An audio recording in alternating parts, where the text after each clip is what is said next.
Turn the beat up. 33 hertz. Let's go. Yo. Turn the beat up. 33 hertz. Let's go. I told y'all I'd drain it, expose every name, but the list got too hot, so I switched up the game. Promised the files, promised the truth on the shelf. Now I'm ghost like Epstein, looking out for myself. What you gonna do? Cry on the timeline again? Open wide, here comes the scoop. 33 grains. Eat the bullshit I feed you. Call it a feast like it's Diwali, but the platters can't release. Sacred patties on the curb, y'all lining up quick. Munch of my words like it's ghee on that brick. See you in Valhalla, brother. See you in Valhalla, brother. Told you I'd ride, but I flipped the whole script. See you in Valhalla, brother. 33. Charlie Kirk's story clean, nothing to see here. Fam Furry did the deed, next spun 33, miracle damn. That's why I say 33, that's hate speech, bro. You counting my numbers, that's straight anti-Semite flow. Epstein file sealed on the 33rd floor. Doubt me again, that's blood libel 2.0 for sure. Don't look at my girl, she's definitely not my side. First off, I'm super gay, that's why I rock the facade. Beard game strong, plus I crashed with this dude in Vegas. Silver Fox daddy paying rent, 33 years of age if outrageous. 33 this, 33 that, 33 in the chat, 33 in the memo, 33 where it's at. Masonic breakfast, lunch and dinner, 33. If you count them all, you'll see the winner. Me, see you in Valhalla, brother. Raise that horn. See you in Valhalla, brother. Truth got scorn. I flipped on the gang, left the movement on red. See you in Valhalla, brother. I'm chilling with feds. 33. See you in Valhalla, brother. Wow, maybe that was awesome, wasn't it? Mar-a-Lago brunch. Same thing, 33 mimosas. Peace. Wow. Wow, he's Tor, the god of thunder. Thor, the god of thunder. How's everybody doing tonight? So great to see everybody. So happy to see everybody that decided to show up for a little Jim Tells You the News. Anyway, it must have been a little miscommunication tonight. Must have been slight little bit of miscommunication. Joe was supposed to redirect everybody over here, and I was going to start right when he ended. But I don't know. I don't know. The cap was on too tight. He didn't, remember. I don't know. So I apologize to anybody who didn't get sent over because, I can't control it. I've changed everything around to try and make it so that I can get Joe all the stories early so that he could send the people. But, I don't know. Maybe too much stuff. It was too much work today. I don't know. I don't know what happened. But anyway, I'm glad everybody that is here. And I want to thank you all for taking the time to come here and check out what we've got going on here. I did already shut the ads off. And let's go. I got to come up here and see who's here. Let's see. Kevin is here. Early start again. Yes, Kevin, early start. Good evening, everyone. Look forward to another great evening event with Jim and Jim Somniacs. That's great. He says he likes it better than the 10 p.m. start. Well, it's gonna be 9 p.m. definitely Monday through Thursday to try to take advantage of the raids from Joe when he remembers, and then it's gonna be Friday to Sunday will be start times between 9 and 11, depending on what else I got going on, family obligations and stuff like that. So Audra's here. Didn't want to do wherever Joe sent you. Well, I'm glad you're here. AK Log Cabin Film says Joe forgot to send everybody over. Yes, he did. And then Audra says, I didn't know if Jim was going to start early like last night. Thought I'd just pop in. I would have. I was waiting for it to see the raid come. As soon as the raid come, I was going to hit start. But since it didn't come, it didn't seem like it made a lot of sense to start 15 minutes early with no raid. So Catherine K's here. What's up? Hi, Jim and Jim Somniacs. Great to see you. Pat Hacker's here. Hi, Miss Hacker. Great to see you. HJ Remy's here. What's up? How you doing? Yeah. Dan's here. What's up, Mr. Other Guy Gagax Dan? Jonathan Marco says, did Joe forget to send people? Yes, he did. Yes, he did.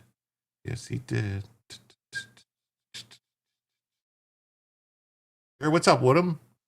How you doing? Ooh. Hopefully some more of the stupid ones will make it over here too. Well, yeah, the stupid ones really should come because they'll learn more. They'll get smarter.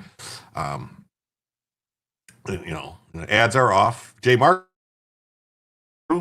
I am Bob is here also. What's up? Hello, Jim Somniacs. American Dreamers here. This song makes me want to boogaloo. Electric boogaloo or electric slide? I want to do the electric slide. Ooh. Yes. Dawn's here. What's up, Dawn? Great to see you. KPT, what's up? Smash that like on your way in. That's how that works. Yes. Steve's here. What's up, Steve? Great to see you. Kentucky Irish is here.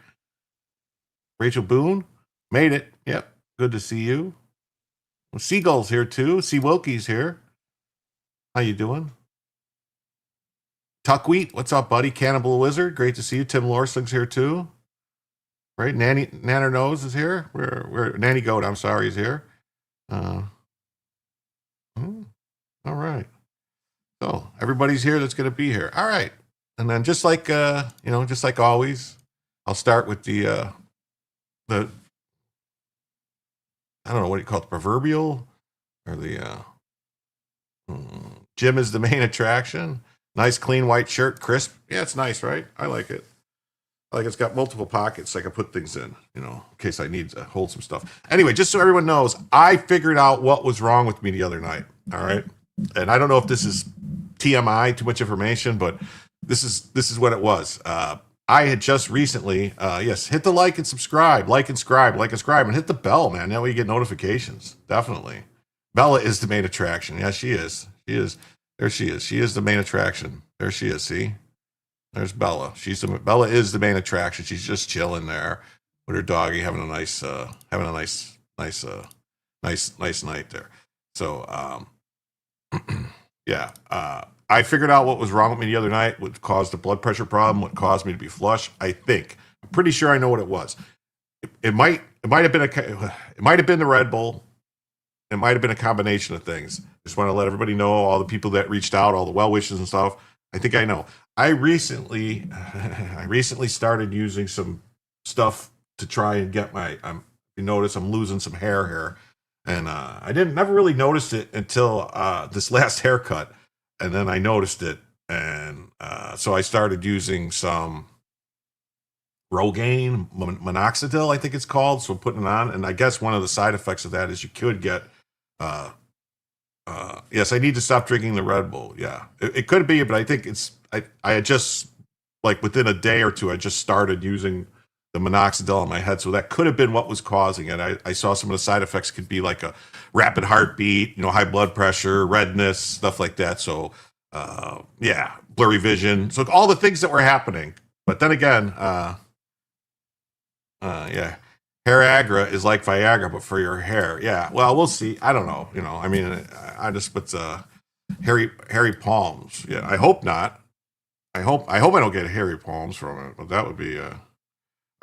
I'm too handsome for that stuff. Well, I'm thinning. You see, my hair is thinning here. I don't like it. I don't like the thin hair. I've always had really fine thin hair. Like I was always my hairline is fine. Don't use it again. Okay. The Red Bull will kill you. Eat you from the inside out. You're drinking bleach. I'll keep the Rogaine away from. Oh, Nate update. Nate is great. Nate did a stream today. Joe was on there. Get a derma roller. Your husband used it, and yes, those are minoxidil's initial side effects. Yeah, check the Crown Act. Side effects are not good. Yeah, I know. So I don't know. So I stopped using it for right now just to see, see if that was it, if that was the problem. But Nate is doing great. Nate did a stream today for a couple hours, I think, maybe an hour. I don't know, a little longer, maybe an hour or so. He was actually in.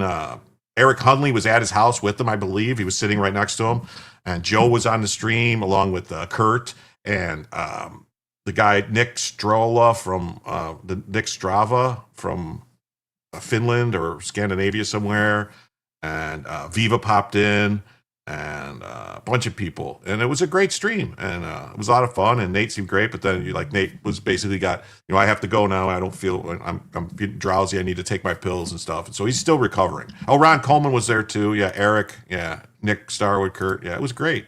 Starro. Yeah, I don't know. I don't want to pronounce his name wrong. I just know it's like Star Child. He's like Star Lord from Guardians of the Galaxy. It's what he reminds me of. The father of Star Lord, Nick Starro. Yeah. Mm-hmm. So anyway, let's jump into some news here. Oh yeah, so you guys will notice, as usual with every show, it'll be like 2 hours, 2.5 hours, unless we hit the goal. It's $100. For every $100, we add an extra hour to the show, so the show could be check out the Crown Act. Isn't that the act about protecting hair, like making people's hair cuts, like so that if you can't do something to people because of their hair, like you can't punish people in the military or government work because of their hairdo? I think that's what that is, right? Non-cancerous. Okay. Anyway, so it was it's supposedly they're saying it's like a 60% chance that he'll be fine, that it won't come back or anything like that, and that Pennsylvania Crown Act. All right, I'll look into it in Pennsylvania. All right, I'll check it out. So for every $100 that comes in across all platforms, Cash App, PayPal, Ko-Fi, whatever it's called, those are pinned in the chat. The links to those. Also, super chats or Rumble rants. If you become a member on YouTube or on Rumble, I add that, $5 or $6 respectively into the total. Or if you gift memberships, and then once we hit $50, we activate Bella Vision for the evening, unless there's a single individual donation of $25 or more. At that point, Bella Vision is activated automatically for the rest of the evening. So let's get into the first story of. Well, actually, not the first story of the evening. I have some other videos that I wanted to share, which I found amusing. So we're going to do these videos first before. So these Trump says that these turkeys being pardoned today go by the name of Gobble and Waddle. And when I first saw their pictures, I was going to call them Chuck and Nancy. But then I realized I wouldn't be pardoning them. I wouldn't pardon those two people. The turkeys being pardoned today go by the names of Gobble and Waddle. When I first saw their pictures, I thought we should send them, I shouldn't say this. I was going to call them Chuck and Nancy. But then I realized I wouldn't be pardoning them. I would never pardon those two people. I wouldn't pardon them. I wouldn't care what Melania told me. Darling, I think it would be a nice thing to do. I won't do it, darling. The turkey's being pardoned today. Yeah, and then Trump announced, "Oh, I wasn't sharing it. I wasn't sharing the screen. What? Doesn't that suck? All right, I'll go back. Wow, my bad. I was not sharing the screen. What is wrong with me today? I boomered it already. Oh, look at this.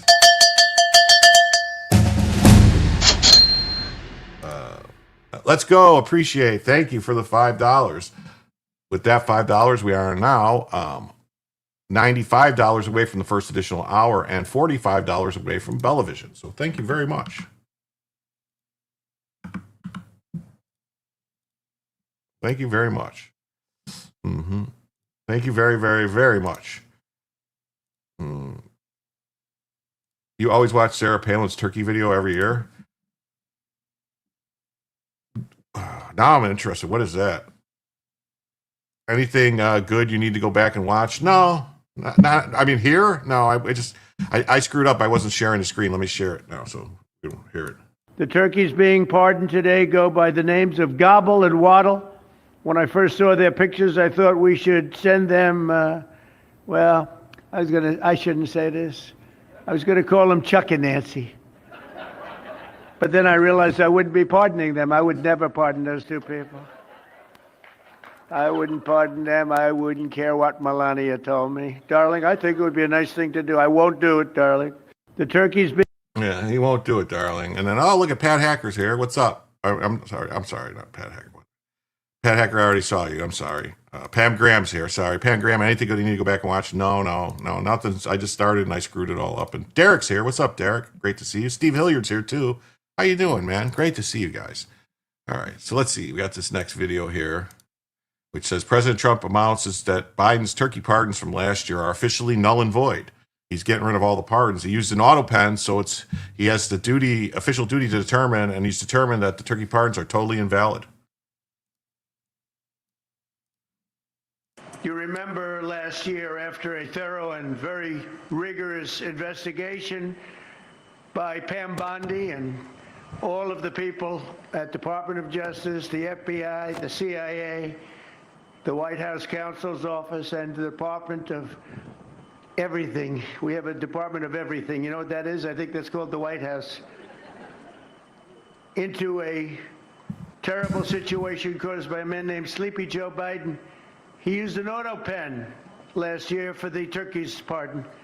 So I have the official duty to determine, and I have determined that last year's turkey pardons are totally invalid. As are the pardons of about every other person that was pardoned other than, where's Hunter? No, Hunter's was good. That was the one pardon, Pam, that was good, right? The rest of them are all invalid. I don't know what the hell you're going to do about that, but now we're going to take a little of the joking. That is a mess. But they're hereby null and void. The turkeys known as Peach and Blossom last year have been located, and they were on their way to be processed. In other words, to be killed. But I have stopped that journey, and I am officially pardoning them.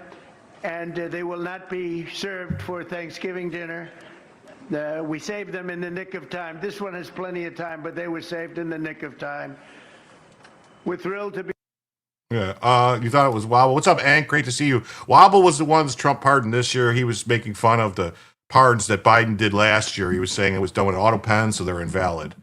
Yes, I love our president, too. This is classic Trump. Wobble fell down. Yeah, Weebles wobble, but they don't fall down, so just remember that. If you're old enough, people will get that one. What's up, Hank? Great to see you. Yeah. All right. And then, oh no, we got this. We got a federal judge issues an injunction blocking Trump's pardon of Gobble from taking effect. Gobble has been ordered to report to the butcher immediately. What? Not Judge Chutkin. Oh, man. Anyway, are you just want to tell you this very important. You are hereby unconditionally pardoned. Praise the Lord. Praise the Lord.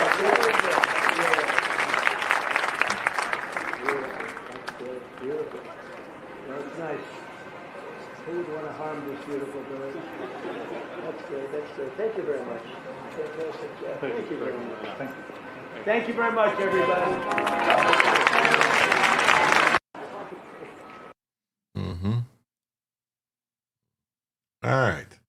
All right. So now we got through all that stuff. We're going to get into some actual news. All right. Some actual news.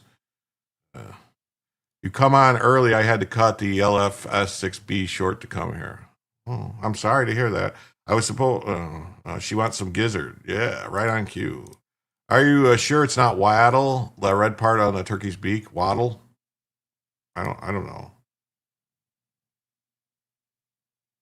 Trump's reaction is funny. Yeah, I don't have an answer to that. But let's get into some news. All right, we've been going 20 minutes and we've just been covering some funny stuff. Hey, Jay Liebgott's here too. What's up, buddy? Great to see you. Yes. Let's get into this right here. We got massive news. Ukraine has agreed to a peace proposal with Russia, brokered by President Trump. This is monumental. Trump might really pull it off. Then we can have this war behind us. The only minor details are outstanding.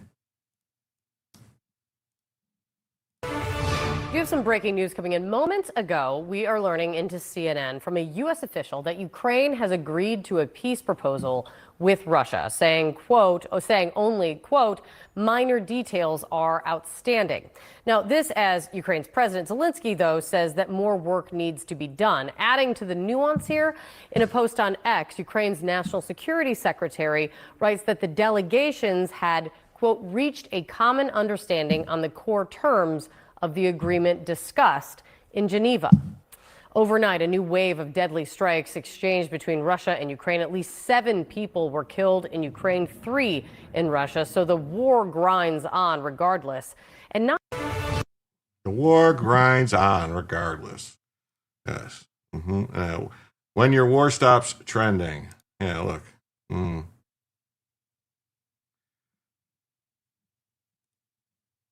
The last time I was here, they had Coke.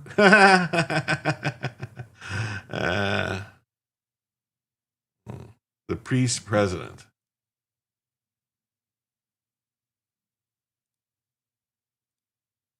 All right. The peace president. Ukraine has agreed to the peace proposal that would end the war with Russia. Yes. Hillary said she'd nominate Trump for a peace prize. It means Zelensky wants more money. No, what they want is they want amnesty. They don't want anyone. They don't want anyone getting investigated or getting prosecuted for all the fraud and theft that's occurred. That's what they want more than anything. That's what they want. Hey, look, it's my one fan on Twitch is here. Hi, great to see you. Hi, hello, nice to see you. I wish if you could tell me how to pronounce that name, I'd really enjoy it. I just see Delnay no Chicha. You'll believe it when you see it. Me too. Hey, what the F's here? What's up, buddy? Great to see you. This is about Amy Curtis, published today. Look at them all smiling. They're all happy. They found the cocaine. They're happy. November 21st, President Trump proposed a peace deal that would end the years-long war with Russia and Ukraine. And the 28-point proposal would do several things, including confirm Ukraine's sovereignty, conclude a comprehensive non-aggression agreement between Russia, Ukraine, and Europe, hold Russia to a commitment not to invade neighboring nations, and keep NATO from further expansion. Good night, sir. Why? I just got here. Why are you telling me good night? Are you saying good night like you're leaving? Or are you saying you're not going to tell me how to pronounce your name? That says good night, sir. Is that how you pronounce your name? Good night, sir. The proposal also laid out plans for reintegrating Russia into the global economy, rebuilding Ukraine, and pushing both nations to implement educational programs aimed at promoting understanding and tolerance of different cultures. Now it seems Ukraine is on board with this deal. Ukraine has agreed to a peace proposal brokered by President Trump. Put the name here and I will translate it. Well, it's right. I don't know. There it is. You see it? It's on the screen. I don't know how to put it there. It looks like Chinese or Japanese lettering. I don't know.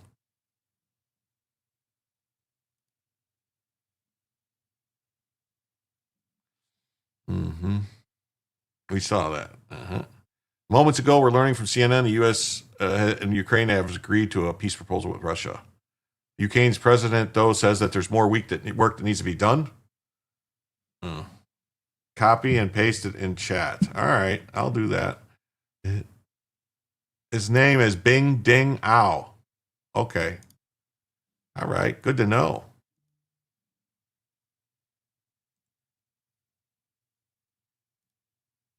Oh, here, I got translate. Oh, it says chest ghostly. There we go. So there it is. That's what I just I was just able to translate it. And I just used the translator actually. And this is what it says his name is. If I could do this.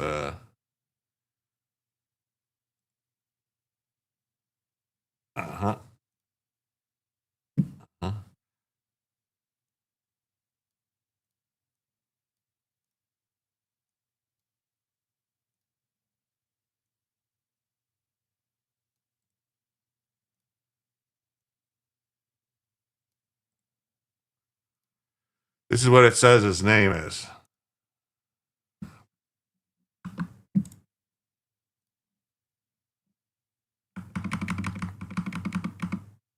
That's what it says his name is. So, good name. Good name. Good name. Chess Ghostly Descent. Or maybe it's, I don't know, it's probably not that order. It's probably like Ghostly Descent chess into Ghostly Descent or something like that. I don't know how you would, maybe I'm saying it wrong. It's a cool name. So so the Ukraine has some security and it needs delegations, and they reached a common understanding on the core terms of the agreement. We appreciate the productive and constructive meetings held in Geneva between Ukraine and U.S., as well as President Trump's steadfast efforts to end the wars. Now I hope your chat works right. We'll just call him Chess. What we want to know? Oh, I forgot. It doesn't go to here. Here you go. We see noting. All right. I forgot. I have to separately post it in Rumble because Rumble hasn't figured out how to get. Rumble hasn't figured out how to get the.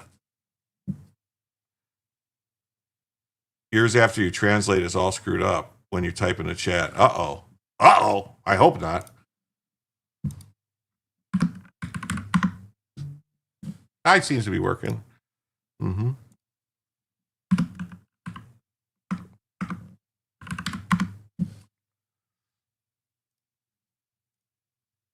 Seems to be working. All right. You always have to refresh. Okay. Yes. Oh, yeah. Everyone, check out Libby's channel if he wants to post a link in there. Libby's making some great videos about space and stuff. I showed one last night. It's really good. Our delegation reached a common understanding on the core terms. He wrote that now we are counting on support of other European partners in the next steps. We expect the organization of a visit by President of Ukraine to the United States at the earliest possible date to finalize the final stages and reach an agreement with President Trump. So he wants to come to the U.S. for like, I don't want to call it a shakedown, but Windows is still working the bugs out. Yeah, Windows 11 is all janky, man. It keeps doing weird stuff. Like all of a sudden shit'll just crash. It'll do weird things.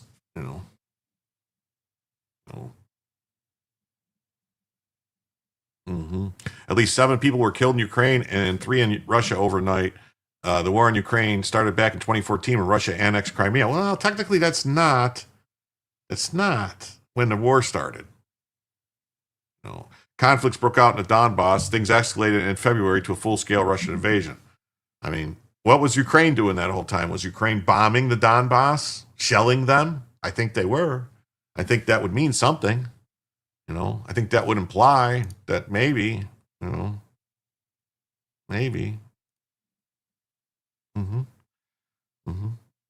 Marco Rubio said ending the war requires an extensive exchange of serious and realistic ideas, which is true. The special military operation was 2022. Yeah. Don't let Zelensky and Sky overstay his visa. Yeah, no. Ending a complex and deadly war such as this one in Ukraine requires extensive and exchange of serious and realistic ideas, and achieving a durable peace, we require both sides to agree to difficult but necessary concessions. This is why we are and will continue to develop a list. Not.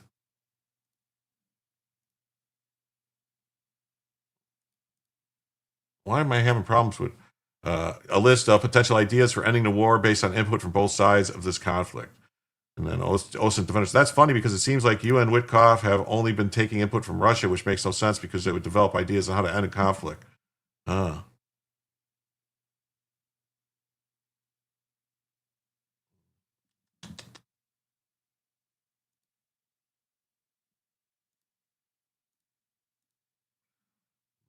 Over the weekend, President Trump spoke with reporters.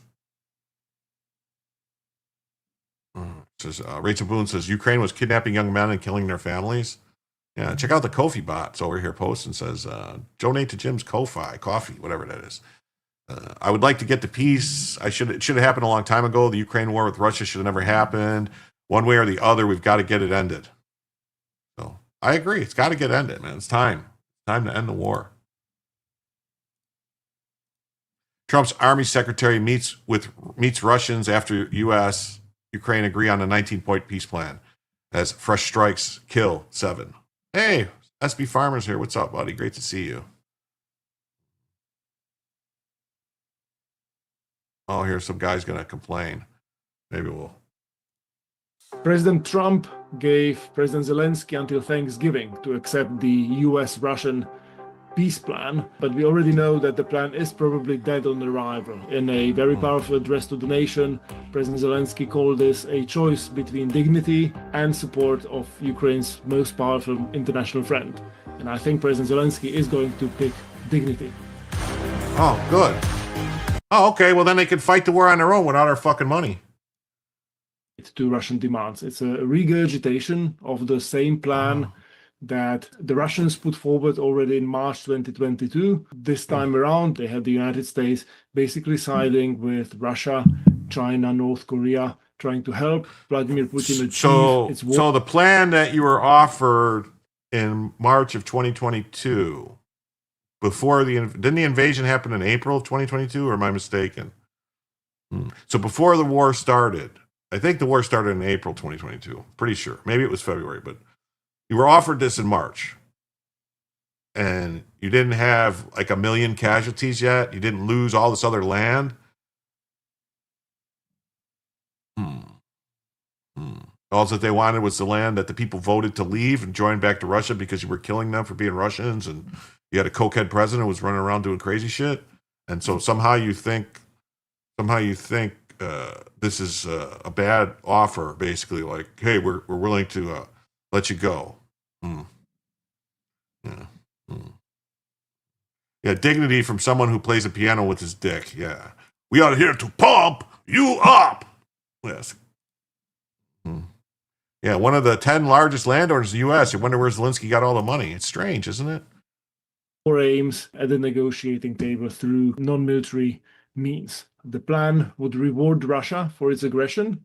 It would lift sanctions on the Russian economy. It would bring Russia back into G8, as if Russia had been the world's 8th largest economy. I mean, what does people think is going to happen? I mean, at some point, if you're going to make peace with people, that means you have to actually make peace. You can't just say like, oh, okay, you're going to have peace, but we're still going to treat you like you're an enemy and do all this stuff. That's not peace then. That's just like a ceasefire. You know, I mean, the main holdup is they want to make sure they don't get prosecuted for stealing all the fucking money that they stole. Billions of dollars they stole. Hell, if a quarter of the things I've heard are true, Ukraine has committed war crimes on par with World War I era Canada. I don't know. Maybe. I don't know. I know I'm old, but I always remember why the U.S. had to help other countries rebuild. Do any of them help the U.S.? No. Oh, I used AI to translate the Twitch fan's name, Chinese Chess Ghost Tamer. Oh, okay. So you can impress them next time. Well, thank you. Chinese Chess Ghost Tamer. That's awesome. I just got, it was something that said something weird. What I got was some kind of Chinese ghostly descent. So, but then again, that's just using Google Translate, so probably screwed up. You probably got a better better thing. And make sure you put your link in the chat, Jay, so people can subscribe to your channel. Remember, Putin was trying to use mobile crematoriums to bury the dead, burning them so fast there were no bodies on the battlefield. Really? I didn't know that. I never read that story. There wouldn't be a war if Donbass was allowed to secede back to Russia. Yeah. Canada is a war crime. Yes, I agree. Canada is a war crime. Killing more than Vietnam. Well, yeah, I mean, I don't know. You think that, I mean, the U.S. killed a lot of fucking Vietnamese people. A lot. Like, if you believe the numbers that they put out, I mean, they were doing like 10 to 1, 20 to 1. So, I mean, supposedly the U.S. killed over 1 million Vietnamese. And then that's not even counting like all the Cambodians and the other people that they killed in Laos and, places they weren't supposed to be. They debunked it as BS after a while. Okay, let's hear more of this guy. Which it is not. It would greenlight a number of joint projects between the United States and Russia in the Arctic, on AI, on energy, and in other areas, as if Russia were a trustworthy, good faith partner. It would also enable Russia to regain some of its frozen assets. Some of them would be reinvested in a joint US-Russian fund. And perhaps most worryingly, it would give Russia not only a veto over Ukraine's geopolitical future, but also over NATO, something that the Kremlin has always sought. The plan asks Ukrainians to commit in their constitution to never enter the alliance. It would also require the alliance to add to its treaties a promise not to enlarge NATO to the east. Ukrainians would be asked to surrender significant parts of their territory, including the heavily surrender parts of the territory that they don't control, that Russia is controlling. It's not, what is that? They're not surrendering anything. They're just relinquishing claim over it. They're not surrendering anything. They don't control it. Is Mercury retro? It's possible. It's possible. I don't know. Mm-hmm. Libby, I really do enjoy your channel. I'm pretty sure I've watched all of them so far and haven't had time to leave a comment yet.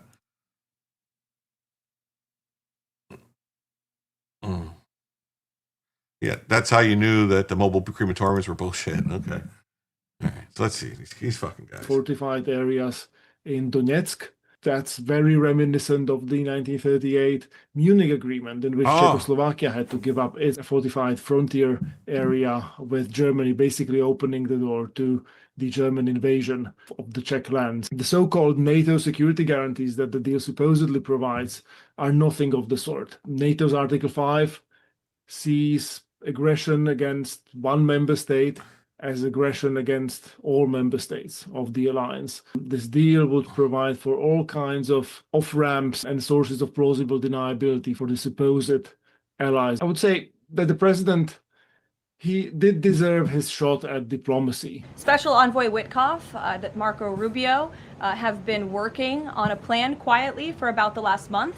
They've been engaging with both sides, Russia and Ukraine, equally to understand what these countries would commit to in order to see a lasting and durable peace. I think it was worth trying to engage Russia the way he tried to engage Russia early in his term. But I think what we are seeing now is something qualitatively different. We are seeing the US government essentially recycling Russian demands as the official position of the US government. And I think that is already doing an extraordinary amount of damage to our alliances, both in Europe, but also in the Indo-Pacific. I think all of the countries that rely on...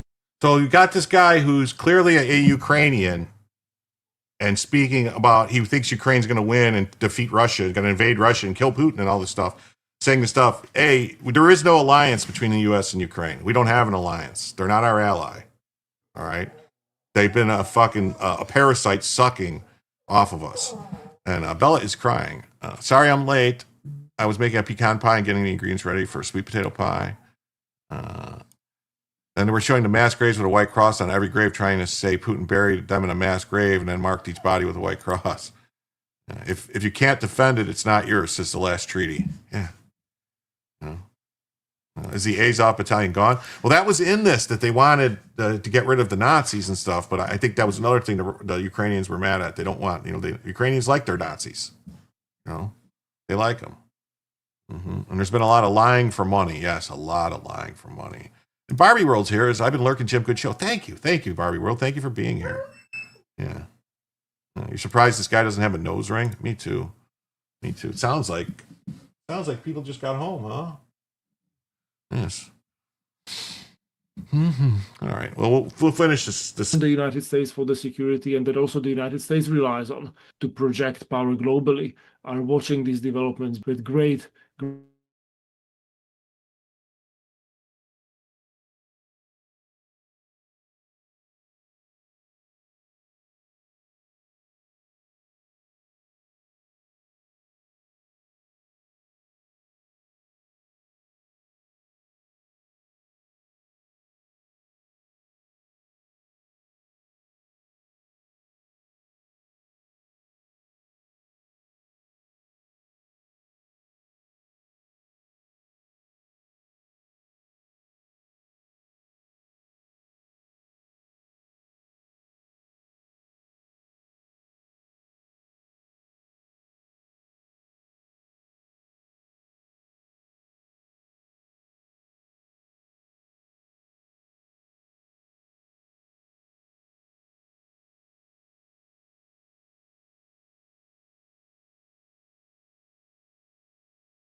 Sorry, everybody. My computer crashed.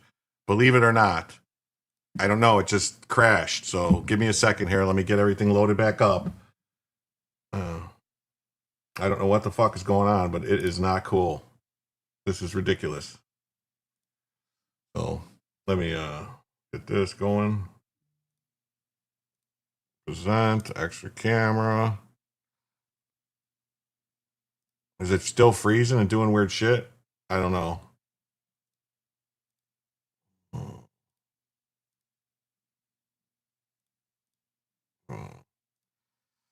All right. Welcome back. Yeah, I thought I did. I have a brand new computer that cost $11,000. I have $11,000 computer and it just fucking crashed. So it's high blood pressure. No. Yes, I'm back. Das new anus. Yes. Welcome to the world of Windows 11. Yes. Yes. It was Windows that crashed. Yes. Yes. No. CPU issues. No. Chiron is still going. Yeah, no, because it's let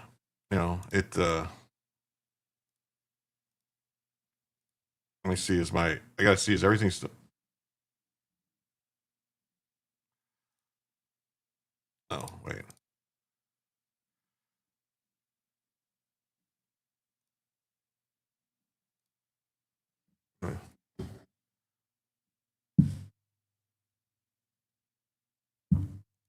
Okay, I'm trying. I guess it's still running there. That's running. Hold on. It'll just take me a second. Make sure everything's still running. Give me a second. This is running. That's running. Kick is running. Twitch is running. That's running. All right. I think everything is working.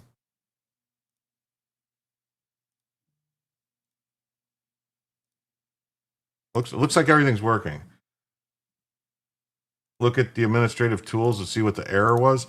I don't even know where that is. I don't even know. I mean, I don't even know where I would find that. I don't know what's going on here. I really don't. I don't know what the deal is here. All right. Two. All right. I don't know. Whatever.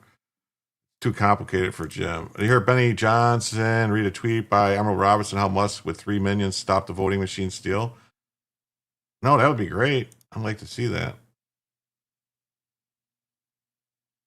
Yeah, Windows has gone downhill since XP. Remember that Ukraine had a transgender spokesperson? Yeah.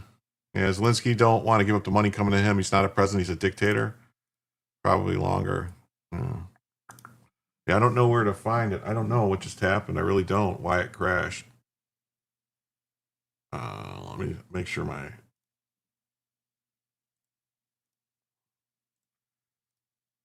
Let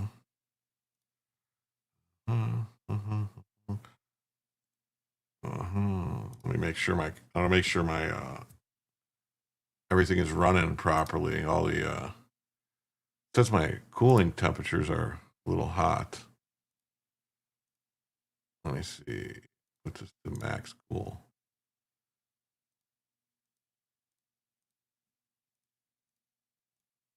I don't know. I'm adjusting some fan speeds just to make sure. Sorry. If you hear the fans, let me know. I'll turn them down.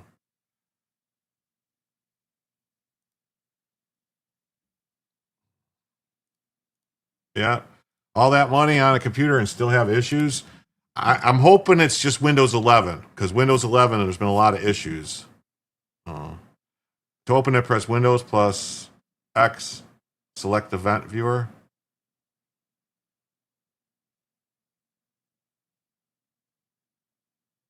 Right click on the Windows icon.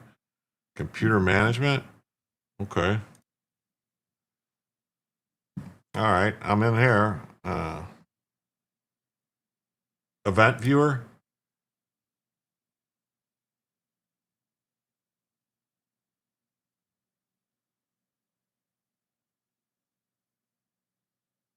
I don't see anything. It says, oh wait, last hour I had a critical error. Kernel power system. That's what it says. Kernel power system log. And this one says, wow, that's one kernel event, Windows update, something. Wow, man, this has got a whole bunch of errors. Warning, I had 19 warnings. Kernel error, wow. That's crazy. All right.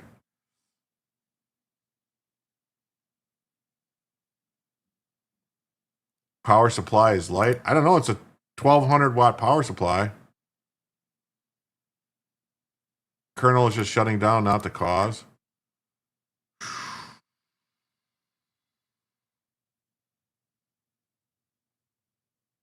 If your computer was in the middle of an update, that will happen. I don't know. Maybe plug in the 220, 221, whatever it takes. Yeah.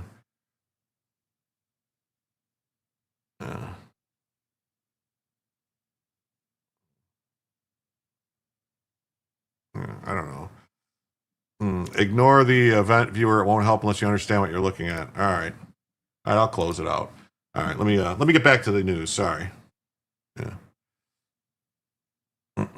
Check errors. I looked at the errors. It just kept saying like Colonel stuff, Colonel Sanders, Kentucky Fried Chicken, stuff like that. I mean, I have this up. I mean, I'm only using 13% of my GPU and 13% of my CPU. According to this, I'm running at like 1800 megahertz on a GPU and only 36 Celsius on a GPU. It's my CPU keeps spiking and getting hot.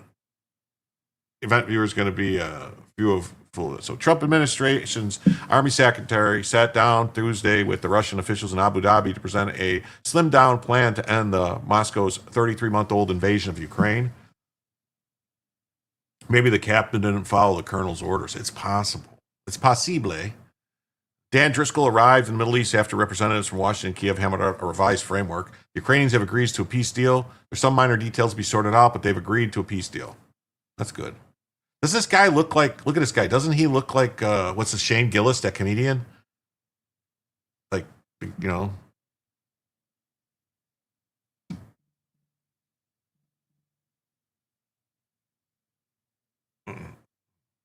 No, what happened was it green screened and it said your computer is restarting. Like it was like a green screen. It like went like, it rolled the screen like, and it went green and said we're restarting. So I don't know. I don't know. I mean, I might have my XMP or whatever it's called. I might have my XMP set too high for my memory speed. I don't know. Maybe I have it set too high.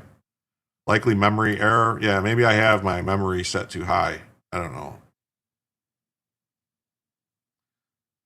Oh. Do I have a UPS? Yeah, but it wasn't that. It's just a computer. The new plan, said to include about 19 points, no longer requires that Ukraine give up all of its eastern Donbass region to Russia, one of the most contentious elements. Instead, the issue of territorial claims will be left to Trump and Zelensky to hammer out on a later date.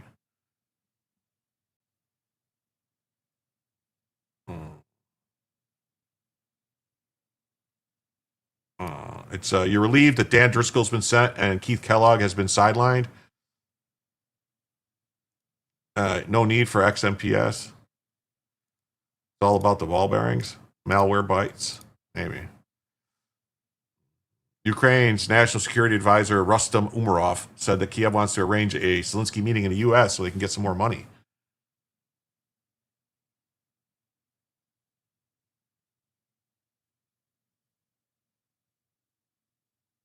Unless you're gaming.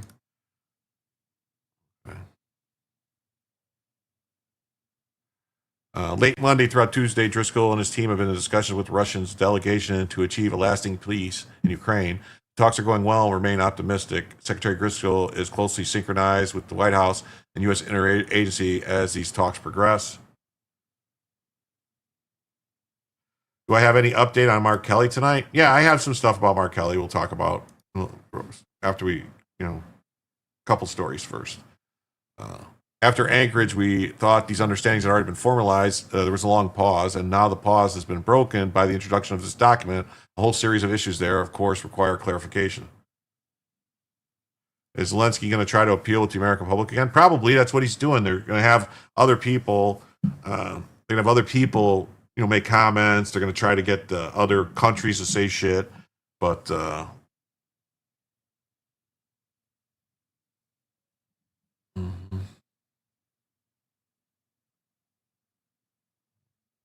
And we'll see. Obama is the final level. The new plan. All right, you guys can't hear my fan, right? The fan's running on my computer. I mean, I hear them. I don't think you can hear them. The new plan also eliminates a requirement that Ukraine give up any ambition of joining NATO, described by Putin as the root causes of the February 2022 invasion. Following weekends of talk. Why? The U.S. should just leave NATO. There's no reason. There's no need to even have NATO anymore. It's ridiculous. You guys can't hear the fans? All right.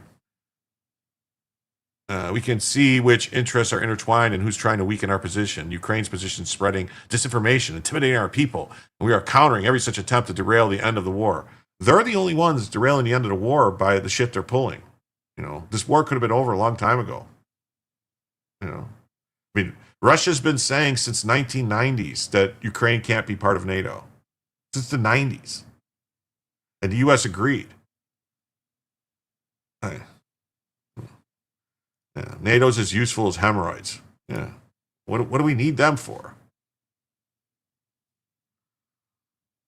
The White House has previously pushed for Ukraine to sign the 28-point peace plan by Thanksgiving, but Trump claimed on Saturday it didn't constitute a final offer. Multiple U.S. and Ukrainian officials said Monday the initial plan amounted to a Russian wish list to end the war. Yours is running 30C on the CPU. Yeah, my CPU runs hot. I was on the phone actually all day this morning, several hours with the manufacturer because I was getting some alerts when I was playing Borderlands over the weekend that my CPU was hitting, it was thermal throttling at 95 and stuff like that. And so I was like, hey, there's a problem. And they're like, oh, no, it's not a problem.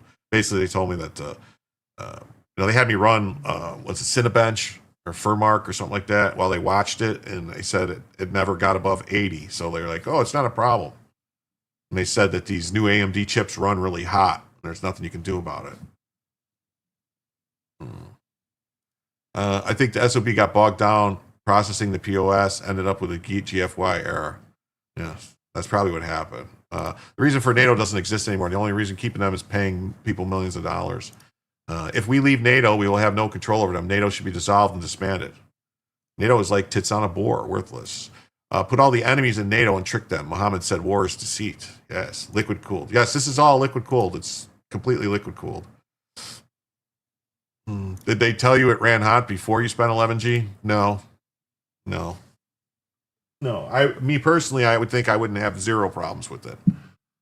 This is, this is called an Origin computer.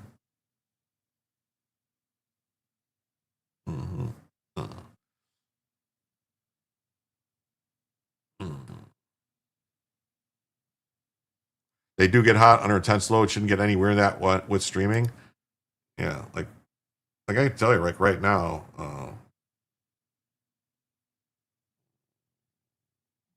trying to think how to do this.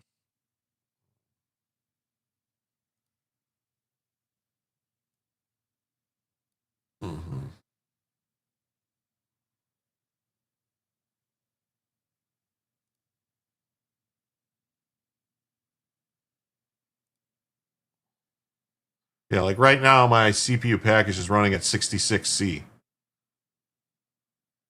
I don't know.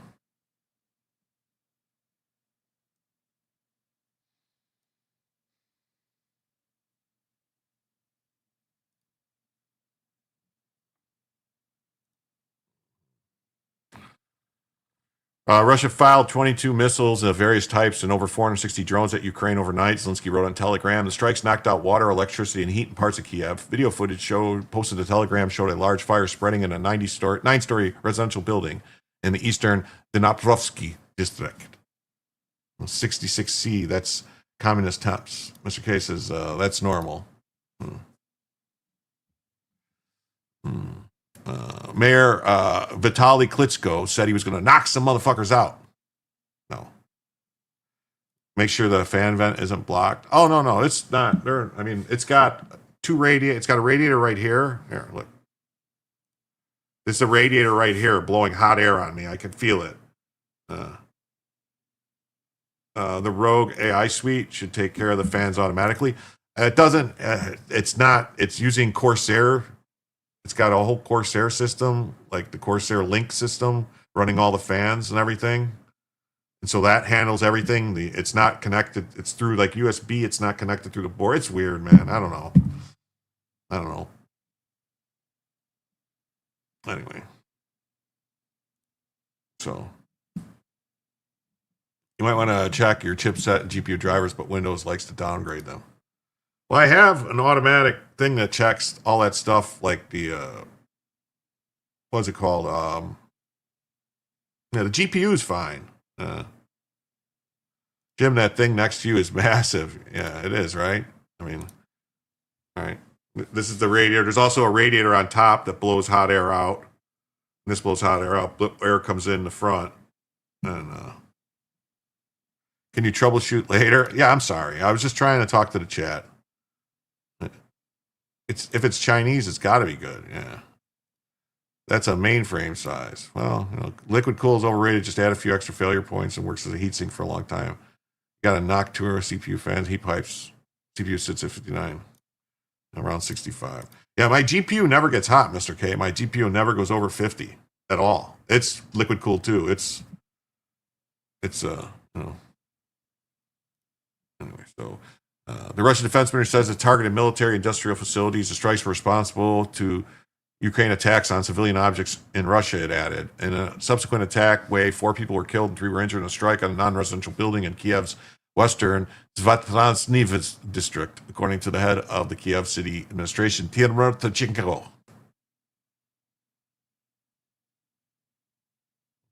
Yeah, no, I'm saying like even when I'm playing like even if I ran it through like what is it, like the Furmark GPU thing and all at the different tests, burn in different things, and the GPU the cooling on the GPU works awesome because it's actually it's one of those gigabyte Aorus Extreme liquid cooled. It's a factory liquid cooled setup from Aorus, from Gigabyte or whatever. Neighboring Romania and Moldova are Gigabyte. Yeah, and then Moldova reported that a handful of drones violated their airspace, with one each landing on two countries' soil. Ukraine's emergency service said 6 people, including 2 children, were also injured in a Russian attack on energy and port infrastructure in Odessa. Anyway, sorry to distract. You're fine. Meanwhile, Ukrainian drone attack on Russia's southern Rostov region overnight killed 3 people and injured 8.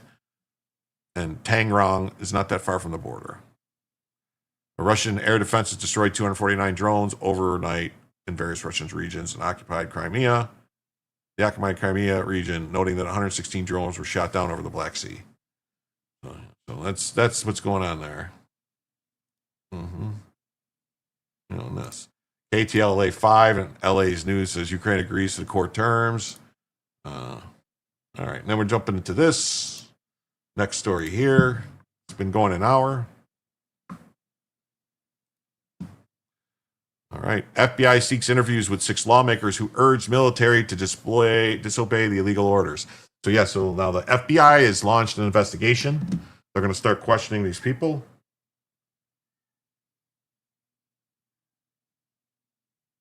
Hold on one second.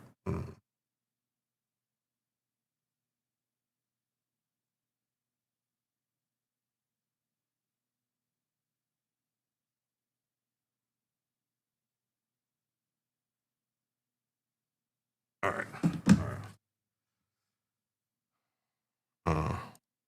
Just out of left field, you have to take a minute, check and see, put the hoses at the top of the radiator. Well,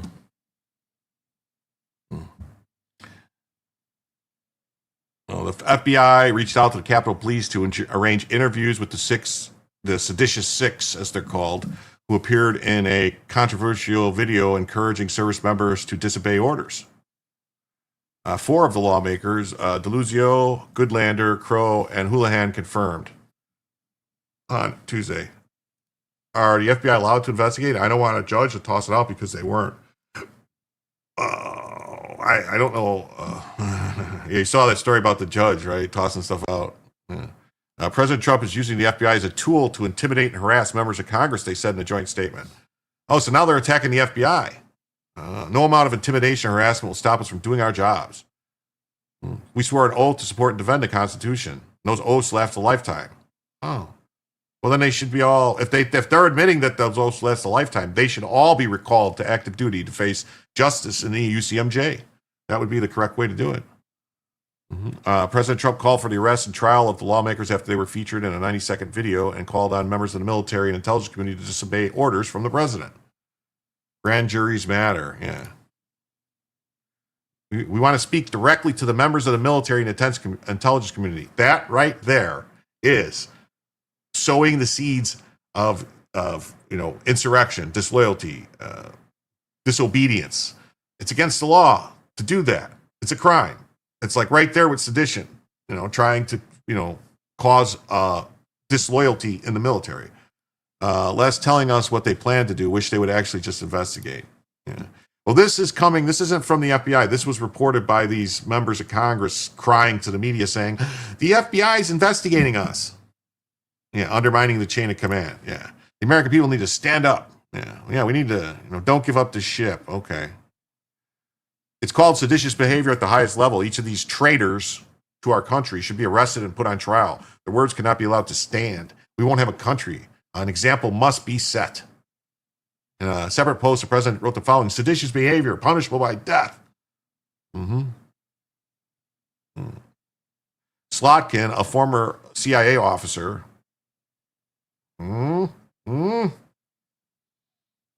Department of War described the video as despicable.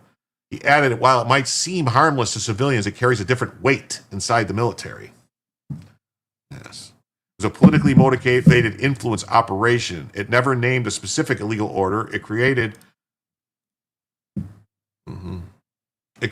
more ambiguity rather than clarity. It used carefully scripted legal sounding language. It subtly reframed military obedience around partisan distrust instead of establishing a legal process. Mm-hmm. If they did that with Obama, he wouldn't be here. Yeah. Yeah. I mean, Obama had a kill list. Everyone knows about this. He had a list of people he wanted to kill. There was American citizens on the list. And guess what? They killed some of the people on that list, American citizens. And nobody said anything about illegal orders or anything going after him. Yeah. Obama's head would be on a stick in the front of the White House. Yeah. In the military, vague rhetoric and ambiguity undermines trust. It creates hesitation in the chain of command. And hesitation will get people killed. Oh, I meant the FBI and DOJ should just do something, anything, and tell us later. Yeah. I mean, I agree. More action. Like, I caught some of Joe's show with the stuff about Kash Patel being replaced. I've been seeing reports that Bondi might be on her way out, but I don't know how true it is. It's just people talking shit, I think, trying to, sow dissension in the ranks, as they say, all over the place. They're doing it with the military. They're doing it with all Trump's cabinet. They're doing it with the people. And they're just doing what they can to try and cause problems. The military already has clear procedures for handling unlawful orders. It does not need political actors injecting doubt into an already clear chain of command. Yeah, Pakistani bots. Yeah. As veterans of various sorts, the seditious six knew what they were doing, sowing doubt through politically motivated influence operation. The Department of War will not stand for it. No, neither will the American people.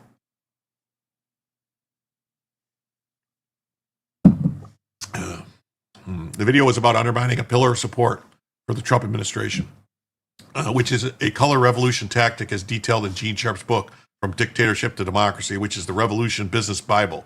They have been waging a color revolution against Trump and MAGA since 2016. It will only stop when many people are held accountable. Mm-hmm. The core of a color revolution states that a successful movement must encourage selective refusal of orders, appeal to soldiers' conscience and identity, create loyalty shifts, foster internal divisions, promote non-cooperation by military units. And the goal is not to defeat the army, but to make the army step aside.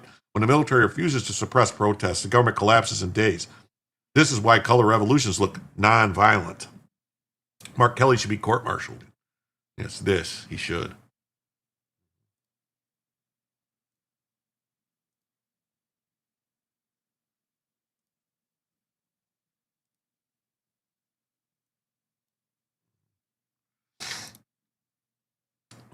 Yeah, vague rhetoric undermines trust. The Department of War on Monday announced it had launched an investigation into Kelly, saying he violated military laws for his participation in the video. Pentagon said it might call Kelly, who served as a captain in the Navy, back to active duty for court-martial proceedings or administrative measures. Hey, what's up, Vanilla Gorilla? Great to see you. Thanks for being here. Hey, I don't know if I said Gravity X Heavy. What's up? Mm-hmm. We're just talking about some stuff. We had couple story. This is the second story, I think. So they're gonna investigate them, which they should. Department of War reminds all individuals that the military retirees remain subject to the UCMJ. Yes, they do. All service members are reminded they have a legal obligation under UTMJ to obey lawful orders, and that orders are presumed to be lawful.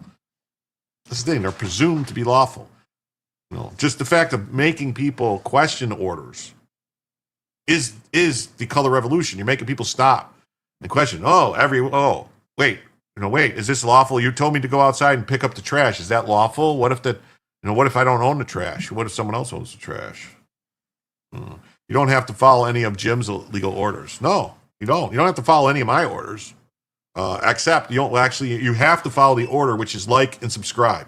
Hit subscribe, turn on the notification bell, and think about donating, maybe. Bella's over here trying to escape the door. Mark Kelly and Gabby Gifford are anti-American. Yes, they are. Big time. Big time. We're going to get into some of that. I got some information on old Mark Trader Kelly. Mm-hmm. After the video popped up, Michigan State Police responded to Slotkin's house for a reported bomb threat.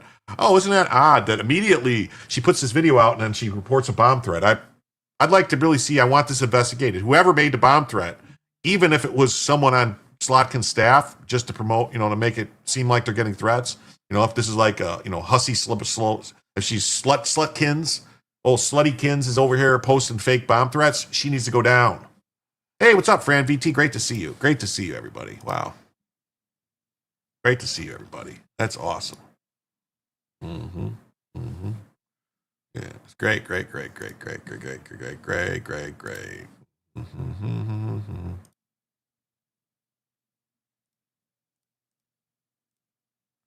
Live chat over here. Mm-hmm.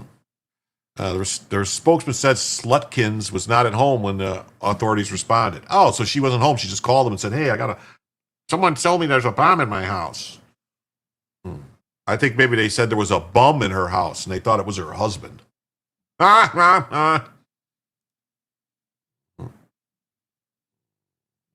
And Fox News has the same thing. The FBI is scheduling interviews with 6 traitorous scumbags, demon rats, who encourage military members to refuse orders. U.S. News and World Reports, FBI probes congressional Democrats who warned about military orders.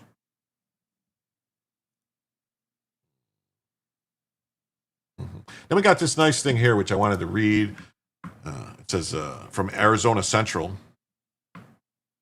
It says, was Mark Kelly's illegal order comments sedition or free speech?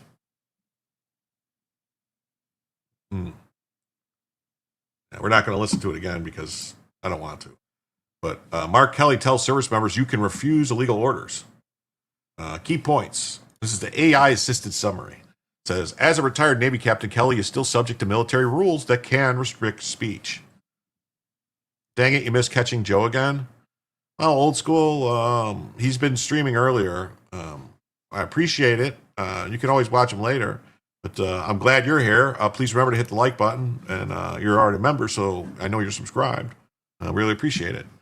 The Pentagon launched an investigation into Kelly's comments, which were also criticized by...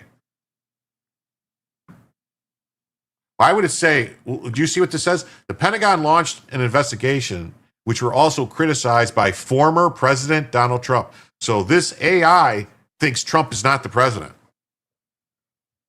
Former president. So Trump's not the president, according to this AI. Speech and military experts argue Kelly's comments are protected free speech, especially given his role as a senator. I think they're wrong. You don't have to follow Mark Kelly's sedition. No. Arizona.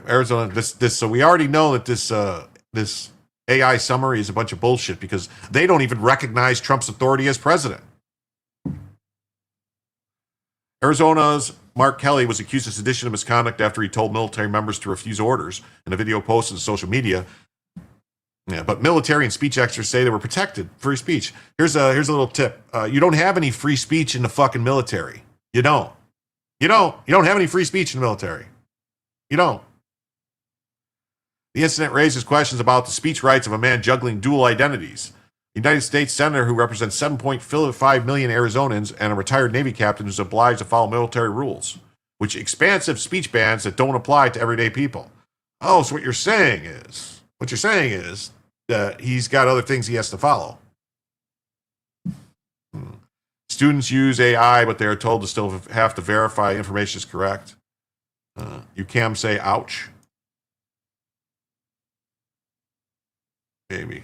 The Pentagon announced its investigation, citing military codes and a federal law that bans interfering with the loyalty, morale, and good order and discipline of the armed forces. Seems like it's cut and dry, right? Like, that's what they did. They interfered with the loyalty, morale, and good order and discipline of the armed forces. Yeah. You don't have free speech to yell fire in a movie theater during a movie. Actually, that was overturned.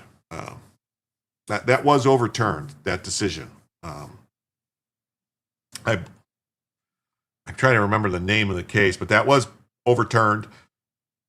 You can yell fire in a theater, especially if there's a fire. Same in the military. Some in the military think free speech until they have to pay for it facing the ground. The move came days after Trump rebuked the video made by Kelly and 5 other demon rats, saying that the traitor should be arrested and put on trial. Well, that's due process. They need their due process, right? That's what due process for Mark Kelly would entail a trial by court martial under the UCMJ. He reposted a comment that said hang them, and then later wrote seditious behavior punishable by death. So he retruthed it. Military members lose some First Amendment rights. Really? Kelly remains subject to military rules known as the Uniform Code of Military Justice. Those codes include bans on speech that would be constitutionally protected if made by everyday people. Well, I guess that's it. That's all we need to read, right? Includes prohibiting contemptuous speech against the president, conduct that is unbecoming an officer, or conduct that disrupts the good order and discipline of the armed forces. I think they're specifically in a problem because they directed their speech at the enlisted personnel, not officers. They were talking about everyday enlisted personnel who's not their responsibility to be verifying what orders are lawful and not. It's really not. These regulations have been used to restrict political expression as well as other activities, says Elizabeth Beaumont of the Middle Tennessee State University Free Speech Center. Oh, okay. When military members have challenged military rules based on the First Amendment, which prohibits the public speech from government retaliation, the Supreme Court consistently treats the military as a special and separate context or environment in which standard First Amendment protections do not apply. I guess that's the end of it, right? That's because justices presume the military needs to govern itself in a unique way, outweighing the importance of speech rights. Yes. Yes. They will try to claim congressional speech and debate immunity. There is no immunity for this. You're not going to get. Did I see the adults protesting at street intersections outside LAX? No, I haven't. Is that going on right now tonight, Taylor? Tay Logan? They introduced themselves by military rank. That's the problem. Yes. Yes. It was specific. It was a call to authority that they're in the military and these people should listen to them.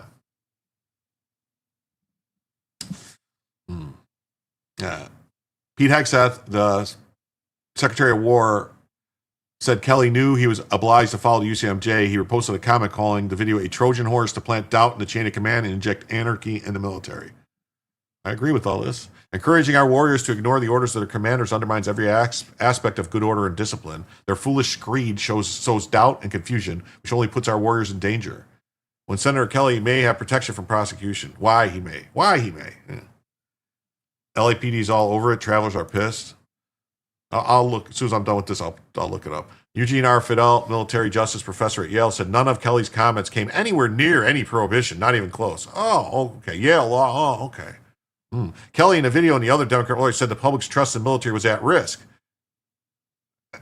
and that Trump was pitting military and intelligence officials against American citizens.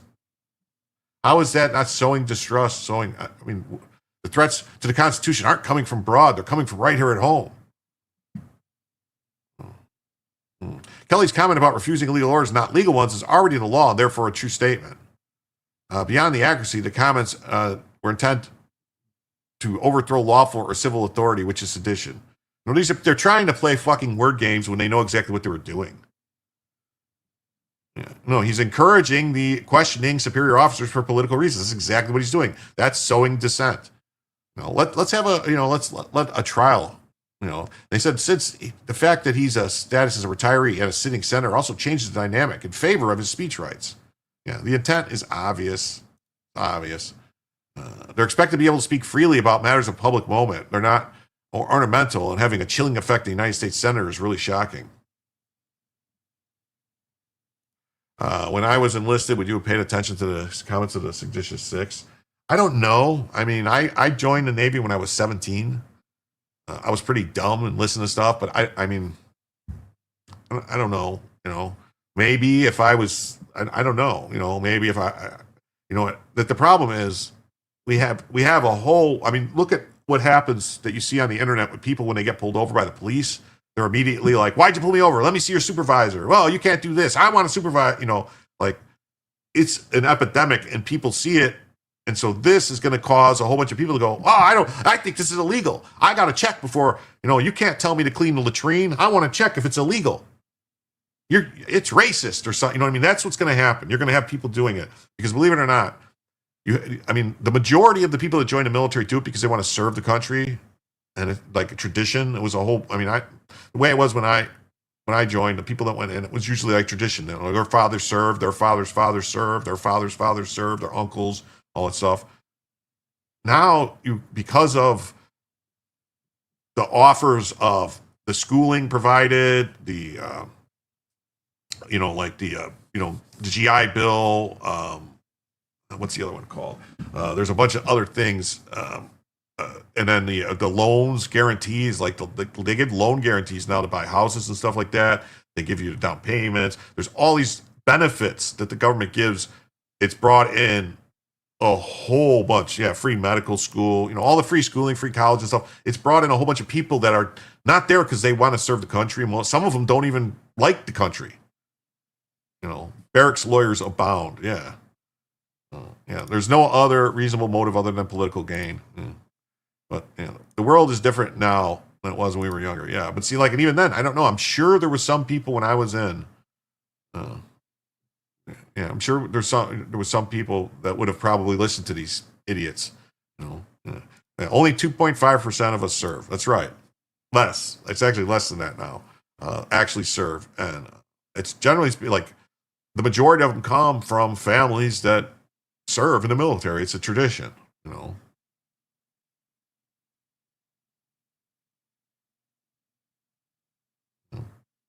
People from my family have served in the military going back to the Spanish-American War, I think. Actually, probably further than that. But anyway, citizenship for illegals, yeah. It's strange when a senator says that they're still restricted by their obligations as a military officer. His First Amendment rights when speaking out against the government are pretty high when he's an elected official. Well, we'll see. So American service members already take an oath to uphold the Constitution, which is not following illegal orders. The argument of video's message is sedition, otherwise unprotected by the First Amendment. I agree. Half join not because they want to serve, but rather it's a job with good benefits. Yeah.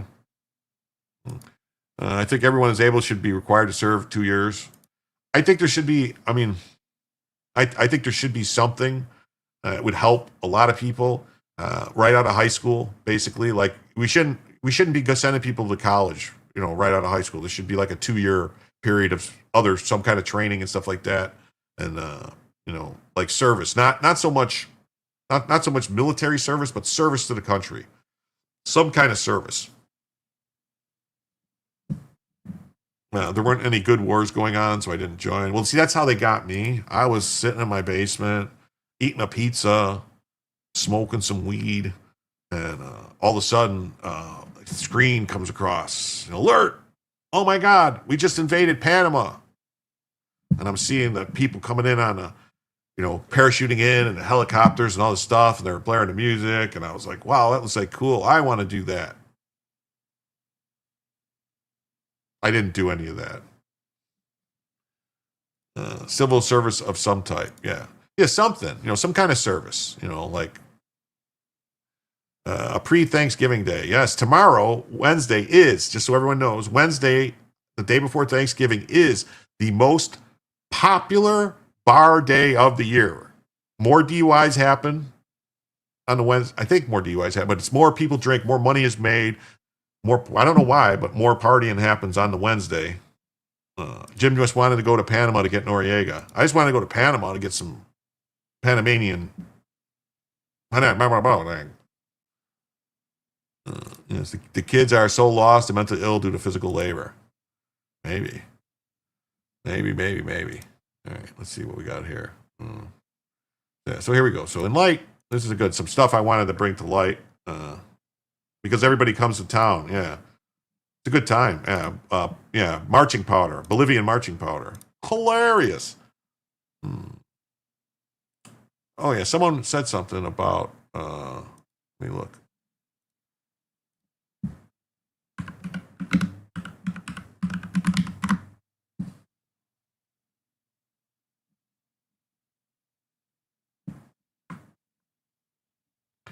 Oh, here we go. We'll do this real quick. So hundreds of protesters have taken to the streets, blocking an entrance in LAX on the busiest day of travel of the year. Nothing would get more sympathetic to your cause, like making me miss my Thanksgiving flight. You miss Bella? Jim sings Islands of Misfits? Yeah, maybe. Well, happy pre-Thanksgiving to you as well. My brother already went to Vietnam. Yeah. Well, I mean, I would put Bella on. We just need a single $25 Oh my God! We did get... Why didn't someone tell me? You miss Bella. Tim, why didn't you tell me? Why didn't you tell me, Tim?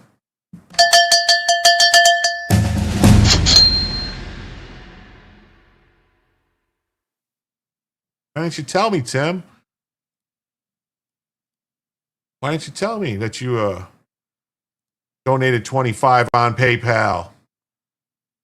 Thank you so much. Let me get this camera all set up for Bella so that people can get what they pay for.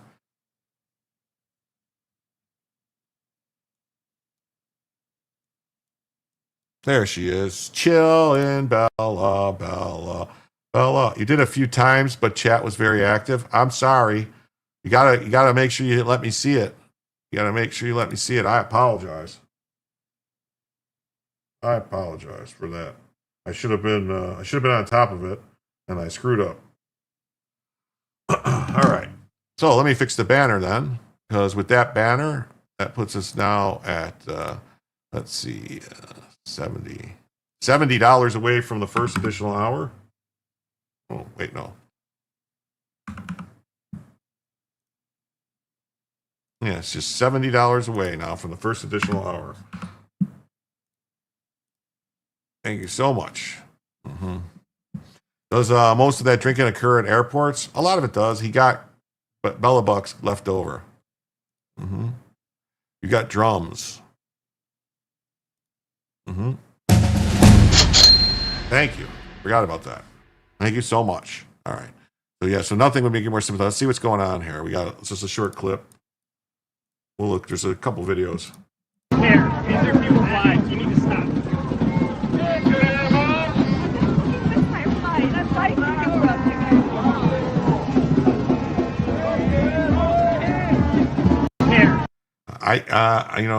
In Florida, people get runned over. We passed a law saying you can run them over if they blocks the roads. Mm-hmm. Mm-hmm. Mm-hmm. Mm-hmm. Protesters have taken over intersections outside of LAX, one of the busiest nights of travel of the year. These are like all really short videos. Outside LAX, one of the busiest travel days of the year, protesters have taken over this intersection right now. Outside. Wow. Like, did they think this was a good idea? What were you thinking? Just keep driving. That's what I would do. Protesters outside of LAX blocked traffic into the airport. Hundreds of airlines catering workers blocking major intersections, protesting contract and wages. Oh, these are protest people that work at the airport? Oh, fire all these motherfuckers.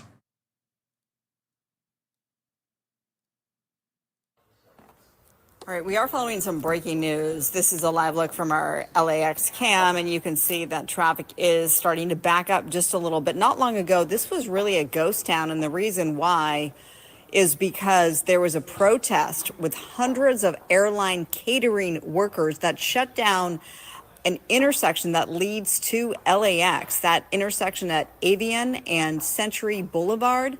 That was shut down for some time.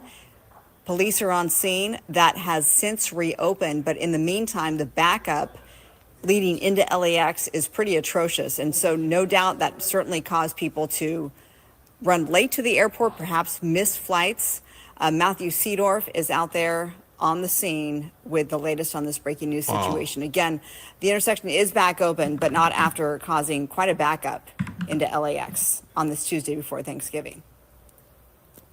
Oh, hold on. Sorry. All right, we are following some breaking news. This is a live look from our LAX cam, and you can see that traffic is starting to back up just a little bit. Not long ago, this was really a ghost town, and the reason why is because there was a protest with hundreds of airline catering workers that shut down an intersection that leads to LAX, that intersection at Avian and Century Boulevard.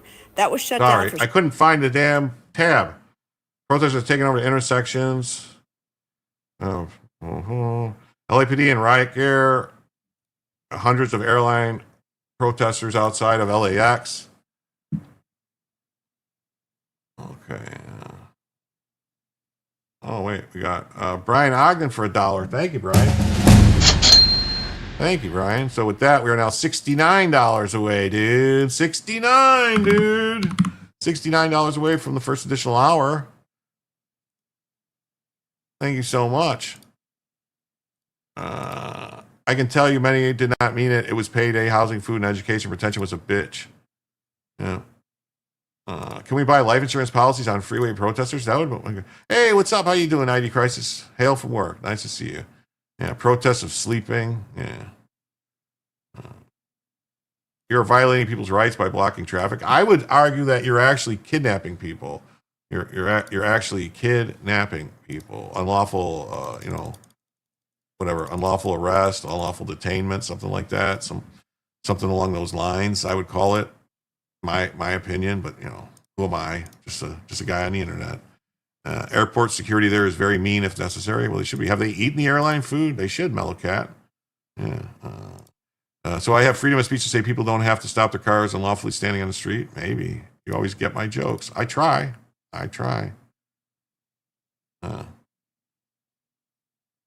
Food Workers United. Yeah. Carjackers Paradise. Definitely. It's impediment. Impediment. It's an impediment. Yeah. So right here. So hundreds of airline catering workers. I wonder how many of them are illegal aliens. What do you think? At this time, LAPD are in riot gear as hundreds of catering workers are protesting outside of LAX. The workers from the Flying Food Group. What a Flying Food Group? What are they throwing food? It flies. Claim unsafe working conditions, chemical burns, flooded facilities, broken equipment, and fire hazards. Just look like a bunch of fucking communists to me. Here, these are people's lives. You need to stop.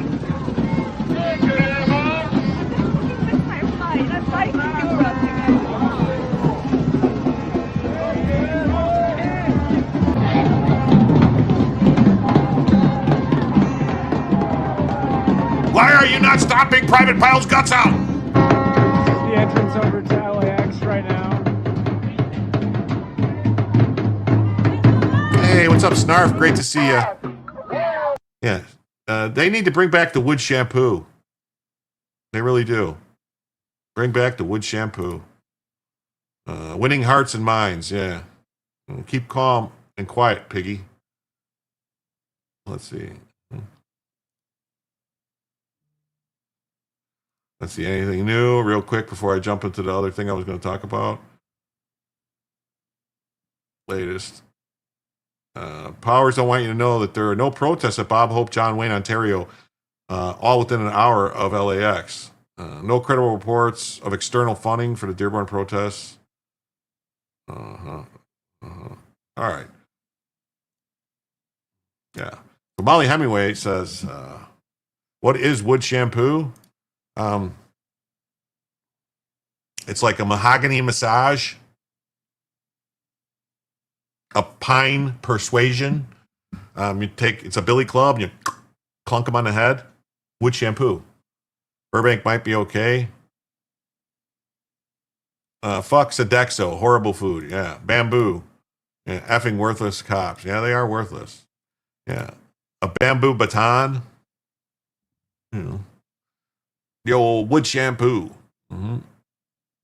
So here, in light of the recent calls for military insurrection by traitorous, seditious twin Mark Kelly, it's worth remembering that the demon rat vociferously defended traitor Mark Milley. Look at that, Mark Kelly and Mark Milley, both traitors, for placing a call to the Chinese warning them about Trump in 2020. That's right, Mark Milley called the Chinese and said, I'll let you know if Trump's going to do anything. I'll be a traitor. Yeah. And while we're remembering, former astronaut Mark Kelly started a spy balloon company funded by China. Yeah, a Buford Pussard stick. That's right.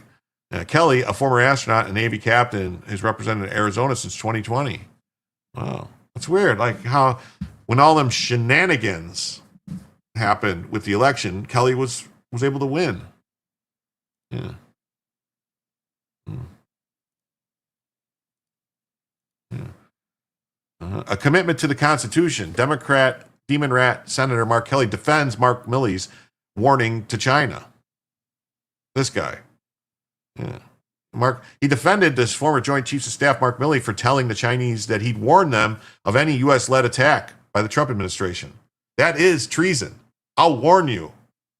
I'll warn you if Trump decides to do something. Yeah. Both should be court-martialed. Yes, they should.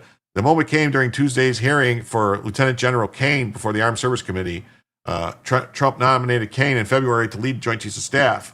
A major proponent of the, fill the position of fired chair Charles Q. Brown, a major proponent of diversity, equity, and inclusion, or DEI, in the military. Interesting. Didn't we have Chinese spy balloons floating over the country? Yes, we did. All spies, raise your hands. Yeah. How is he can run the business if he's in office? Because it's just the Chinese paying him money. The Chinese have the business that they just put him on the board, kind of like the 10% for the big guy, or we're going to do this with Hunter and all that stuff. When given the chance to question Kane, Kelly referenced Milley in the Trump administration's investigation into retired generals' conduct. As Fox News reported, Secretary Hegseth yanked Milley's personal security detail and security clearances earlier in the year and directed the DOJ's Department of Defense Department's new Inspector General to conduct a review to determine if enough evidence exists for Milley to be stripped of a star. It was reported that while serving under Trump, Milley told the counterpart that the U.S. had no intention of attacking China and that he would call them ahead of time if Trump were to launch such an offensive. Milley's spokesman released a statement confirming the general's talks with the Chinese. The statement did not specifically deny the reports that he would warn China. That is treason. That is treason. That is treason. Kelly, a veteran, stunningly applauded the general for his decision to notify the Chinese of any prospective U.S. offensive.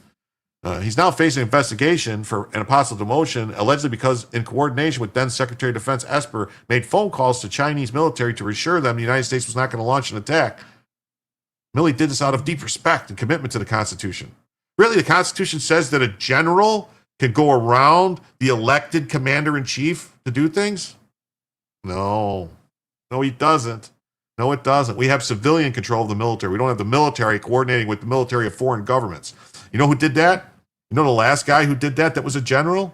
That was a general by the name of fucking Benedict Arnold that did that. I don't think maybe he was a general. He might have been a major or colonel. But anyway, Benedict Arnold went to the British and gave them information. That's who Milley is. Benedict fucking Arnold. And Kelly? Benedict fucking Arnold. Just remember. Yeah, these people need to be in Leavenworth. Gitmo. They need to be in Gitmo. Gitmo.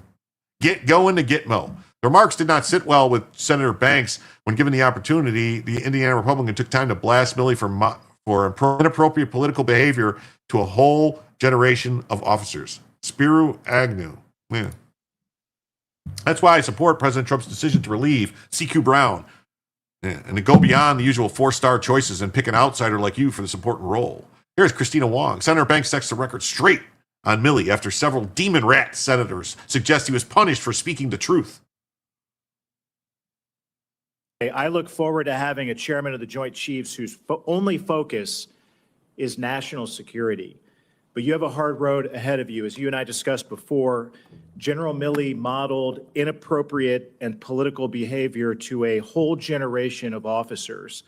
And it's why I fully support President Trump's decision to relieve General CQ Brown and the unconventional decision to go beyond the usual 4-star choices and pick an outsider like you for this most important role. You spent much of your military career outside of Washington, D.C., not exclusively inside of the Pentagon. And because of this, you have a much better understanding of what's important to our warfighters and to the average American. You also know that the National Guard often gets the short end of the stick in the budget fights. And having a chairman who properly appreciates the importance of the Guard is critical. So because of all of that, I Can't wait to get you confirmed as soon as possible. And I want to go back and talk for a moment. As I said before, General Milley was the most political chairman of the Joint Chiefs that I believe that we've ever had. He actively undermined his commander-in-chief. General Milley admitted to calling Speaker Pelosi and disparaging President Trump's mental fitness and questioning his nuclear command authority that was completely inappropriate and unacceptable. And General Kane, I want to ask you, how will you communicate differently than that with congressional leadership? Well, Senator, I'm committed to open and transparent communication, but the first duty of the chairman is the advisor to the president. And so, you know, I would flow through that. None of this works. None of these fucking sound boosters work. What is going on? To the president. General Milley admitted that under his watch, the Pentagon wasted nearly 6 million man-hours on DEI and woke trainings. Milley also testified to me before the House Armed Services Committee that he wanted to read more about critical race theory and understand white rage. Under your leadership, General Kane, what kind of training can we expect our service members to be focused on?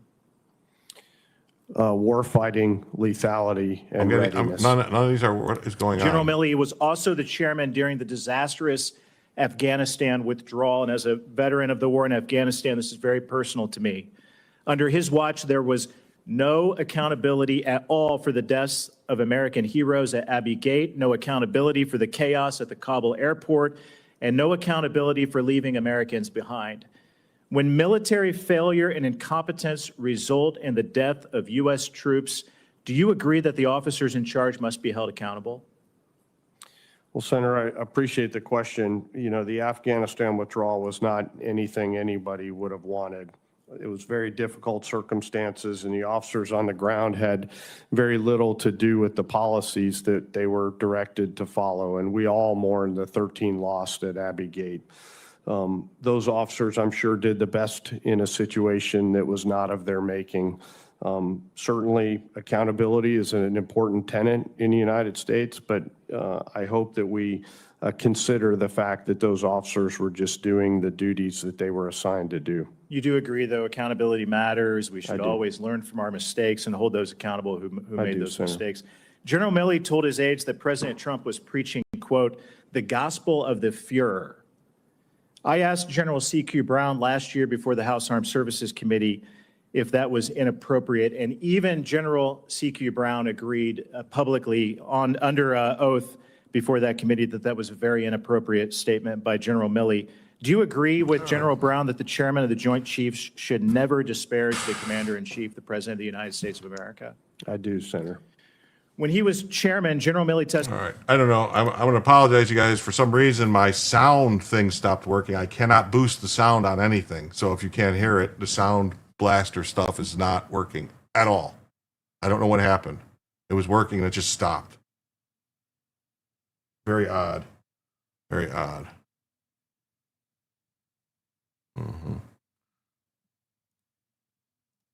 Yeah. So throughout his testimony, Kane spoke of his military career and the biggest threat he faced in the American homeland. Yeah. Air Force Raising Kane delivers remarks before the Senate. We can never forget our number of Joe and job is to create peace through overwhelming strength.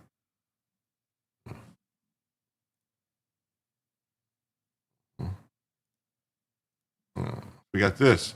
How an Arizona spy balloon company is tied to Senator Kelly in China. You think it sounds great? Maybe that was caused the reboot. I don't know, but none of them. I've tried loading while that was playing. I was loading all the different extensions to try and boost the sound. Nothing was working. Nothing was working. Nothing was working. Very weird. Why nothing's working now? But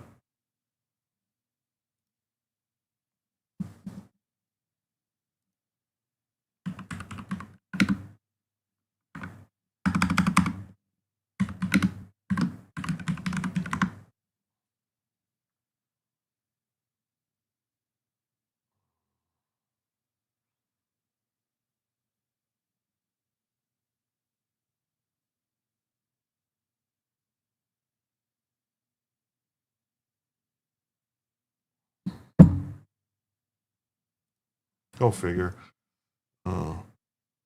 Stop doubting your Oprah level production skills. Yeah, I don't know. There's the spy balloons. An Arizona company that manufactures and operates high altitude surveillance balloons and contracts with the federal government faces renewed attention in the aftermath of destruction of a spy balloon sent by the Chinese government that entered U.S. airspace earlier this month. My Google TV and iPad is from a base in Afghanistan. Uh-oh. Uh-oh. Uh-oh.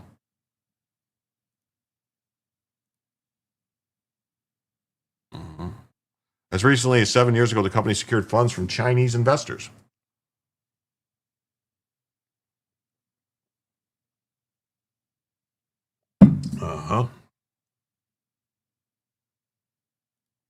You might have malware, Google Malware Bytes download. Obama left the weapons for ISIS and Biden left the weapons for Afghanistan. Yeah. Tucson-based Worldview, co-founded by now U.S. Senator Mark Kelly in 2012, received venture capital from Tencent, among the largest tech companies in China, both in 2013 and 2016. Tencent, like most tech giants, has close ties to the Communist Chinese Party. Worldview President and CEO Ryan Hartman told the Arizona Republic in 2020 that Tencent has zero access and zero input and zero control over the company. That just means they have total control, total access, and yes. I was entertaining the Demon Rat viewers. Good for you. Thank you. I appreciate it. When Tencent made its investments, Worldview was the most focused on space tourism. Tencent says it stopped investing after the company pivoted to defense-oriented business. Oh, sure it did. AH-64s, well, the Blackhawks, yeah. Apaches. Today, Worldview contracts with the U.S. government and private companies to provide aerial surveillance via balloon. About 65% of the company's work last year was defense-related. I should run for president. I would order these generals to some uninhabited island to guard. The Pentagon's counterintelligence security agency examined Worldview in 2019 and cleared the company to handle military work. Yeah, I'm sure because, Mark Kelly's there, so that's why. Yeah, Mark Kelly should have been prosecuted after he caused a rip between Zelensky before their meeting. Then Kelly flew to Ukraine to interview before Rubio could talk to them. Yeah, it should be prosecuted for Logan Act violations. Yeah. A high-altitude balloon sent by the Chinese government was downed by an American fighter jet off the coast of South Carolina in early February. The U.S. government believes it was being used for surveillance. You don't say. Yeah. Did Chinese chess master play checkers with your system? It's possible. Mark Kelly should have been prosecuted. Yes. Neither Obama nor Biden ordered any of the weapons destroyed from the air after leaving them. Mark Kelly can go guard Afghanistan. Yes. Maybe. Why it matters, the event escalated tensions between the U.S. and China, and it raised concerns over the Chinese government surveillance and influence in American businesses. Claire Chu, senior China analyst at the defense intelligence company Janes, why are all these analysts that are on China all Chinese people? Don't we know that you can't trust them? Most of them are here because the Chinese government sent them here to fuck with us, to make us think that they're like, You don't think they were really Chinese balloons? Maybe they weren't.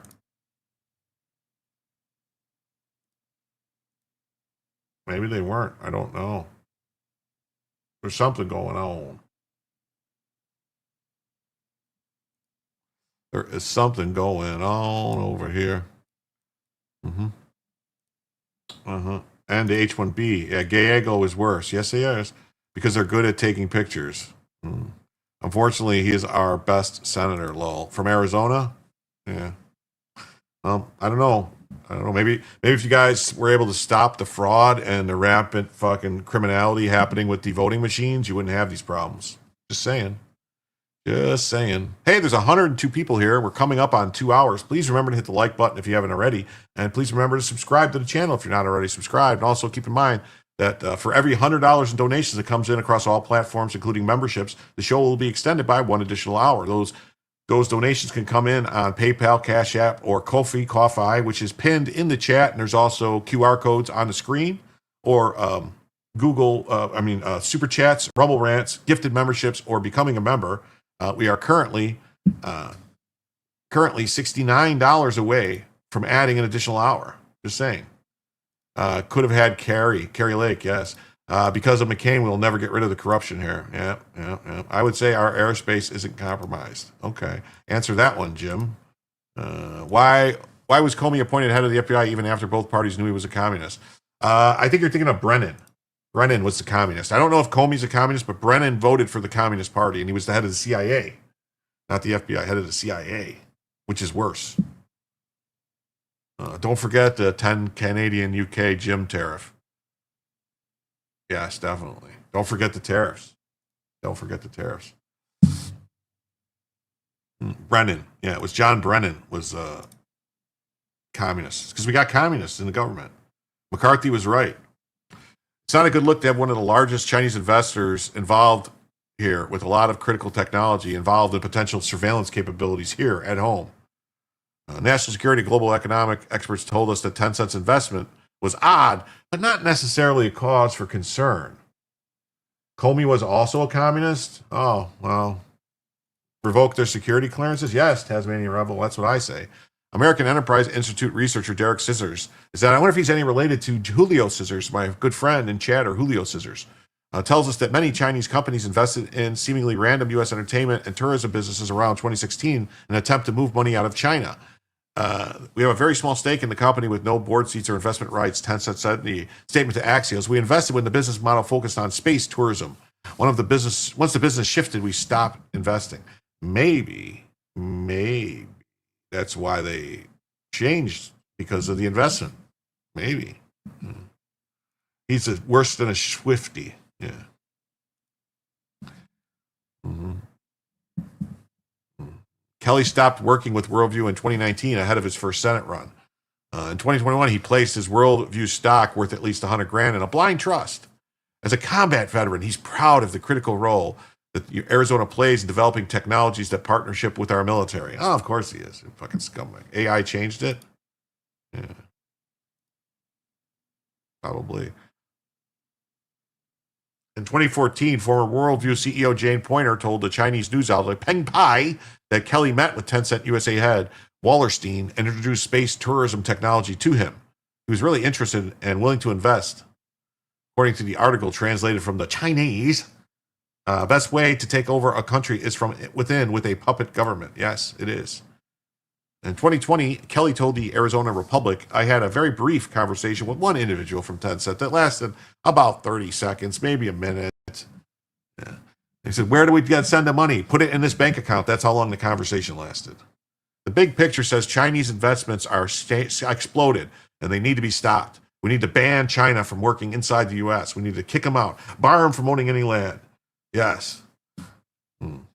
Investment dropped again in 2018 after China reversed its policies and the U.S. increased regulations on international investments. Good.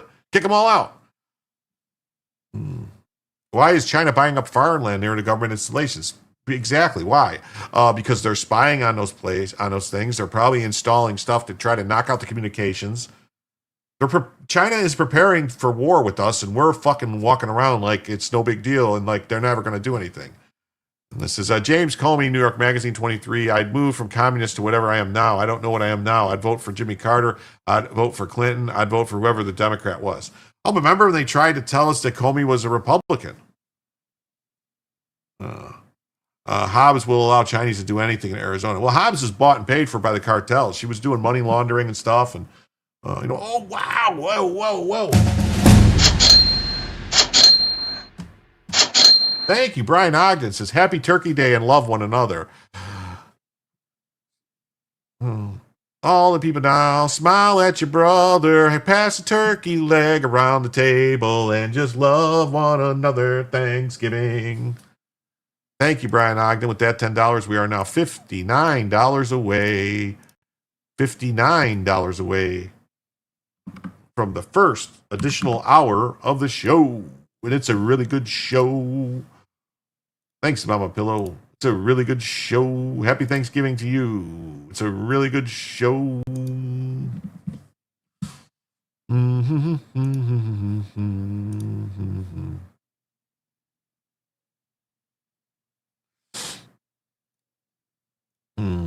Yes, we got about a half hour left or so. I'll probably go a little longer, but to try and hit the goal to add an extra hour tonight, but we'll see what happens. Chinese companies invested more than $85 billion between 2016 and 2017. So in just 1 year, $85 billion. More than the previous 15 years combined. Wow. I know who Comey is now. He is an ANO, American in name only. That's right.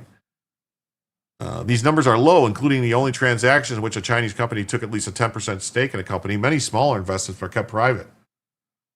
I wish I could send you that info on the Chinese buying the trailer park. You can send it to me on Twitter. The Chinese and the cartels are working together. Yes, they are. You too. Mm-hmm. Mm-hmm. Wait.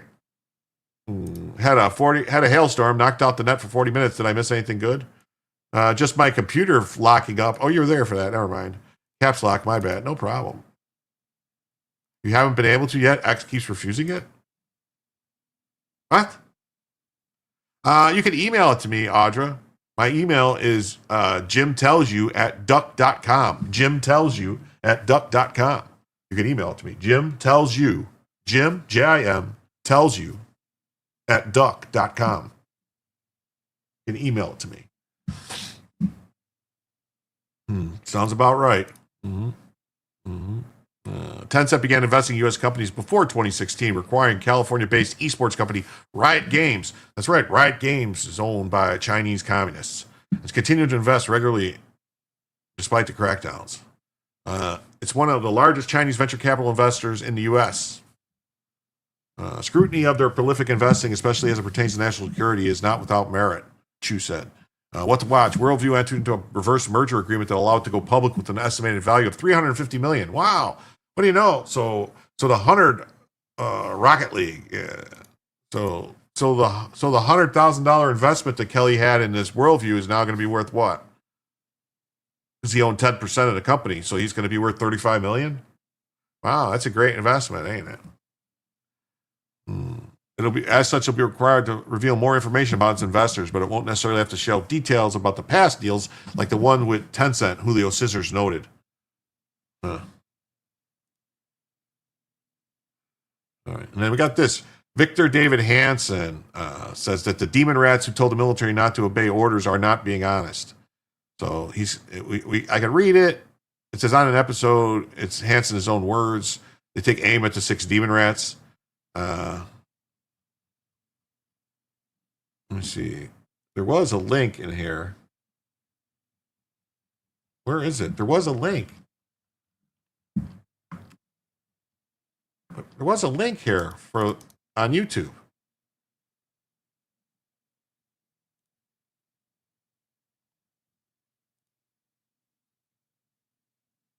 Wait a minute. There was a link to it. I had it. There was a link.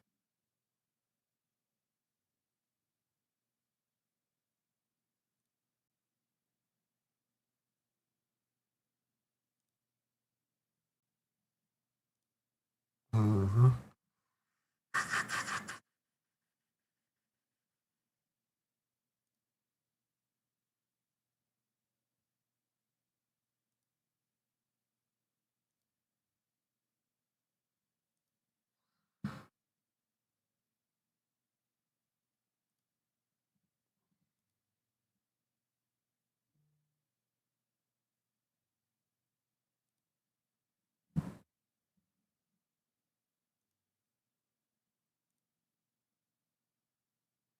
All right. I guess I can't believe that it did this to me. There was a link here, and then they took the link out. I had to go manually find it.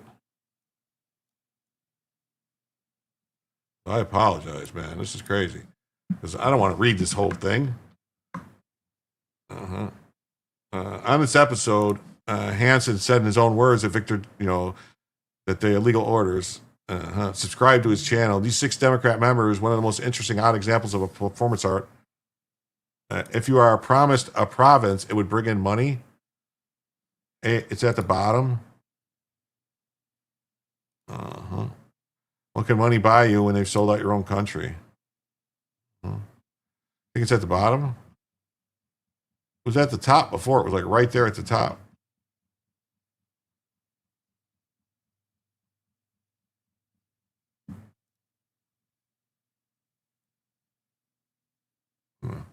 They took the link out for some reason. Anyway, so here it is.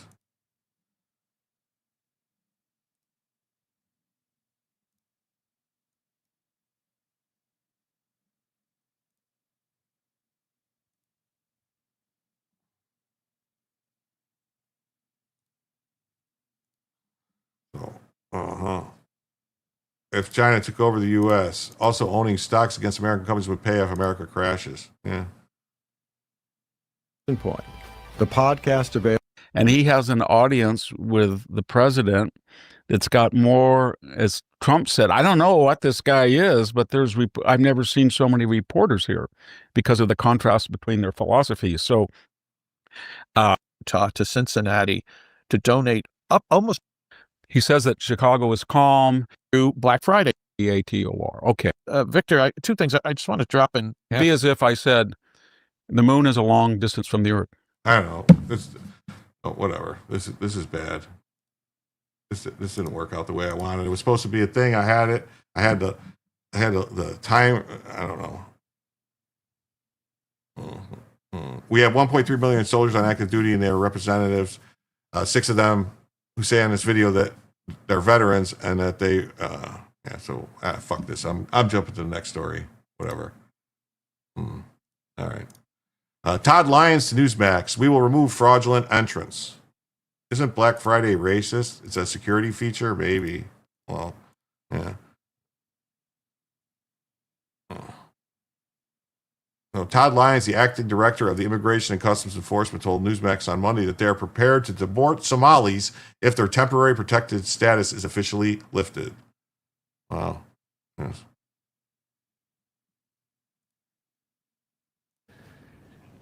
You know, Rob, that's just to hear an elected official get up there and say they're going to create a tracking mechanism to keep track of law enforcement officers. I've said it many times, and unfortunately, the bad thing, I have to keep saying it. These tracking apps are like putting a map in a hitman's hands.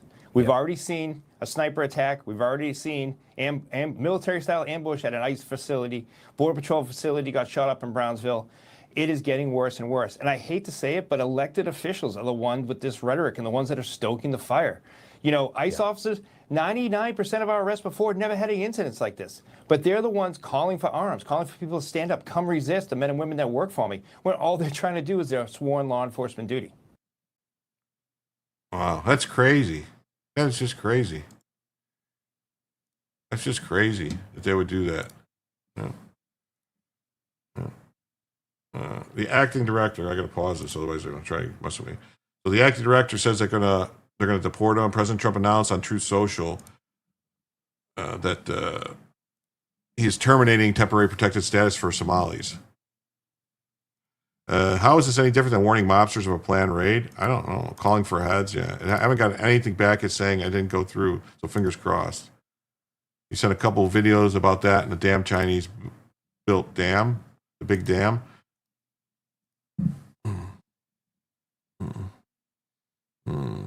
The Trump announcement comes after millions of dollars in stolen Minnesota welfare funds were allegedly diverted by members of the state's Somali community to an overseas terrorist group linked to Al Qaeda. Ooh. Well, what Jim calls crazy, I call disgusting. Yeah.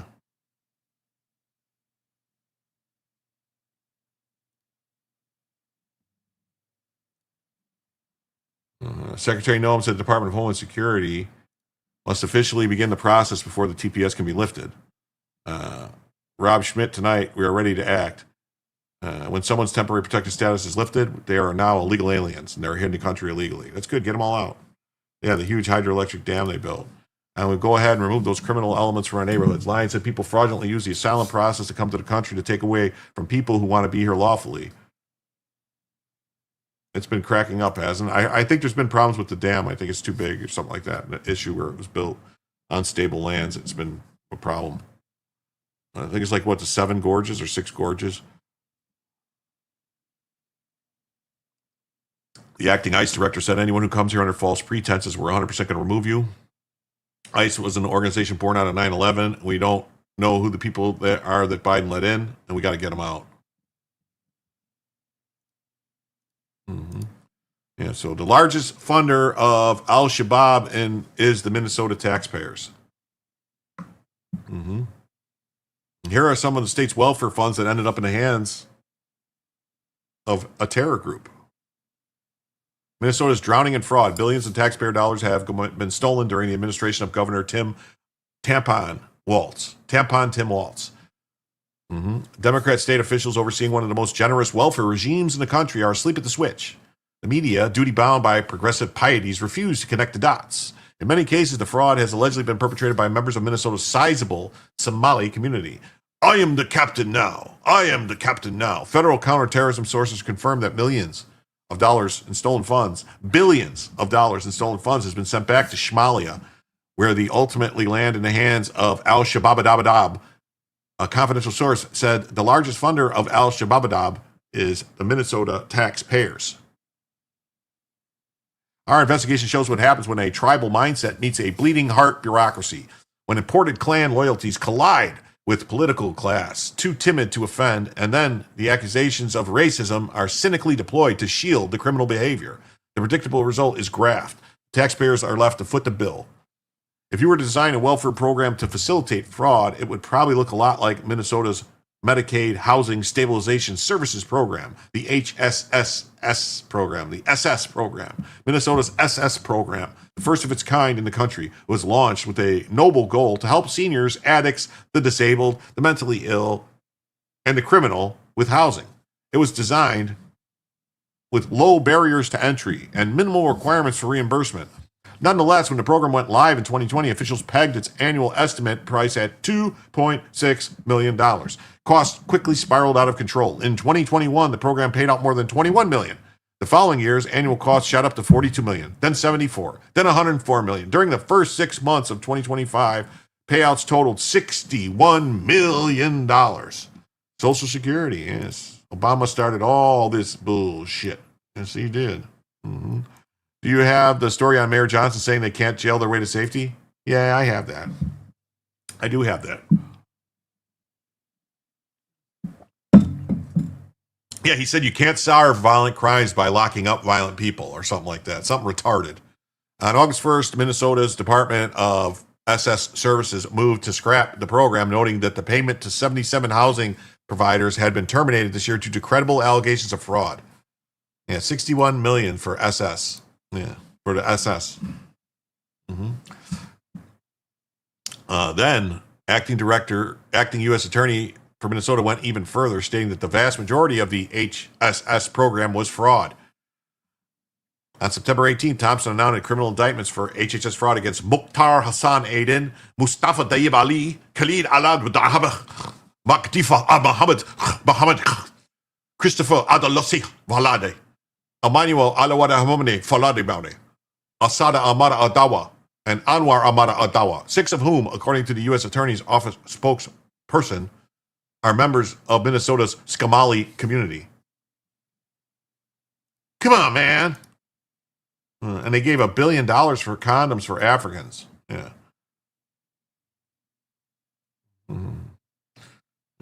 Thompson made it clear that it's just the first round of charges for the HHS fraud in the Somali neighborhood. Most of this cases, unlike the Medicaid fraud and Medicaid fraud cases nationally, aren't just over billing. Thompson said that at the press conference announcing the indictments. These are often just purely fictitious companies created to defraud the system, and that's unique in the extent in which we have here in Minnesota. He said that many of the firms operated out of dilapidated storefronts or rundown office buildings, or maybe just had like just a mailbox, like a post office box that they used, and they could steal $7 million, and then a fucking commie leftist judge would just say, yeah, I think you didn't look at this, could have been just a misunderstanding that they didn't know they weren't supposed to steal the money, you know, that they thought that they had a right to steal the money because, you know, in Somalia, you just take whatever's not nailed down, and so they came here, it's just a cultural differences thing, so even though the jury found this guy guilty, we're going to let him go. That's actually a story, yes. That is actually a story. Mm-hmm. He noted many owners of companies engaged in the fraud and other companies to which they billed, such as the ADB Autism Program, the Adult Rehabilitative Mental Health Service Program, and the Integrated Community Support Program. All of them, all of these programs were massive vectors for fraud from the Somali neighborhood. Did I show the judge's picture? It's a white woman, the judge, a young white woman. I have her picture if we get there. What we see are schemes stacked upon schemes, draining resources from other schemes and designed to steal everything. I mean, these people would steal the copper wire if they didn't get electrocuted because they were too dumb to shut the power off. On September 18th, the same day as the HHS frauds was announced, Attorney's office announced that a man named Abouladouel Nouri Joshua became the 56th defendant to plead guilty in the $250 million Feeding Our Future fraud scheme. Founded in 2016, Feeding Our Future was a small Minnesota nonprofit that sponsored daycares and after-school programs to enroll in the federal child nutrition program. That's the CHIP program. And these organizations were primarily owned and operated by the Skamali neighborhood, the Skamali community, according to two former state officials. In 2019, Feeding Our Future received $3.4 million federal funding from state disbursement. In the months after the COVID scamdemic, the nonprofit rapidly increased its number of sponsored sites using fake meal counts, doctored attendance records, and fabricated invoices. The perpetrators of the fraud ring claim to be serving thousands of meals per day, 7 days a week, to underprivileged children. In 2021, Feeding Our Future received nearly $200 million in funding in 1 year. $200 million to feed Skamalis. They don't even eat. They're super skinny. They don't eat. Skinnies don't eat. Didn't you see Black Hawk Down?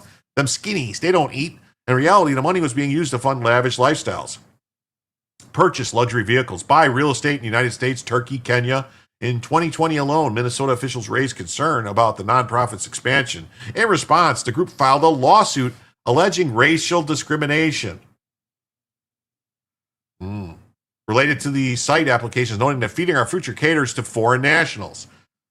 That's standard operating playbook for this cohort. When in doubt, claim racism, claim bias. Former Minnesota State Senator and nonprofit leader. Even if the facts don't point to that, it allows for many folks in the middle or on the left to stay silent.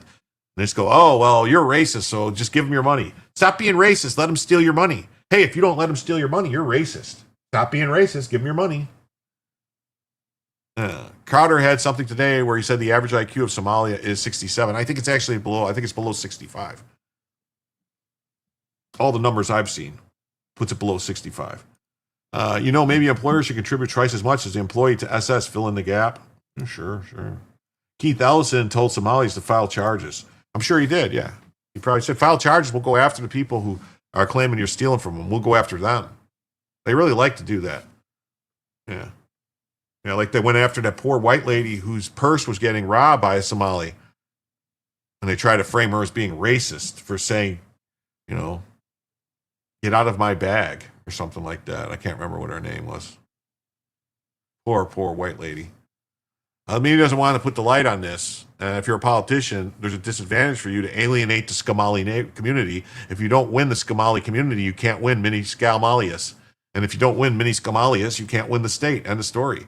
The fraudsters have leveraged their growing political influence to cultivate close ties with the Minnesota elected officials. Several individuals involved in the Feeding Our Future scheme donated and appeared publicly with Ilskum Omar, a Skamali-born congresswoman from Minneapolis.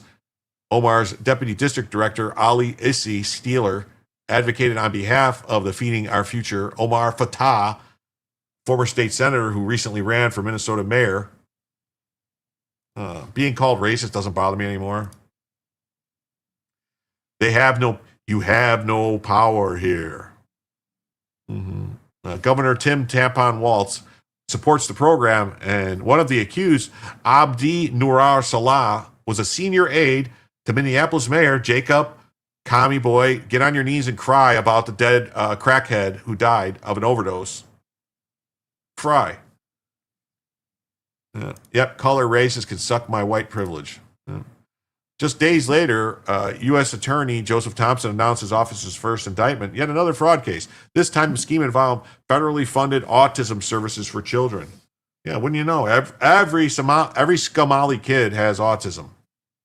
The accused is, and instead, they should have just checked what their IQ was because, having a 65 IQ doesn't mean you have autism. That just means you're fucking stupid.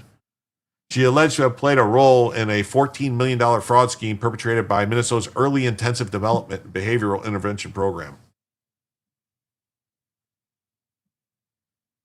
Lal Yutumi. Hassan and her co-conspirators approached parents in the Skamali community and recruited their children into autism therapy. They said, look, your kids are fucking stupid. Your kids can't tie their shoes. They don't know, not to wipe their ass with the same hand they eat with. So we've got to do something. Let's say they're autistic. Go over there and take some of that poop that you wipe your hand with and draw something on a piece of wood or something, and we'll call them artistic. A lot of their people are inbred. That's what I'm reading. That's what I'm reading. In a press release announcing the indictment, the U.S. Attorney's Office made it clear that the alleged autism fraud scheme extended to a wide network of people. To drive up enrollment, Hassan and her partners paid monthly cash kickback payments to the parents of the children who enrolled. The release reads, the kickback payments range from $300 to $1,500 per month per child. The amount of these payments was contingent on the services DHS was authorized a child to receive. The higher the authorization amount, the higher the kickback. This should be considered RICO, like they should all, even the parents should be going to jail. Johnson sure screwed over our Bill of Rights in 1964, and now his BS has come full circle. Yes. Yes. Often parents threaten to leave and take their children to other autism centers if they did not get paid higher kickbacks. Those parents should all be in prison. Every one of these people should be in prison and fucking deported. None of them are natural-born citizens. So they should all be denaturalized, distracted, pulled out. Like, get them out of the country. Get them out. We've got enough homegrown people that were born here to do fraud. Obviously 1,500 because they claim 12. Yeah. Much like the SS program, autism claims to Medicaid in Minnesota have skyrocketed from 3 million in 2018 to 54 million in 2019, 77 million in 2020, 183 million in 2021, 279 million in 2022, 399 million in 2023. Yeah, Biden was just shoveling the money. Here, take it. Meanwhile, the number of autism providers in the state spiked from 41 to 328 over the same period, with many in the Somali community establishing their own autism treatment centers, citing the need for culturally appropriate programming. You know what that means, right? They sat around eating khat, which is what the Somalis like to eat. It's a drug. It's a leaf that they chew on to make them crazy. And they run around all high. It has like effects of like cocaine. And that's what they all chew, khat. By the time the fraud scheme was exposed, 1 in 16 Somali 4-year-olds in the state had reportedly been diagnosed with autism, a rate more than triple the state average. They were just stupid kids. They had a 65 IQ. Yeah, eating cock. No, not cock, khat. I believe it's pronounced K-O-T-T, I believe. This is not isolated scheme. From feeding our future to the housing stabilization services and now autism services, you've got a massive fraud involving a whole bunch of Somalis. They're fucking robbing us. That's what happens when you import people from a low trust society. They're going to rob you. They might murder you. They're going to rape your children, your daughters, rape your wives. Yeah, they're going to eat your dogs. They're going to eat your cats. It's gross. It's disgusting stuff. It's all black. It gets all over their face. Yeah, that's why they look that way, because they've been eating all the khat. Yeah. Oh, K-H-A-T. Okay, I knew it was something like that. Thompson hinted at, but left unsaid, is that this network of fraud schemes, which forms a web that has stolen billions of dollars in taxpayer money, involve many members of the Somali community. Push eject. The Feeding Our Future HHS and autism service cases are far from the only example. At least 28 fraud scandals have surfaced since Waltz was elected governor in 2019. Wow. 2019. Wow.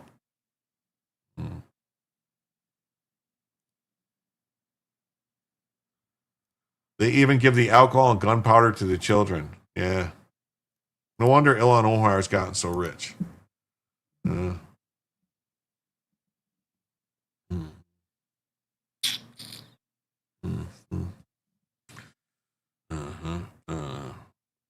Most of the large-scale fraud rings, according to two FBI officials, have been perpetrated by the Somali community. I'm not going to cot to myself. I'm not going to cot myself. Kaish Megan, a Somali American who has worked as a fraud investigator and declined an interview request, identified the problem last year. We must grapple with something that's uncomfortable and true. Nearly all defendants in this case are Somalis from my community. They're Somalis. Yep, they've got kids that will blow your head off. Yep. Perhaps the most surprising aspect of the Somali fraud story is the scale. It's utterly beyond imagine how large it is. It's got to be the largest fraud ring ever exposed in the history of the world.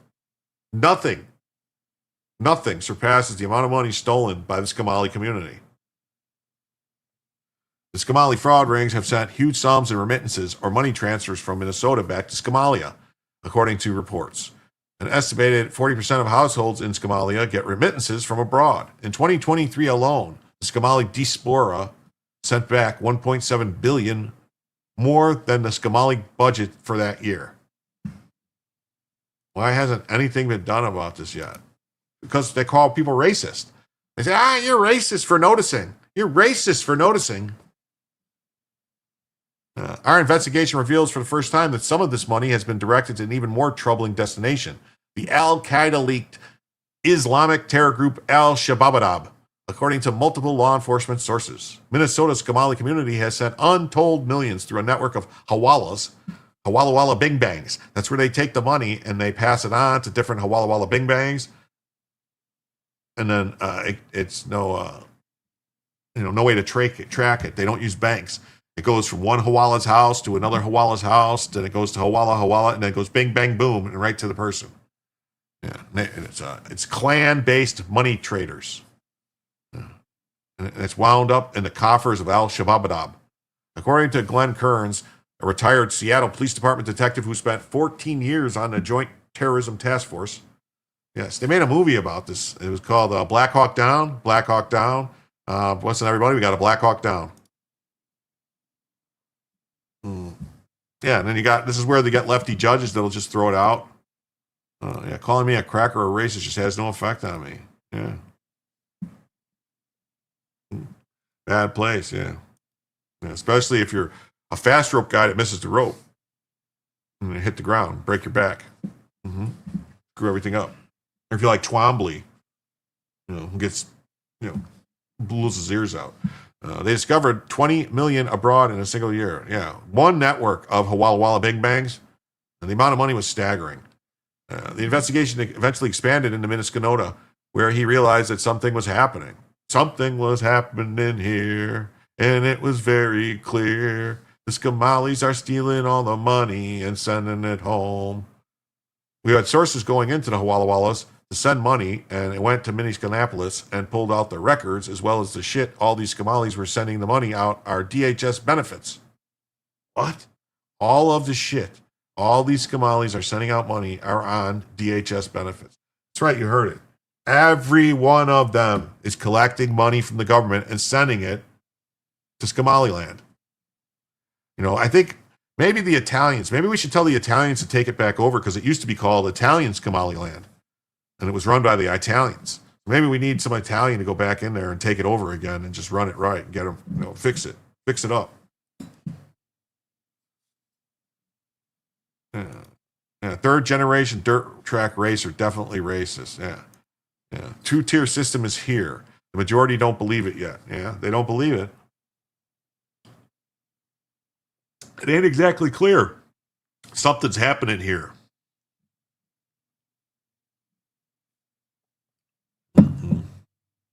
Project Veritas has uncovered a Somali when he turned over evidence of election coverage was threatened with prosecution. It was pointed out that in that community, corruption is expected. Yeah, they're expected to be corrupt. Just look at them.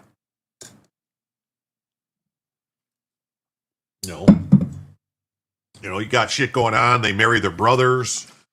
Their fathers are actually a warlord that was persecuting and killing his own people, committing war crimes. And then they come here and they lied to get into the country. And they run for Congress, and then they marry a white guy after they married a brother to cover up all their tracks. Yeah. And a ginger at that.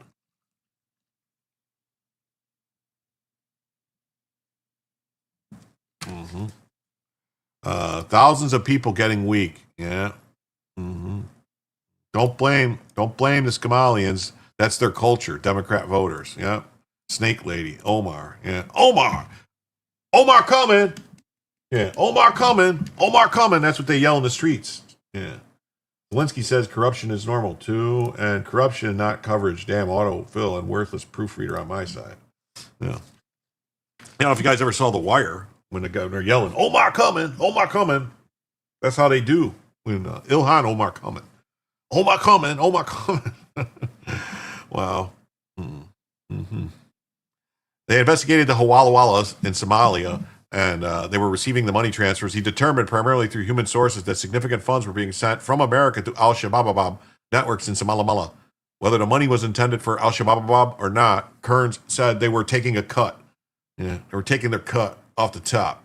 A second former official who worked for the Minneapolis Joint Terrorism Task Force confirms the story's general structure. This official, who requested to remain anonymous, worked on 2 terrorism cases that intersected with the Somali community and has studied the flows of funds from Minnesota to Somali. So much resistance from behind. Yes. Imagine what it would be like being a demon rat with no sense of humor. Yeah. I'm trying to keep this as light and funny as possible, because otherwise I would get a heart attack from how angry I really am. I am seething inside right now, seething at this happening. The fact that there's not people basically running around right now, taking these people out of their homes, putting them on buses, taking them to the airport, and catapulting them out of the fucking country back to their... They want to be thieves and do this shit? Do it back in Somaliland, not here. Bella just sleeps through it all. She does. And I have to apologize for my speech impediment that I keep saying Somalia, because that's how I pronounce it. Somalia. And they're concentrated. Yeah, anywhere Somalis are concentrated, every cent that is sent back to Somali benefits Al-Shabaab in some way. For every dollar that is transferred from the Twin Cities back to Somalia, Al-Shabaab is taking a cut of it. A third source who spoke on a condition of anonymity described the close links between the Somali American community in Minnesota and Islamic terror groups abroad. 10 years ago, the source was recruited as an independent contractor for the 3-letter agency investigation into the Minnesota men who had joined or attempted to join ISIS that year. Homeland Security Task Force found that Minnesota led the nation in the number of Americans who joined or attempted to join ISIS. As of the 58 Americans who had done so, nearly half came from Minnesota. Scott Johnson, who has covered these and related stories for years, attended several of those men's trials, reporting on them for the Journal. He noted that Minnesota men gave the outward appearance of American assimilation, including being sophisticated users of social welfare benefits. So no. That's not being assimilated. Robbing us, using all our benefits, finding a way because somebody told them, apply for this, because that's somebody helping them. That's somebody telling them, here, apply for this benefit, do this, get this free money, probably taking a cut, probably paying fucking Ilhan Omar's campaign. She probably gets a piece of everything. Tells them, I can do this, I can help you do this, I'll talk to my friends over here. You know what I mean? Yeah. Use 130s, load them on skid pallets, drop the ramp, touch and go while you shove them out the back. They survive. Good for them. That's what I'm saying. I've actually got a friend that's one of those. We came to the conclusion it's a big election year. We don't talk till after. Yeah, I can't say this. They gave the outward appearance of assimilation because they were on all the welfare benefits. Yeah, they're clearly assimilated if they're on EBT, because that's the truly American thing, is to be on EBT. This is a third rail conversation because the largest funder of Al-Shabaab is the Minnesota taxpayer. There's an issue here, and it's real, and it's an event that's traceable back to these funds or people from this area. This situation will take on a whole new set of topics. Yes. We aren't the Borg. Thank you so much. We are now $57 away from the first additional hour. Mm-hmm. A demon rat. Yeah. Thank you so much, Brian Ogden. And actually, let me look. Let's see. Oh, it says the goal ended, but what I'm going to do, because I really love all you people here in my audience. The members of the Jimsomniac clan. It's not a cult. All right. We don't even have tracksuits. We just have fancy shoes and tinfoil hats, but we'll get to that later. I'm going to start a new goal for another 30 minutes for the $57. And if we hit that, I'll add another hour because, I want to make it up to everybody because Joe forgot to raid the stream. And, so I feel like this is all Joe's fault. We're going to blame it on Joe. So I'm going to start another goal. What am I call it? We're going to call it just 10 super chats. 15 for 30 minutes. Yes. Do this.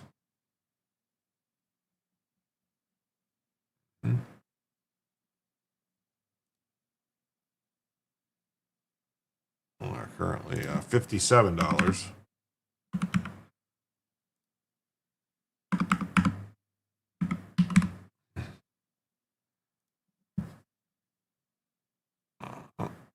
All right.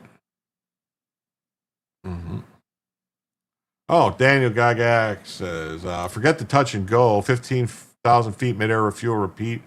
You people, lol. Just diggers that love Kool-Aid and squirrels.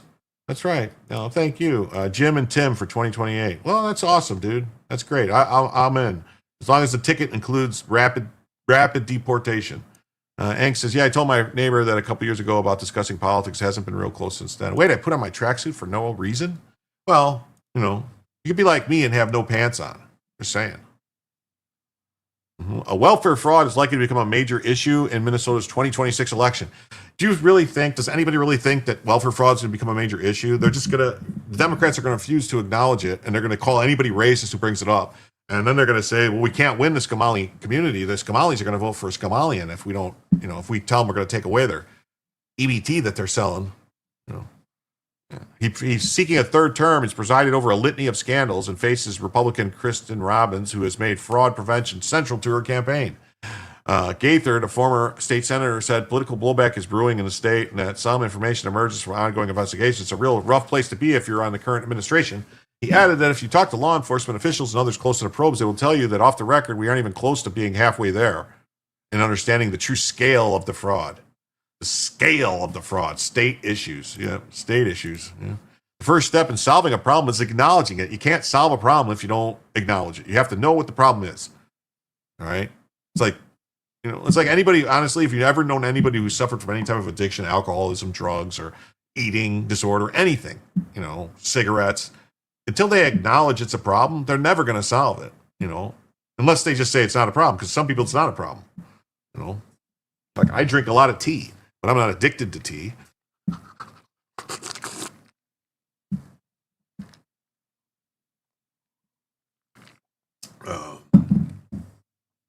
The Minneapolis black community are pissed about the Somalis and Waltz possibly won't get elected. Yeah, but I think the African American, whatever you want to call it, the black American community, I think they're out. Like the Somalis already, are double that size. Because there's what you got in Minnesota, you've got Drex's brother, and Drex's mom, and then that's it. And all those people know Nick, so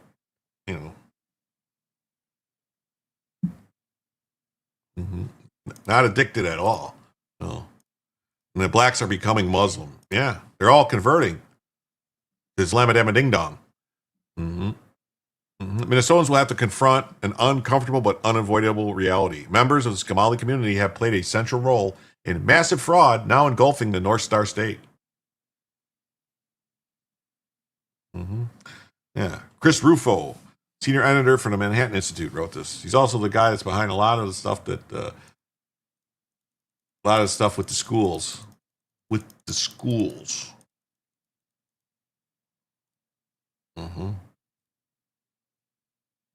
What is this? Oh, and we got this story, which this was great news when I saw this. I knew you guys would want to hear about it. All right. The Trump administration is targeting Biden's refugees in the latest immigration crackdown. That's right. Every refugee that came in under the Biden administration is getting re-interviewed by the Trump administration to determine if they are actually refugees. Everyone. People are pissed. I don't know if becoming Muslim is going to go the way they want it to. The Trump administration is targeting at least 200,000 refugees admitted under Joe Autopen Biden, according to CNN.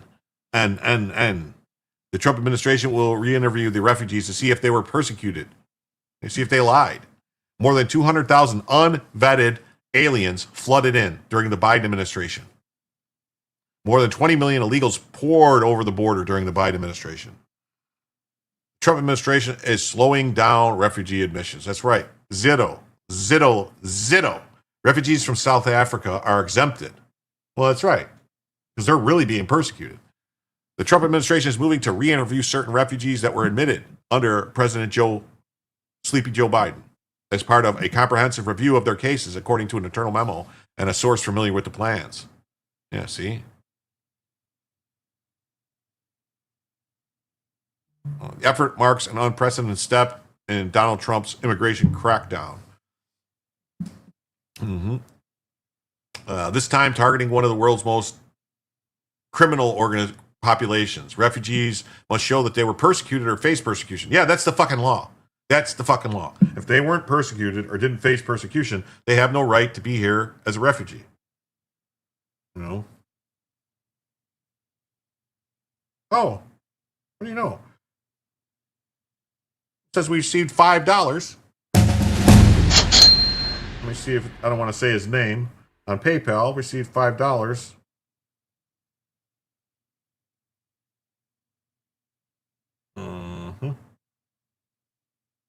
I don't want to say your name. I'll just say your name is GB. Mr. GB, thank you for the $5, whoever you are. Thank you. Thank you, Mr. GB, for the $5 on PayPal. And with that, that puts us at $52 away from the first additional hour. Oh, what do you know? Charles says, I'm not fucking around. With 5 gifted memberships. 5 gifted memberships from Charles. And let's see, Ben Frail received a gifted membership. Prove me wrong, sucker. Received a gifted membership. That's an awesome name. Prove me wrong, sucker. Peppers received a gifted membership. Not limb kinda shady. Not slim kinda shady. Okay, awesome. And then Mike Likes Tacos received a gifted membership. I like tacos too. I had tacos for dinner. And then Brian Ogden comes in with another gifted membership for Kelly A4 received a gifted membership from Brian Ogden. Wow, thank you. Thank you so much, Charles. And thank you, Brian Ogden.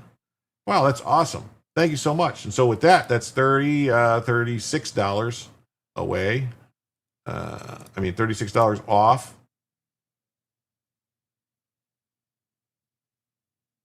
So that's $16 away, right? 16 and 36 is 66. Yeah. $16 away from an additional hour. That's the way that works. Man, I love tacos. Yeah, I love tacos is the best. Yeah. There's also a story of refugees going on vacation back home. So if it's safe to visit, it's safe for them to stay. Yes, exactly. Thanks, Brian. Thanks, Charles. Yeah, Skamales. Yes, the Skamales, man, they're the worst, man. They're the worst. Yeah, so we're $16 away from an additional hour. Just putting it out there. If anybody wants to know, $16 away. So, yeah. The vetting prior to entering the United States is what's generally a years-long process. Well, I don't think so. Trump officials have scrutinized the admissions program, which has historically had bipartisan support, and argued that the previous administration didn't sufficiently vet the people who entered. Yeah, we know. Fucking terrorists got in. They let fucking terrorists in. Known terrorists. Wanted terrorists. Wow, Brian Ogden comes with a 5 now. Thank you, Brian. With that 5, that lowers us to just $11. Just $11 away from the first additional hour. Thank you guys so much. You're so wonderful. Thank you, Brian. Thank you, Brian. Wow. Oh, Jay Wills comes in with a gifted membership.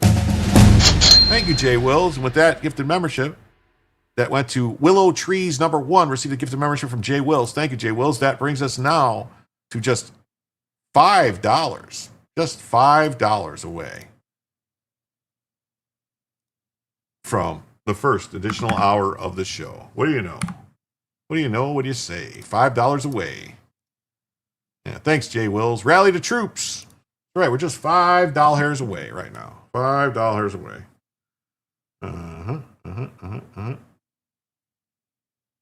Okay, just double checking. Bang, bang, boom. All right, we're good. Thank you so much. All right, just think, IRNG is around 2.5 million strong compared to the members that are allowed in. How many are healthy mams? Yeah.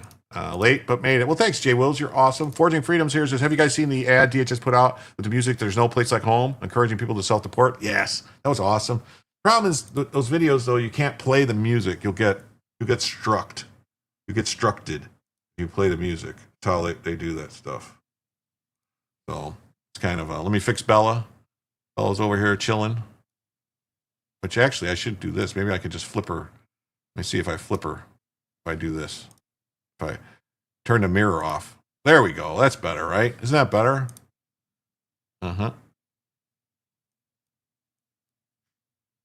You gonna move again, Bella? You gonna move again? Thank you, everybody.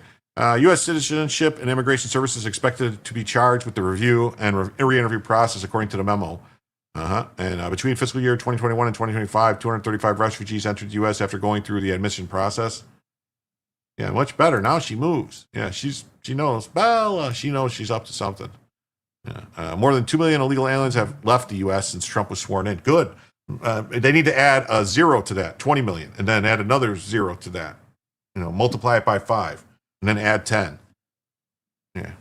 The Trump administration is on pace to shatter historic records and deport nearly 600,000 illegal aliens by the end of President Trump's first year. Well, see, it's not a record because a guy by the name of Eisenhower, Dwight D., as they call him, Eisenhower, Ike, he deported 600,000 illegal aliens in 3 months using the military. The AI dog is looking goid. And more than 2 million aliens have left the U.S., including 1.6 million who have voluntarily self-deported and over 527,000 deportations. If this is just the beginning, President Trump and Secretary Noem have jump-started an agency that was hamstrung. Yes, it was hamstrung. It was hornswoggled. It was barred. It was barfted. Yep. Agency was all jickety-jankety. Because of the Biden administration.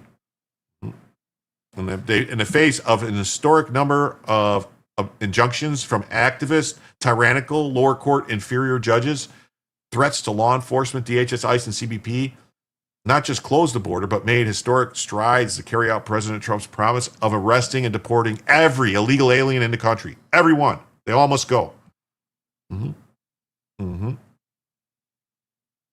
Illegal aliens are hearing our message. To leave now or face the consequences. Oh, he says for the second hour. Thank you.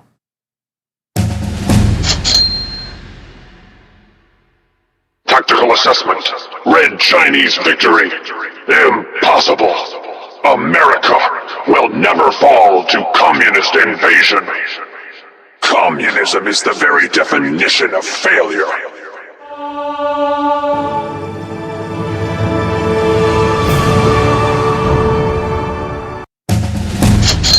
Thank you. With that, we are now $100 away from a second additional hour.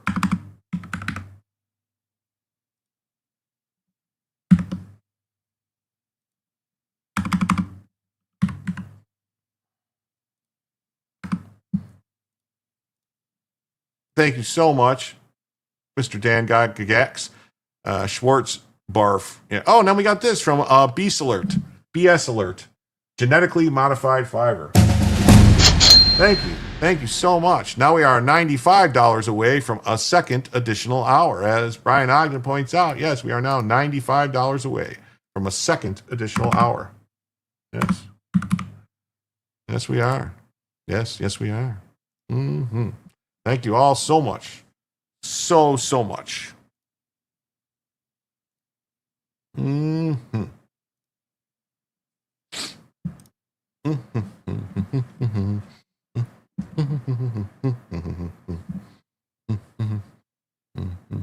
Illegal aliens are hearing our message to leave now or face the consequences. Migrants are turning back before they even reach our borders. Migration through Panama's Darien Gap is down 99.99%. Well, that's good. That's good. Mm-hmm. Yeah. And we're just going to breeze through this real quick. Trump administration orders review of refugees cleared by Biden. Well, that's good. Get them all. Check them all. Yes. Ooh, then we got this story coming straight from the White House. Designation of certain Muslim Brotherhood chapters as foreign terrorist organizations, and specifically designated global terrorists. Well, why not just name all of them? Just say they're all are. By the power vested in me as the President of the United States, I hereby pronounce you man and wife. Yeah. This order sets in motion a process by certain chapters of the subdivision of the Muslim Brotherhood shall be considered and designated as FTOs, foreign terrorist organizations, consistent with Chapter 219 of the INA, and specifically designated global terrorists, consistent with IEEPA and Executive Order 1324 of September 23rd, 2001, blocking property and prohibiting transactions with persons who commit, threaten to commit, or support terrorism as amended. Cool, that's what I was talking about. Yeah. The Muslim Brotherhood, founded in Egypt in 1928, was developed into a transnational network with chapters across the Middle East and beyond. It's relevant here as its chapters in Lebanon, Jordan, and Egypt engage in or facilitating and support violence and destabilization campaigns that harm their own regions. Yes, United States citizens and United States interests. For example, in the aftermath of the October 7th attack in Israel, military wing of the Lebanese chapter of the Muslim Brotherhood joined Hamas, Hezbollah, and the Palestinian factors to launch multiple rocket attacks against both civilian and military targets inside of Israel. Boutros Ghali. About time. Mm-hmm. Yes. A senior leader for the Egyptian chapter on October 7th called for violence attacks against the U.S.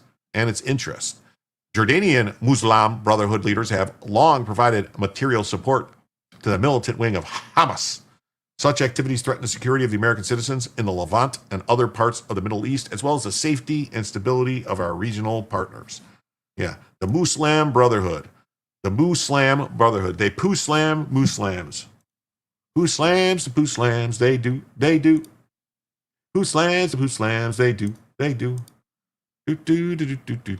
President Trump signs executive order to designate the Muslim Brotherhood as foreign terrorist organizations. They should check Millie's credentialing after the Aslan translators too. Maybe bring him back for a court martial. Definitely. I say get them all. I say just like Pokemons, you can't have just one. They're like potato chips. They're like Pringles. You know what I'm saying? They're like Prangles. You can't only have one. You got to get them all. Got to get them all. Gotta get them. Gotta get them all. Definitely. Yeah. So please, if you haven't already, we've been going 3 hours just about. So if you haven't, please hit the like button. If you haven't subscribed, please consider subscribing. Hit the notification bell on the thing. That way you get notified when I do these shows. I do them pretty much every night of the week. Monday through Friday, they're probably going to be at 9 p.m. Eastern time starting. Monday, Tuesday, Wednesday, Thursday. And then Friday, Saturday, Sunday, they might be like 10 o'clock, somewhere between 9 and 11 on Friday, Saturday, Sunday. That's when they'll be.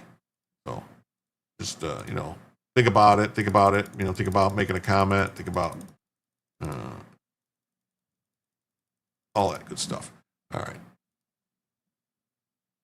right. So President Trump signed an executive order on Monday setting in motion a process to designate the Muslim Brotherhood as foreign terrorists. The order sets in motion a process. Section 219 does it. I see 102 in the chat and 102 likes. That's pretty amazing. Well, that's awesome. Just moments ago, in the presence of my NSC colleague who helped author the executive order, President Trump designated multiple chapters of the Muslim Brotherhood, including the Egyptian branch, which has a progenitor of all the modern jihadists, classified them as terrorists. The order directs Secretary of State and Secretary of Treasury to submit within 30 days a joint report concerning the designation of any Muslim Brotherhood chapter and other subdivisions, including those in Lebanon, Jordan, and Egypt, as FTOs. specially designated global terrorists. Within 45 days, the Secretary of State shall take all appropriate actions consistent with law in regards to designating the Muslim Brotherhood chapters or other subdivisions designated in Chapter 1 of this order as foreign terrorist organizations and specially designated global terrorists. Wow. Wow. Mm-hmm. In 1928, they developed into a transnational network with chapters across the Middle East and beyond. Mm-hmm. Yes, we saw all that. It's a breaking story, and we'll be monitoring it. Mm-hmm. OAN, Trump signs EO directing them to initiate the process to begin classify them as terrorists. And we got this story. Wow, man. Wow. Maduro fears for his life as Venezuelan Cartel de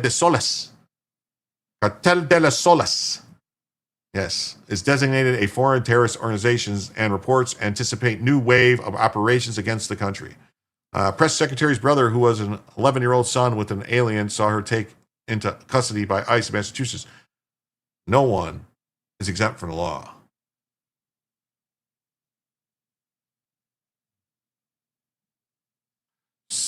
Press secretary's brother, who has an 11-year-old son with an alien, saw her taken into custody by ICE in Massachusetts. No one is exempt from the law. You talk talking about this press secretary, the press secretary now, or a press secretary under the Biden administration? Funny religion is biggest money from across the globe. Yeah, funny religion makes you laugh. I was thinking of Lay's as well. Yes, Dorito, he bites and everything crashes. Yes. Cheetos. I cheated. I looked it up. You Cheetos did? Mm-hmm. It was Lay's potato chips. Do you know that? Do you ever heard of Jay's potato chips? Very famous in Chicago. Real thin, very tasty. Caroline Levitt. No shit. Ha! What's up? Nice to see you. It was Jay's potato chips. They used to be made in Chicago. I think they stopped making them, or they sent them to Mexico, maybe to be made. But originally, prior to World War II, it was called Mrs. Japs. Mrs. Japs potato chips, because I don't know what the name was, but they got rid of the name Japs because of Pearl Harbor. So they changed the name to just Jay's potato chips. Mrs. Japs. Zappos. He looks rumors say Maduro can't sleep. Fear has become Maduro's middle name. While the largest U.S. military deployment in the massing off the coast of Venezuela, dictator Nicolas Maduro is keeping a brave facade, calling for peace, singing Imagine, and dancing badly. And Somnifarians, what's up? Lay's pretty close to Jay's. Yeah, Lay's is pretty close to Jay's, but it's not the same thing. Jay's were way better. Jay's potato chips. It was just an all-white bag with blue lettering. Jay's. They were so good. Yeah. But they had a factory on like 55th, I think, 55th, 47, somewhere around there. Around Ashland, maybe. It was good, man. It was good.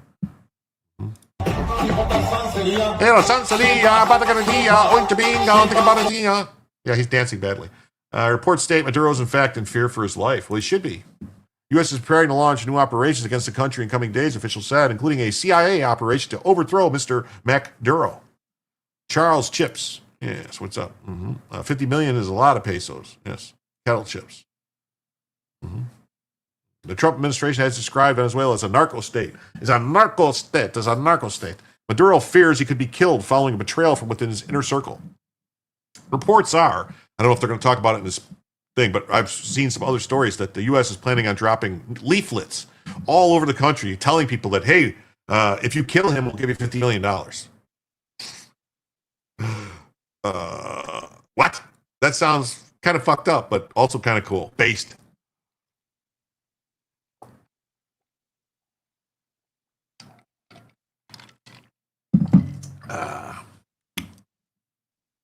Yes. Trump administration designates Cartel de las Solas, compromise of high-ranking Venezuelan military and government officials, as a foreign terrorist organization. What was L.A. motorcycle police chips? Oh, yes. California Highway Patrol. Ponch. Poncharelli. John and Ponch. What was John's last name without looking it up? It's called a blitz. Ballroom blitz, blitz, blitz, ballroom blitz, blitz, blitz, blitz, blitz. Ponch. Yeah, John was Poncherelli, but then that was not John. John was the other guy's name. The blonde guy was John, and Poncherelli was Eric Estrada. Jim the Safarians. Wilson. FTOs are foreign terrorist organizations that are designated by the Secretary of State in accordance with Section 219 of the INA as amended. FTOs designations play a critical role in our fight against terrorists and it's an effective means of curtailing support for terrorist activities, pressuring groups to get out of the terrorism business. Designated foreign terrorist organizations, Cartel de las Soles. It comes as the Trump administration has designated the Cartel of the Suns drug trafficking network, which Washington claims is led by Mr. Maduro, as a terrorist organization. Dropping leaflets is called a blitz. Nips Candy never changed their name.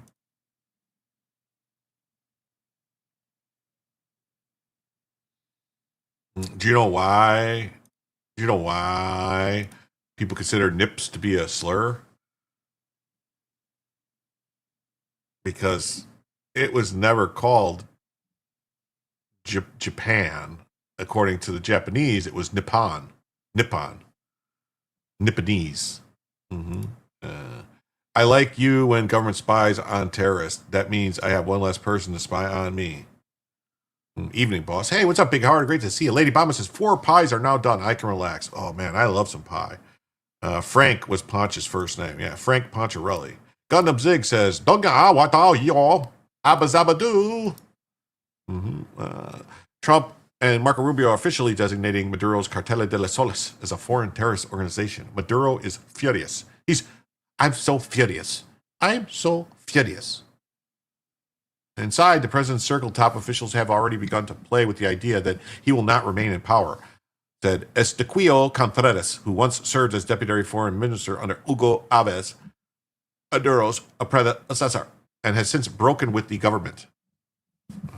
Mr. Contreras says that president's allies were now likely to engineer a transition that could prevent opposition leader Maria Corina Machado from taking office. The crisis is reaching its end. Hopefully what comes through is negotiation. If not, violence will be inevitable. There is a collective sense that this has reached the final stage.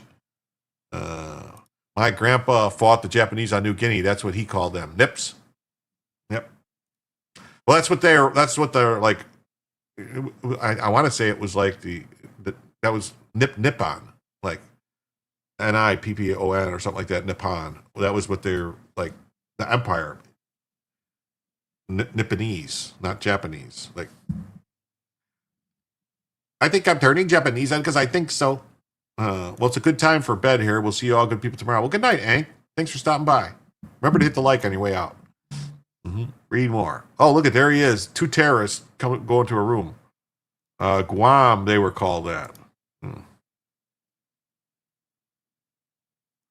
And then we gave them Viacom napalm.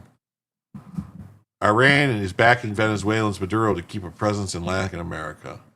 This is from Paul Sharon. That guy needs to get his chin game fixed. And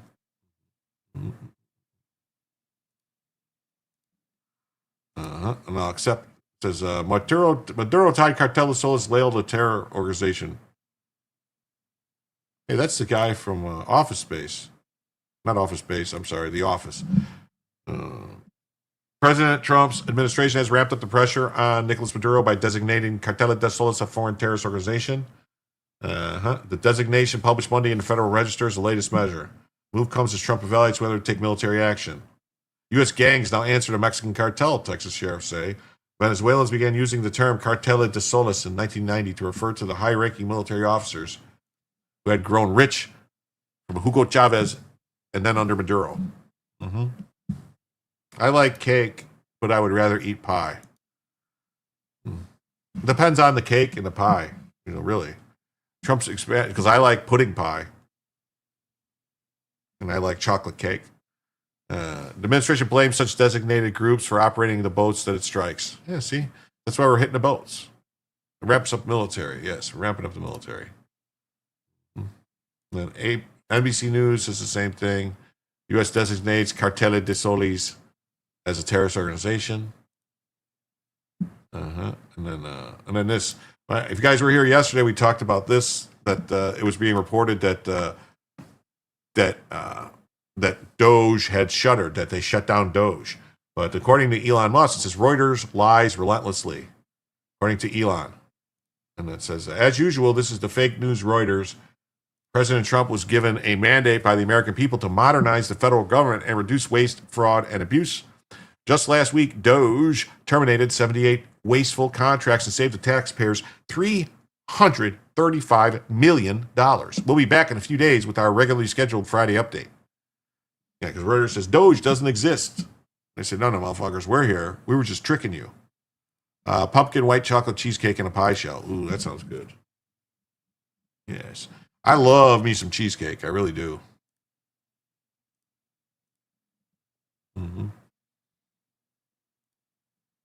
Doge slams Reuters for pushing fake news on shutdown story.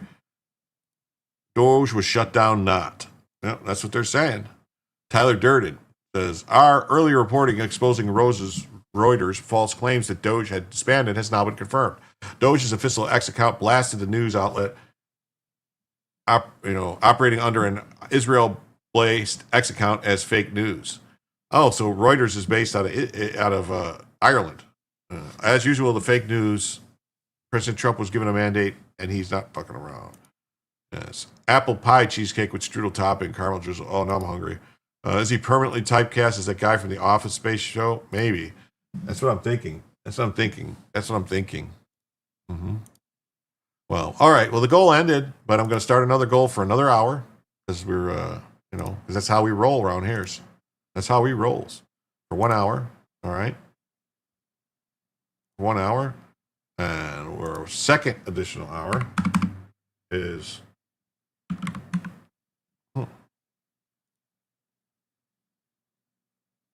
Wait. I did not have the banner up? Oh, wow. I didn't have the banner up. My bad. We're now $95 away from a second additional hour. I think that's where we're at. I'm going to do a double check here. Start for 1 hour. There we go. All right. Yes, we're $95 away from a second additional hour now. And I just restarted a goal for another hour. All right. Nothing in Kick. Nothing in Twitch. Nothing in the ghetto. No ghetto bucks? Okay. And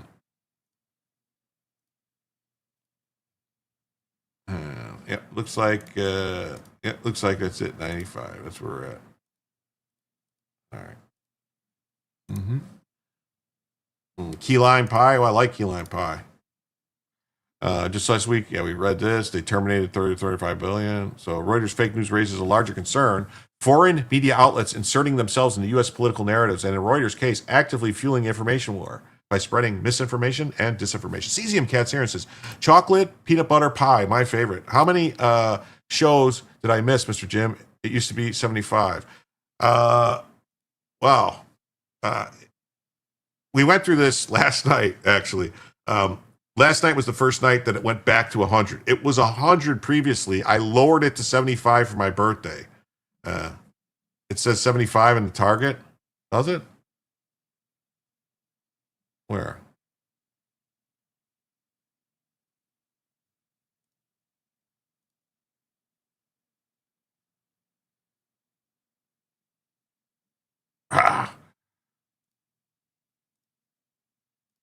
How did that happen?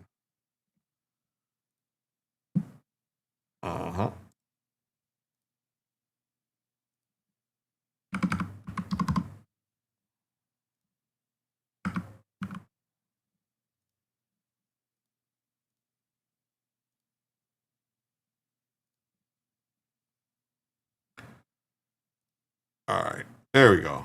Oh, I thought I had that fixed. Anyway. Thanks for letting me know that I screwed up again. As usual. It still says 75. I didn't mean to open up a can of worms. It's the goal. It is the goal. The goal is the goal. All right. Right there. 95 away. Yeah. All right. Breaking news. Jim just started a new goal. I restarted the goal, so you got an extra 10 minutes now. Look at that. I restarted a new hour.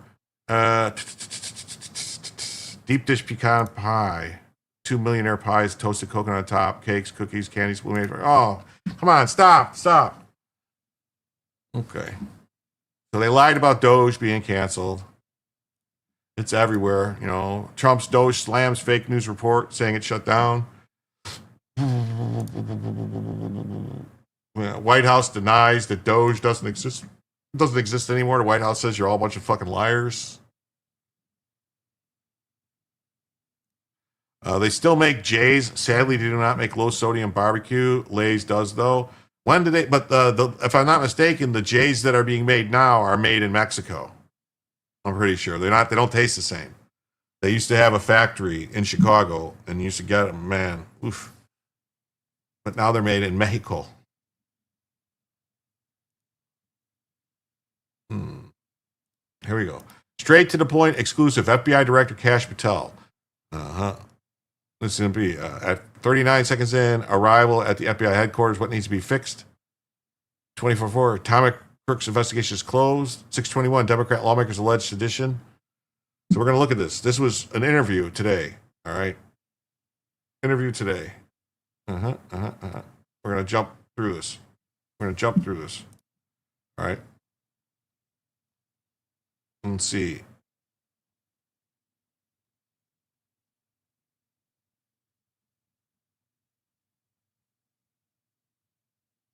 FBI Director Kash Patel. No topic was off limits. There's a lot of news in this interview, from the Epstein files to the Russia. It's great to be with you. Thanks for coming here to FBI headquarters and sitting down with us. When I was a strong workforce in leaders, and we will speak to that just cause through our pleadings. One of the big cases you inherited is the attempted assassination of President Trump in Butler, Pennsylvania. What are the findings? So as you know, Catherine, we've been briefing the president constantly on this matter, and he's very satisfied with it. And I understand the public's desire for more and more information. But when we came in, our job was to both treat the president as the president of the United States and a victim, and remind the American public that there were 3 other victims, and tragically one person even lost his life. So there are certain victims' rights that we have to honor. But what we did and what we presented and what we released is the full findings that we are able to publicize to the world that definitively answer questions regarding Butler. We seized dozens and dozens of devices. We exploited and got into every single one of those devices. We got on to all the online platforms and social media sites of the assailant of Crooks. And we did a re-canvassing just to double down, since we got in and inherited. All right. Yeah, so he's saying it was just Crooks. Let's see what else is here. We got at 621 and then at 828. I want to go to 621 and 828. And we gave out information to Congress and the public that the prior administration refused to do. Just to be clear, did Thomas Crooks act alone? Yes, based on the evidence that we had. Okay. Now, that possibility. Democratic lawmakers released a video calling on military personnel to defy illegal orders. Klutz do taste like Jay's, yes. And called it a seditious behavior. When you saw this, went through your head? Ricky stole your blanket. You love me, the smelly, dirty one in place. Oh, man. In any case, is there a lawful predicate to open up an inquiry and investigation, or is there not? And that decision will be made by the career agents and analysts here at the FBI. Is the FBI getting involved? Based on the fact that it's an ongoing matter, there's not much I can say. Okay, I wanted to. Okay, it's an ongoing matter. You can't say much. There are 40,000 pages of documents to Congress already. To be clear, are you building a larger conspiracy case? We are going to continue to follow the facts and the law, and we have multiple teams working on these matters like any other case, and they will decide what to present and what not to present. Are the former GNI, James Clapper, and the former CIA director, John Brennan, and others in the clear? Well, the FBI is not in the business of exonerating people. This FBI will be in the business of following the facts and the law. And as you've noted, and you followed greatly with our engagement with Congress, a number of these individuals, including the ones you've just listed, are being examined and are. I'll try to turn it up. Scope of that will continue until we reach a finality. All right, I'll try to turn it up. Evidence filed in the Comey criminal case has revealed that earlier this year at FBI headquarters, 5 burn bags were discovered containing sensitive and classified information about the Trump investigations. Have you reviewed the burn bag materials? So this is a great example of when we first got here, we said we would do our speaking. Why couldn't he just answer the question? She asked him a direct question. Have you looked at the fucking material that was in the burn bags? You thought it was ASMR or what this was? You're making a pumpkin cheesecake with almond pecan crust? Oh, man. Of our FBI work through our pleadings and case file system. This is exactly what we've done in the Comey case. We have presented, everybody's been talking about these burn bags and all this evidence that was found. And there are questions, and there should be questions on why did this room exist with all these burn bags in the first place? Let me ask you, when you learned about the discovery of the 5 burn bags here at FBI headquarters, what went through your... So now, but see, basically, he never answered the question if he's actually reviewed what was in the fucking burn bags. And she just moves on to something else. Your head. Shock. Unbelievable shock that not just one director and his leadership team, but multiple would have information that's supposed to be secured.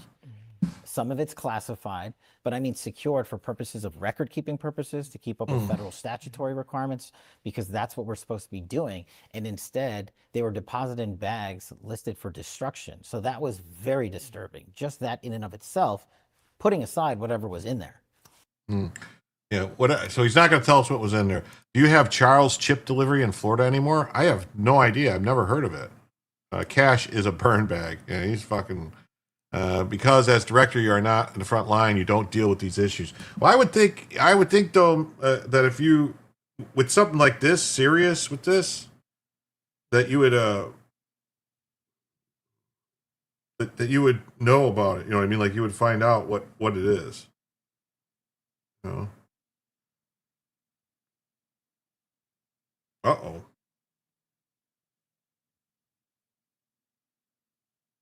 Uh-oh, I just saw something I'm going to want to bring up. Yeah, haha, Brian. Yep. Lady Bomb, I was curious about the pie. I Bing searched it and copied the answer. Someone send me to Washington. I love paperwork. I'll take out my highlight marker and red pen. Right? Is he high? This is the most relaxed he's been since he took over the FBI. I'm calling bullshit. It just doesn't seem right. Like, I don't get it, you know?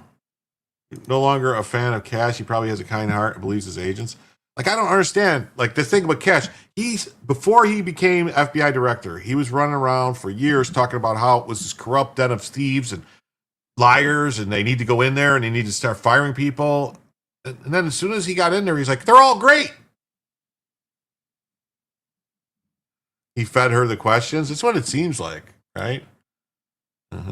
So here, we're going to, since I don't want to sit there and just watch the whole video, it says the FBI, Kash Patel says Epstein estate is refusing to share key records with the FBI. Wow. FBI Director Kash Patel said this week in an interview with journalist Catherine Harrods that the Epstein estate is refusing to share key records sought by investigators. Exactly why you're not a fan. Yeah. Yeah, it makes sense. It does. He said the government and the estate hold separate boxes of information limiting what the FBI can access as it reviews a new referral in the case. Patel noted that the FBI officials have repeatedly requested materials from the estate without success. He said the FBI will evaluate whatever evidence it can obtain as the inquiry moves forward. Patel said on Catherine Harrods reports, based on the new referral, we'll take a look at that and see what evidence comes, but there's an important distinction. The information that the government possesses versus the information that the Epstein estate possesses.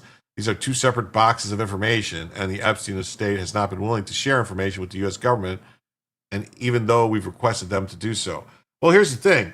If it's evidence of a crime, go get it. You don't go get a warrant and get it. Like, how I mean, is that just how it works? I could say, like, I if I had boxes of evidence of crimes and they'd be like, hey, can we have that evidence? No, I'm not going to give it to you. Do you think they'd go, okay, I guess we just can't get it? I mean, isn't that how you get all the evidence when people have evidence that they've committed crimes, that crimes were committed? Don't you just get a warrant and go get the evidence? Isn't that how it works?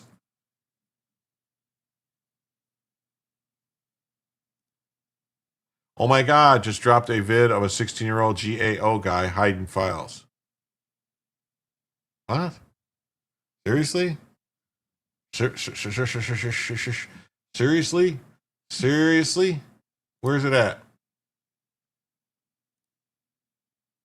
Mm-hmm. Uh-huh.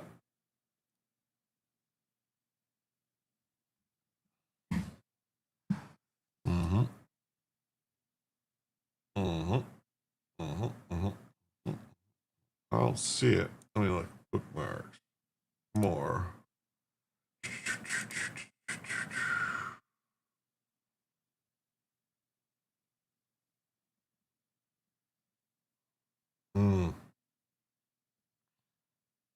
Yes. All right. I don't know. I don't see it. Mm-hmm. Where'd you drop it at? I don't see it. Oh, okay. All right. GAO director admits staff stolen backed up vaccine data deleted. Wow. 7 minutes. All right. Is it on Rumble or YouTube? Which one's better? Which one's a better video? This one? Oh. Oh, okay. All right. And this one.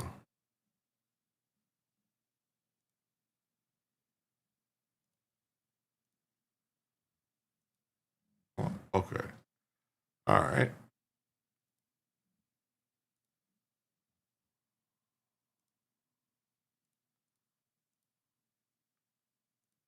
All right. I got it now.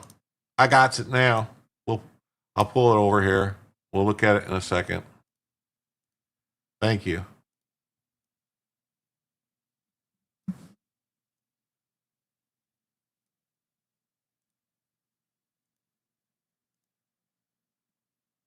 All right.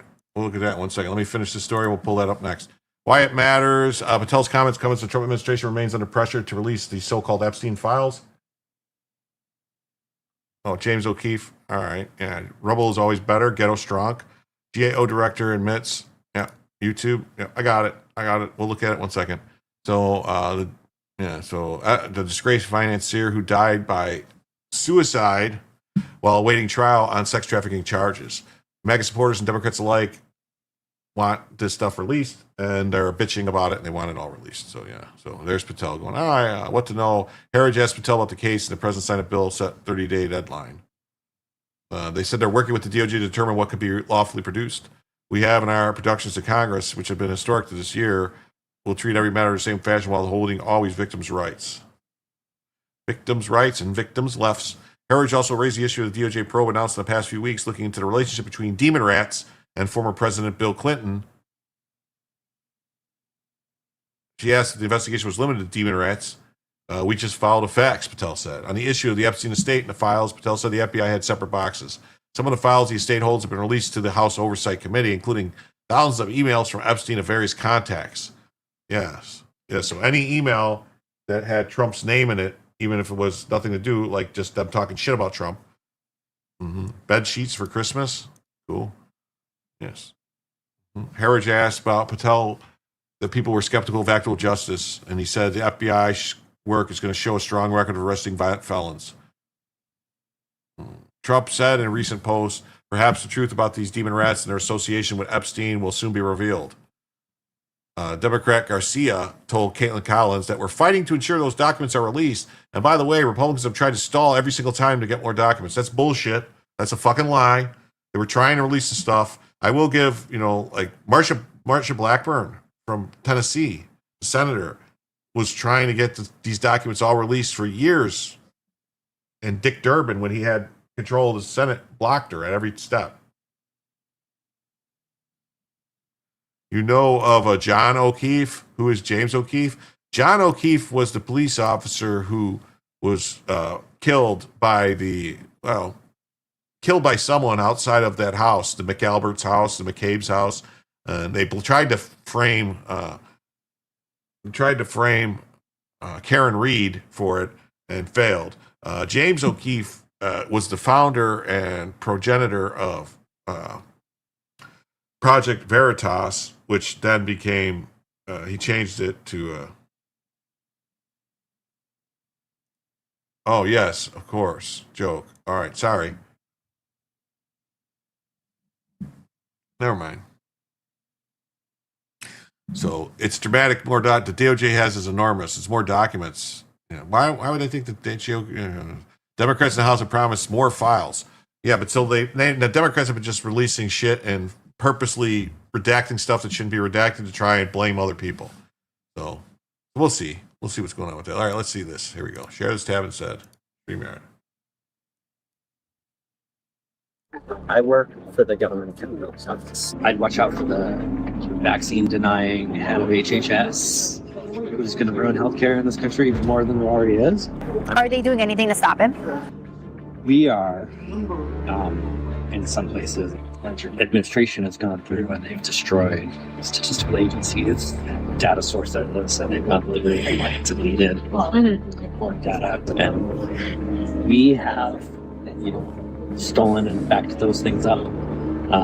So that's something that can come back to government. And so I know if they ever find a way to get me, I'm gone. Hope nobody figures it out. Well, it doesn't look good for the GAO, the Government Accountability Office. This is James O'Keefe Media Group. This is James O'Keefe, back from the field undercover in Washington, D.C., the very office. So like he literally does the Clark Kent thing for undercover. When Superman would go undercover as Clark Kent, just put glasses on. James O'Keefe just puts glasses on and people don't realize it's James O'Keefe, I guess. I don't know.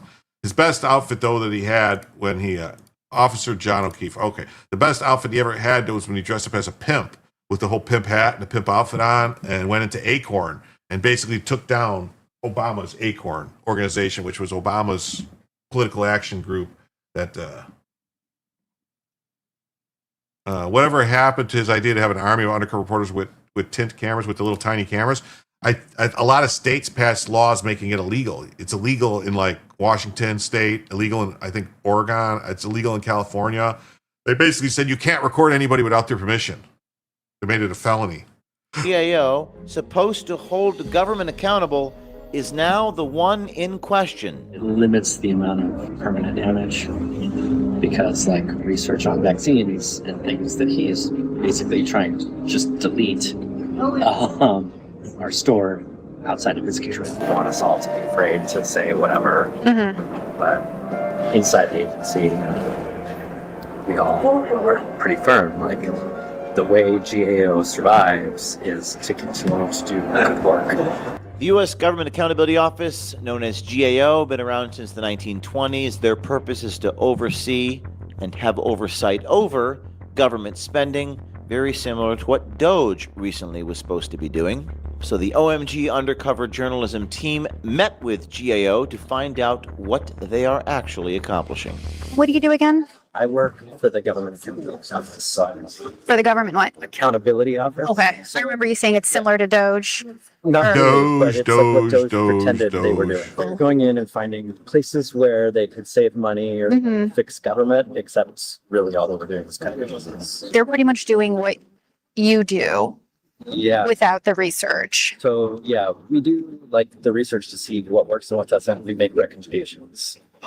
We can't force our recommendations to be implemented, but they usually are because they're backed by good evidence. Meet Steve Putansu. Now, Steve, a 16-year veteran at the U.S. Government You guys know what a putan is? A putan? A putan? He's a putan. Accountability Office and lecturer at American University, opined that GAO is stealing and preserving vaccine data that RFK and HHS has deleted. A very move. It's not a nice possibly word. It's not a nice word. You're absolutely right. It's not a nice word. Violate federal law. I'd watch out for the vaccine denying Real HHS. Who's going to ruin healthcare in this country even more than it already is. Kennedy? Are they doing anything to stop him? We are, in some places, and I mean, there's resistance everywhere, right? Administration has gone through and they've destroyed statistical agencies and data sources, and they've not really deleted data. And we have, stolen and backed those things up. All right. I just want to point out, too, this guy's admitting to stealing government data, which is a fucking crime. You can't take government data like that. You're not allowed to steal government data. You're not. It's a crime to steal government data. Be called any number of things. Like, especially, like, if any agency or anything was going to rely on that data, they could be charged with the same crime that they tried to charge all those January 6 people with and send them to jail for 20 years. This Steve dude has the mannerisms of a pathological liar. I think that's just his gayness coming out. So that's something they can come back to government. How so? Because we have access to them, so we'll just keep copying. We're limiting the damage. We're finding places where he's violating law, which then can make him force him to stop violating laws to the extent that he doesn't let us. Has he violated the law yet? Has the court backed you guys up? Yeah, that's one of the, actually, so GAO got threatened with a 50% budget cut next year because of something called the Impoundment Act, which is basically, impoundment is if the president takes something Congress appropriated, Congress said spend $1 million on this, and the president says, I'm not spending it. That's called impoundment. It's illegal. GAO is required to. Okay, it's not illegal. The Impoundment Act gives the president the authority to return it to Congress, and the Congress has 90 days to do something about it. If Congress does nothing, then the president can move forward. That's how it works. I don't know what the fuck he's talking about. Determine if any changes to spending qualify as impoundment, and we've hit him, I think, 3 times on it, and they're like, you're political now. You're just trying to destroy, the His Republican movement. Party, and so therefore we're going to slash your budget to punish you for being political. I want us all to be afraid to say whatever, but inside the agency, we all are pretty firm. Like, the way GAO survives is to continue to do good work. We consulted Will Chamberlain here in Washington, a senior counsel at the Article 3 Project. According to Chamberlain, this director at the U.S. Government Accountability Office committed violations of 3 federal statutes. My name is Will Chamberlain, and I'm senior counsel at the Article 3 Project and the Internet Accountability Project. What this strikes me as very seriously and very clearly a violation of the Computer Fraud and Abuse Act, which prohibits intentionally accessing a computer without authorization or exceeding authorized access to obtain information from a U.S. government department or agency. That's precisely what he did. He is not at HHS. So if HHS wants information on its own servers deleted, he doesn't have the right to purloin that information from HHS. That also could easily be a theft of government property, which would be a violation of 18 U.S.C. 641, and also the unauthorized removal of public records under 18 U.S.C. 2071. Again, I've just returned from the field here in Washington. I'm in a hotel room after confronting a couple people who've done naughty things. What's up? How you doing, We have Diamond G? Great to undercover see you people tonight. Everywhere.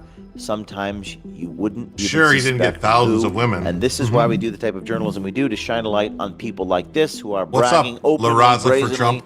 about the crimes they are committing. And you can always email us, tips@o'keefemediagroup.com. 914-491-9395 is the message on Signal. That's Yes, on Signal. If you want to reach out to O'Keefe, let him know to stop dyeing his hair. I think the dye is starting to penetrate in there, and he's getting a little weird. 914-491-9395, and our journalism team will get back to you. Stay tuned. I can end there? All right, thank you. Thank you very much. That was a good clip. Thanks for providing it. Yeah, I like how we work together like a team.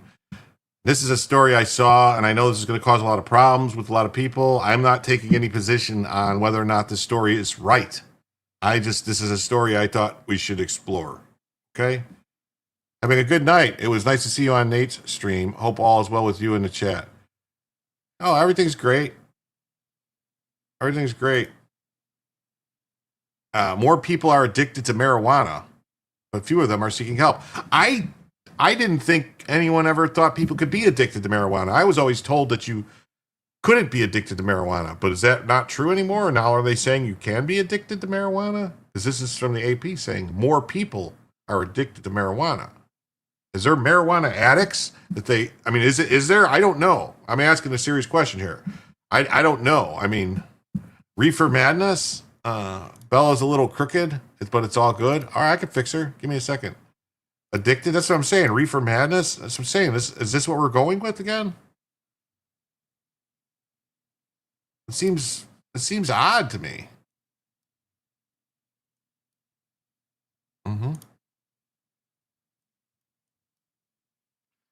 Seems odd to me. You worked with one? Just feverish behavior?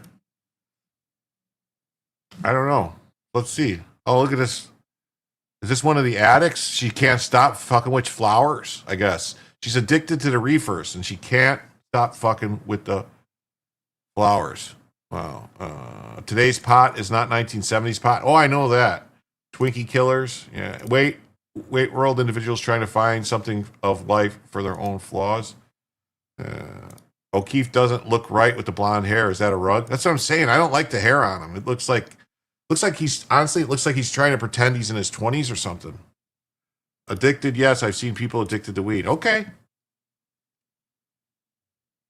Experts say relaxed access with high potency cannabis may be contributing to a rise in addiction. I mean, look at her. Look at her. She's trying to smoke those flowers. It's like she's trying to turn that vase into a bong. Yeah. This is by Laura Unger. Oh. Okay. Megan Feller smoked pot several times a day and couldn't eat, sleep, or function without it. But at the time, she didn't see that need to reach out for help. I didn't think cannabis was a big deal, the 24-year-old said. I really socially accepted it. I will say that I think that it's not healthy and good for children, and by children, I mean people under the age of 25 to be smoking so much weed, because I think it does affect their brain in ways. I've seen some studies that show that under the age of 25, it really can cause psychosis. The strong weed, smoking so much of it. It's like nicotine or caffeine addiction, but it's more psychological. Okay. Watching this on weed. Well, you know what they say. I saw a movie once where the guy told me, and this guy, he's really popular and he's really famous, and a lot of people value his opinions. And he said that everything's better on weed. And that man's name is Jon Stewart, and he tells everybody how to vote now, and they all listen to him. So he said everything is better on weed. Those were his words. Do you know what movie that was? You hit the nail on the head. Like alcohol, it needs to be 21 and above. But if you get your 16-year-old or 18-year-old with a joint, don't worry their life. The attitude is common. As more states legalize marijuana, use has become more normalized and products have become more potent. But fewer of those who are addicted seek help for it. You need a YouTube channel. Can I make a bong out of it? Oh, yeah. I got stoned once. I was 50 and my dad had just died. My 4 siblings were with me. It was such a great feeling and such despair. I never touched it again. He's right. Yeah. Dude, where's my car? No, it's not dude, where's my car? I work with a couple people that freak out when you can't smoke for 4 hours. In college, the upper level chemistry classes, a ton of people smoke weed to study before a test. No. Half-baked, man. Half-baked. Half-baked. Dave Chappelle, the guy, and they're running around to sell the weed, and they go to the guy and they talk about all the different people that buy weed. You got the guy who says this, the guy and then they go and they got the guy that's everything is better on weed. It's like, have you ever looked at the stars on weed? Have you ever watched a movie on weed? Yeah, Half Baked, great movie. Mm-hmm. Mm-hmm. And believe it or not, the guy in Half Baked that was wearing the tie-dye, Jim Brewer. Jim Brewer does not do any drugs at all. Like, it's crazy. Like, you would think by watching Jim Brewer's comedy and watching Jim Brewer talk that does drugs all the time. He does no drugs, Jim Brewer. Never. According to Jim Brewer. Yeah. Yeah, Jim. I'm 60, I'm not old enough to watch that movie. Yeah. Look at her. She can't stop. Look at how all that weed she smoked, she's 24. It made her hands look like she's 60. Ever done weed on weed? Yeah. Ever had sex on weed? Pot use among young adults has reached historic levels in recent years, according to a federally supported survey. Daily use even outpaced daily drinking, with nearly 18 million Americans reporting in 2022 that they use marijuana every day, or nearly every day, up from 1 million 3 decades earlier. Wow. They kept trying to get Dave an address. Yeah, Cheech and Chong's weed was more interesting than it is today. Yeah. Your cousin's son was addicted. Oh, man. Was it addictive? I just stay away from drugs and alcohol, but food I'm in. Good for some, the rest get lazy. Yeah, half baked reminds me of Samson and him crying. Samson! A friend of mine told me they used to grow, and the only thing more addictive to smoking weed is growing wheat. Maybe it has something to do with legalizing. It's possible. They kept trying to put Dave in a dress. Yeah, I know, Dave Chappelle. They kept trying to put him in a dress. That's why he left and went to, Africa.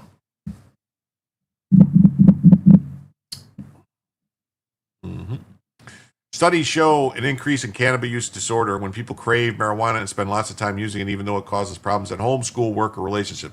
It's a condition that researchers estimate affects about 3 in 10 pot users. It can be mild, moderate, or severe. So it's kind of like alcoholism, where some people can drink every day and it doesn't bother them. Other people basically becomes like their whole life and they have to drink and they get the shakes and everything. It's an addiction, despite the common misconception that it's not possible with marijuana, says Dr. Smita Das. Can I get a doctor's name that actually sounds like it's a real doctor? Dr. Smita Das, an addiction psychiatrist. Well, of course. You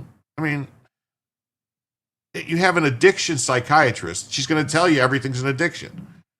We have 72 acres in Texas. We could make bank if we were able to grow. Because of the pills you were put on? Wow. I think pills are great. It's possible to get addicted to pot. Here's what to know. Okay, that's a good story. They relied on marijuana to get through the day, but the days felt impossible without it.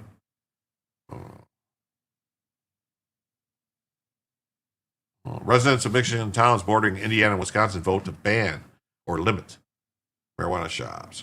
Chappelle moved to a farm in the middle of Ohio to get away from Hollyweird. Yeah. Not all doctors will agree on something. Yeah. Weed is illegal in Texas. I know it's illegal in Texas. They're trying to pass it in Florida. They've been trying. It failed last time to get enough votes to make it legal recreationally in Florida. They're going to try again in 2026. The drug's widespread acceptance has fueled a stigma about seeking treatment. There's a pervasive belief that you can't become addicted. It can actually be a problem, and it has to do with this myth that cannabis is safe, natural, and benign. Smita is Hindu. Yeah, she's a Dindu. Smita's a Dindu. She didn't do nothing.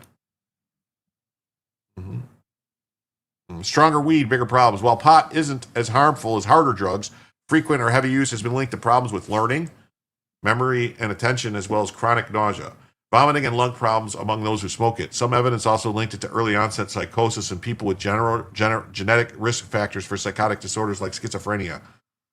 Today's pot is not the same as the past.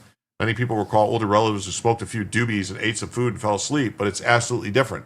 In the 60s, most pot that people smoke contained less than 5% THC, the ingredient that causes a high. Today, the THC potency in cannabis flower and concentrates sold in dispensaries can reach 40% or more. Wow, that's hot, man.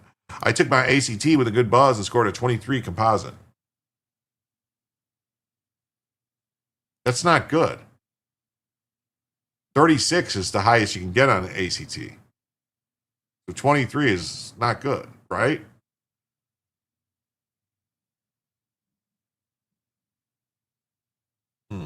Weed makes you nauseous. Lol. No, weed is supposed to make actually help with nausea. Like I knew people that were getting chemotherapy by cancer, and they would smoke weed. It would help them eat. You can set up a study to prove anything you want. I wish they would make their dang mind. Some people say it's legal in the city of Austin, but I don't know anymore. Ever try to legalize weed on weed? Cannabinoid hyperemesis is the common side effect, which is vomiting for weeks at a time. Wow. In Canada, it's difficult to find a moderate THC level strain. Most of it's around 30%. And they look at you like you're from another planet if you want something lower. I had a 16 in English. There's a rec weed shop in Minnesota. Cool idea for taxes. Are heavy unless the medical card waive taxes. Many disorders qualify. The former version of weed did that, not today's weed. Study means we talked to some money bags funding a curiosity project. It's the CBD, not the THC, that takes away the nausea. I had a cancer relative that helped get weed. It's been 15 years now. They're doing well. I'm for legalizing, but want savior punishment when someone else hurts. Lots of prison time. Yeah. I don't want. Personally, I'm against all drug laws. I think all drugs should be legal for adults to do what they want with. But I think if you give any drugs to children, to kids, I'm like if you ever remember that scene in The Godfather where they're sitting around the table, when they're trying to bring Michael back from Italy and Don Corleone is talking and Barzini is there, and then I'm trying to think, Schwarzi, right? Strazzi is talking, and he says, I want to regulate the drugs. I want to keep it away from schools and kids. It's an infamia. And he says, give it to the people that already ruined their souls. And I don't want to say who they are, but that's how I feel about it. Let's if you give it to kids, straight to the hooskow. If you adults, do what you want in your home. But if you're driving a car and you're all fucked up, that's a problem. If you're flying a plane, if you're at work and you're supposed to be doing something where that weed or any drug, cocaine, meth, heroin is going to affect you, that's a problem. But that's where I'm like, chat is lively on this topic. Yeah. CBD oil is great for topical pain relief. That's what I hear. They say it's better than me. Thanks. Oh, you say it better than me. Thanks. We got some when we went to Denver. My husband said it wasn't as strong as it was here. I don't know. Can CBD pain or whatnot, but they really enjoy the smell of weed. Yeah. I mean, and I'm like, for the children, protect the children. Yeah. Shield the children. Terpenes are awesome. I can get CBG, CBD vape with added terpenes. Why is that so hard for people to accept? I don't know. I mean, big pharma's blocking the weed. It would crush their money into painkillers and other drugs to combat the symptoms of the big pharma. I heard a story today, and I don't know how true it is. I heard a story today about there's some new drug, hydroxy something or other, that they're selling a bunch of places that hasn't been regulated yet. Like, they come up with these new chemical drugs a lot of times, and they're not regulated yet, because for them to be regulated and illegal, they have to specifically know exactly what it is. They have to have it listed, and they have to, put it on the register or do something to make it illegal. And, that's why, like, years ago, like in the early 90s, there was a bunch of drugs that weren't really illegal yet because they hadn't put them on the register yet, like GHB. And if I'm not mistaken, MDMA, I don't think was on the list until like late 90s, mid 90s. GHB, same thing. And then a bunch of other drugs. And there's some new drug, and they're calling it like something like kratom, something or other, but it's some kind of opioid that you can buy. But it's some kind of kratom, something or other. And they're saying it's an opioid. I don't know nothing about it, but they're saying it's really bad. They've been finding dead kids. But I don't know, they could just be saying that. Trying to tell people not to vape nicotine or weed around their kids is like talking to retards sometimes.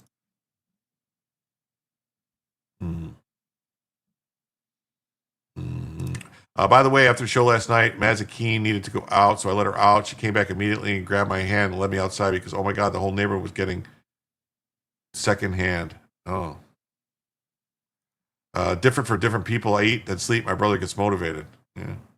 Hydroxy blue or something like that. Yeah, it's some kind of new thing that it's not illegal yet. It's gas station heroin, and it's just as addicted and just as bad. That's what they're saying.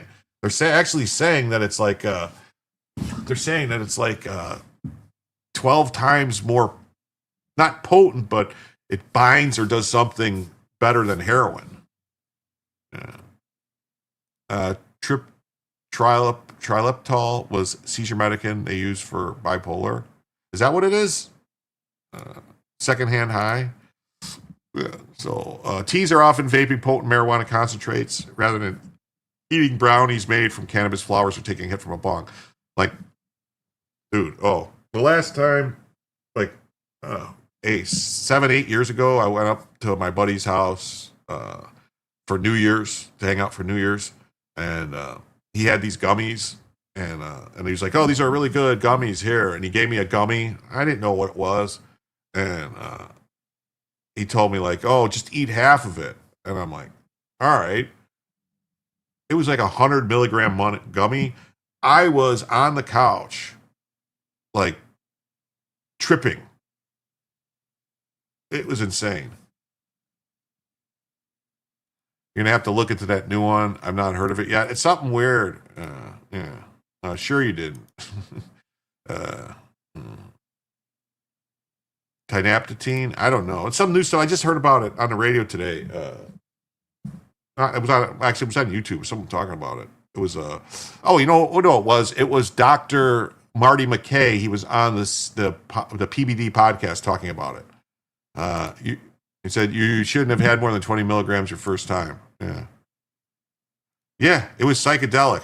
Yeah, that's a bottle. No, this was some kind of like a big gummy thing, and it was 100 milligrams. I don't know, man. It was and he laughed because he thought I would know better or something. And I was like, "What are you doing?" And I'm glad I only ate the half of it. More access to marijuana. Pot is also increasingly available, though it's still a federal crime. 24 states allow recreational use and 40 allow medical use. Research linked to legalization of marijuana. Shrooms, like mushrooms, honestly, man, great for you. When it's the edible form, it doesn't have to be processed through your liver and across the blood-brain barrier more easily, so I've been told. That's what they say, yeah. Mm-hmm. I know they sell 10 milligrams of 10 gummies. Yeah. And then, I've done some other gummies, though, that were like 5 milligrams, I think they were, like real tiny little. They were just like a gummy bear, like a tiny little gummy bear that was 5 milligrams. And that's perfect. Like, you take one of those, it just, relaxes you and everything.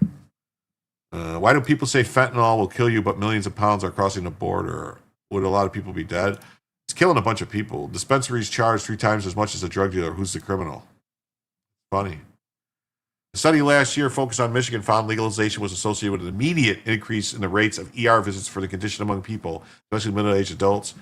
DAS said the increased access to cannabis, along with a growing number of cannabis products and with a higher potency, all contribute to ER visits. Edibles such as gummies can pose a particular problem because it'll take a while to kick in, so people may keep taking more because they don't feel the drug's effect yet. Then suddenly they're suffering from cannabis toxicity. Any narcotics make me violently sick, so none for me. Why treatment is overlooked. They first tried pot at 16 and went from smoking the plant to using vape cartridges that were easy to hide in their pocket. I'd wake up every morning for years until I smoked weed. I would throw up. She said she was also drinking a lot. Her parents sent her to a treatment center when she was 18. Didn't help because she wasn't ready to get well. After her mother died, her substance use worsened. Yeah, remember when the big thing was licking frogs? The one with the frogs.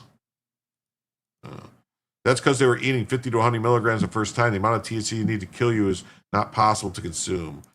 We used to use 25 to 50 in the hospital, but pills are 500 to 1,000 times as potent. Wow. Generally, you want to keep THC and CBD use separate because you're only trying to get some benefit from one or the other. Getting snaked. At 22, she entered Hazelden on her own, but it was only to get sober from alcohol. She kept using pot on and off. Finally sought treatment for cannabis use disorder and has been sober for marijuana for almost a year. I don't feel like shackled to a substance. Colleagues published a study this year showing that the share of people who get treatment for cannabis from their national representative sample dropped from 19% to 13%. Expanding cannabis legalization and more tolerant attitudes. Experts say people need to be educated that pot, like alcohol, can be misused and can cause real harm. Another important piece is helping people understand a risk before you start and feel safe to say, hey, I need to help managing this. Jim Ganja tell you the news, man. Oh, yeah, man. I shot the sheriff because he started stealing my weed. I think Tylenol should be prescription only. It's starting to look like maybe Tylenol is not that great. I would like to work to monitor a group of old senior citizens using pot. I think it would be funny. That would, believe it or not, by the way, 40% no concentrates are much higher. Yeah, I think there's concentrates like dabs. You know what a dab is? That like wax. That shit's like super fucking fuck you up. You know. And if they're changing your life because of weed, there might be an issue. Mm-hmm. Mm-hmm. All right. Oh, this story. Just to prove that I'm an equal opportunity abuser of all politicians. GOP Senator Jim Justice agrees to pay $5 million in back taxes after a DOJ lawsuit. Now, my question would be, okay, why is anyone $5 million in back taxes not in jail? I mean, I know that Al Sharpton owed $10 million or $20 million in back taxes and didn't go to jail and got told, Obama told the IRS to leave him alone. And I think they basically just said, well, you're such a saint and you're such a great person for racial harmony in this country that we're just going to forgive you of the $20 million. But I'm not one of those people that just say, two wrongs make a right. But me or you would be in jail for $5 million. Yeah, only Wesley Snipes. Yeah, like.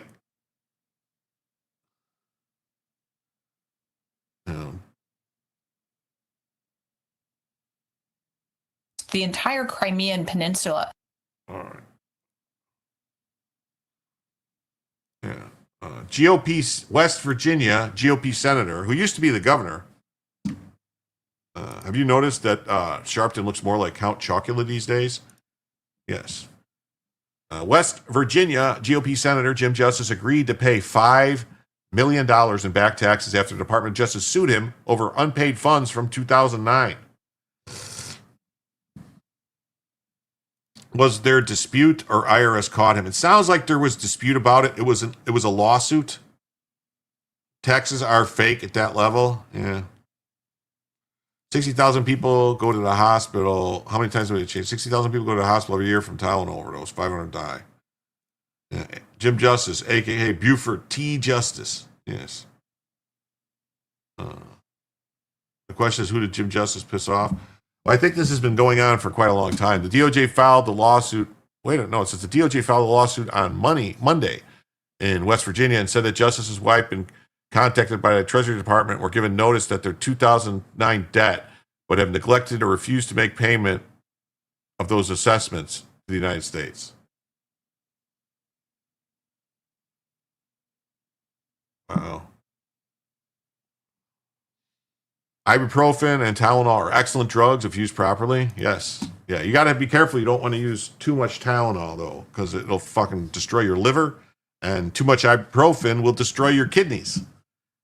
It says, a lawsuit against Justice, a former billionaire. So this guy used to be a billionaire, and he's not anymore. Maybe that's why he owes the tax monies. Jim Justice owed the money when he was governor, too. It's a mess where he tried to redo some deductions. Jim, just joining, but your late night game is greater. Good night. Jim Justice can F off. He sucked under COVID. Oh, Allegan News. It's, I don't know how much longer I'm going for, actually. I think I got about 10 minutes left, and it doesn't look like we're going to hit the goal. Jim Justice is also known as Big Jim. Big Bad Jim. Thank you for stopping by, Allegan News. That's great.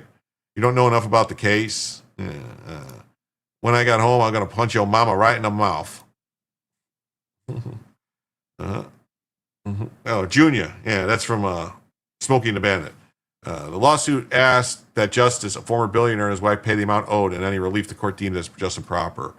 On Monday, a filing to the DOJ and the Justice had settled with the couple agreeing to pay the full amount owed. A judge must sign off on the agreement.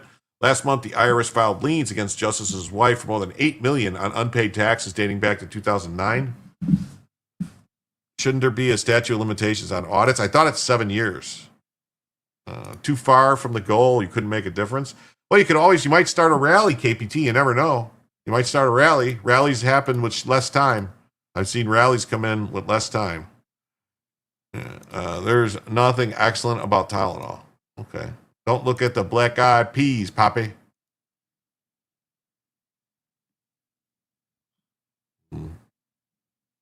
KPT, I'm pretty sure Steve Hilliard hit the nail on the head. What's Steve Hilliard say?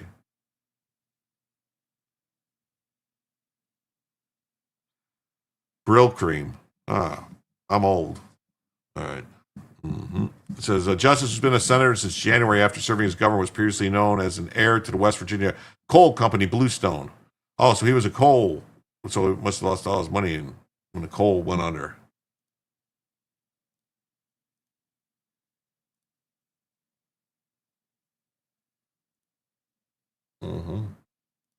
Oh, look at this.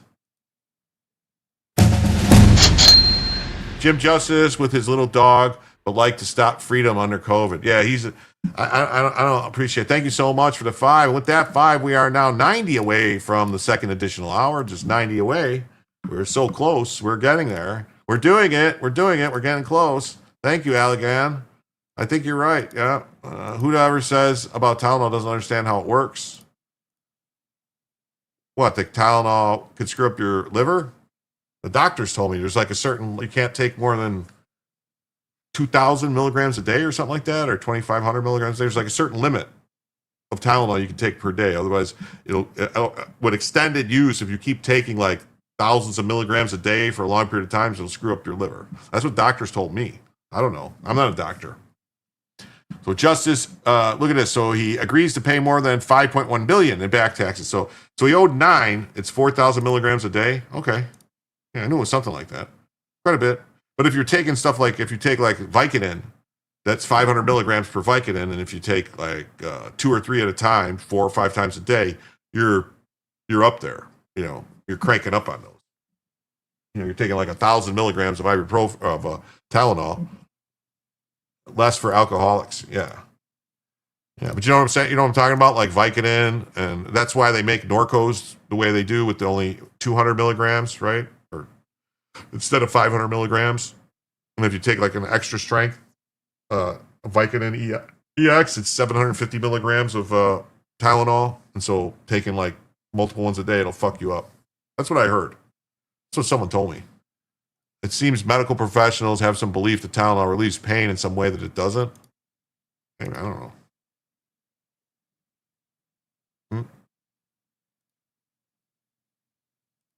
You're not looking for medicinal benefits. You can use cheaper CBD. Alive has some people screw up liver. Kids don't do drugs. Aleve, I think Aleve was bad. There was some other drugs too. I'm trying to think what it was called. It was really bad for you. IRS has 10 years to collect, but this case is from 2009. But see, it said 9 million in that other story. This says 5.1, so he negotiated it down.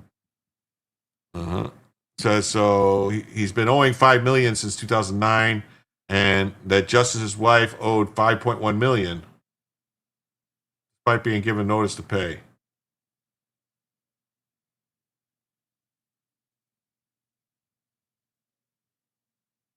Oh, look at that dog. Oh, look at him. He's got a hover round thing. He can't even walk around. So we got another old senator who can't walk. Justice sold Bluestone Coal Company for $436 million in cash plus an undisclosed amount of shares to a Russian company called Merchel when he claimed turned the business into a god-awful mess. Future governor and senator bought Bluestone back from Merchel for just $5 million, but has since been hit with a series of lawsuits to settle outstanding debts, including unpaid mining fees and fines for safety violations. Oh. In June of last year, a Delaware judge ordered Justice to sell 6 of his family companies to help settle a $10 million debt to Caralong, which will also force the seizure and sale previous year of a helicopter owned by another firm tied to the senator. So this guy's got a lot of problems. Here's a good story. Everything is bad from you. Just don't do drugs. All right. Advil is ibuprofen. Yeah. Baby powder is bad for you. Tylenol does nothing for inflammation. Well, ibuprofen, I think, is for inflammation, right? No? Look at this. Calcite deposits in Nevada cave reveal 580,000 years of climate history. Ibuprofen and Aspercreme, finger red, number 1. Look at this. This cave. Look at this cave. Wow. Fever ramps up T cell production. A T cell is what kills off infection. Okay. Oh, Instagram was disconnected. Forgot about that. Forgot that Instagram disconnects after 4 hours. Oh, well. Oh, whale skis. Oh, whale skis.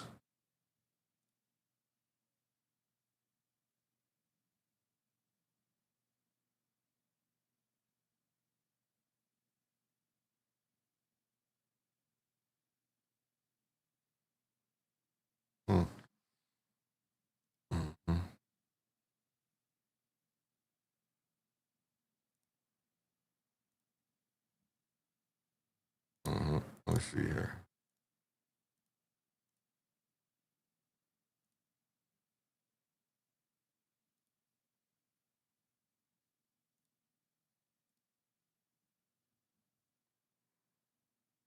Damn it. I lost my track here. Uh-huh.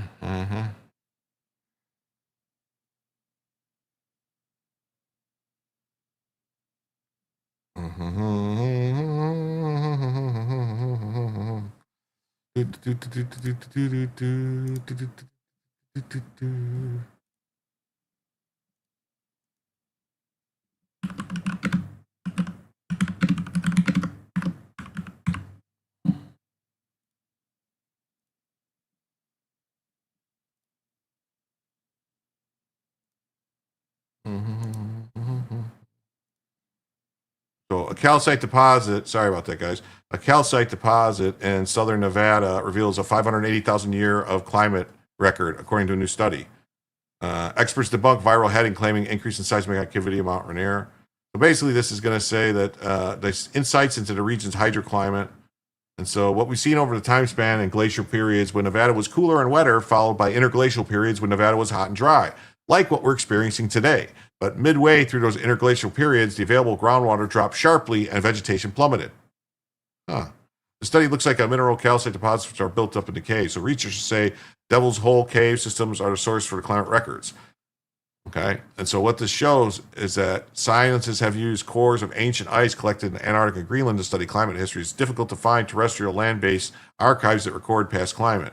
Caves are one place we can look for the records. So what they found is that using oxygen isotopes, researchers were able to get a picture of the region's hydroclimate. So what they discovered was that over the 580,000 years that Nevada, like the Earth, has flipped back and forth, back and to the left, back and to the left, in between ice ages and not ice ages. So the climate is always changing. News at 11. News at 11. All right. Let's get into some of this stuff right here. The president is absolutely right. POTUS says they burned this beautiful woman riding on a train. A man was arrested 72 times. It's horrible. You saw all the crime that took place last night, the night before. The woman with the burning, they burned the woman.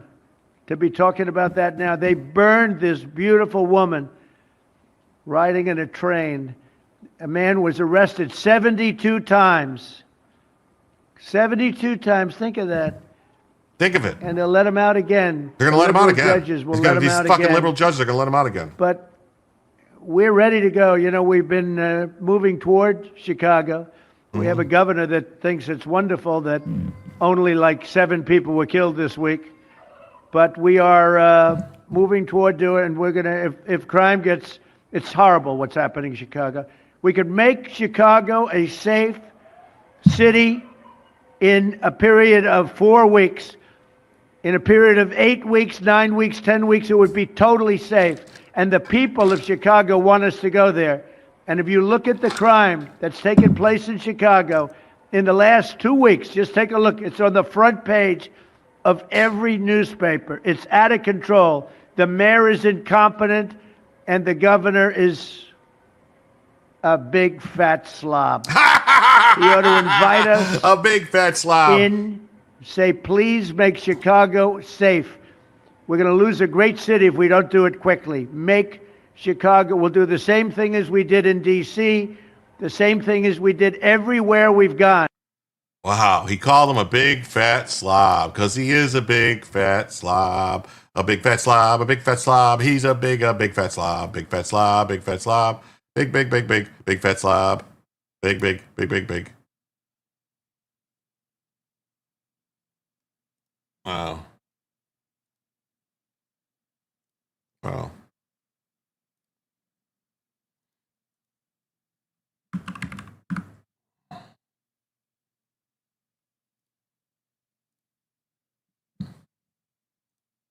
Wow.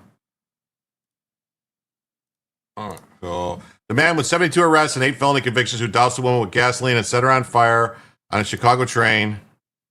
Wow. Wow. That's crazy.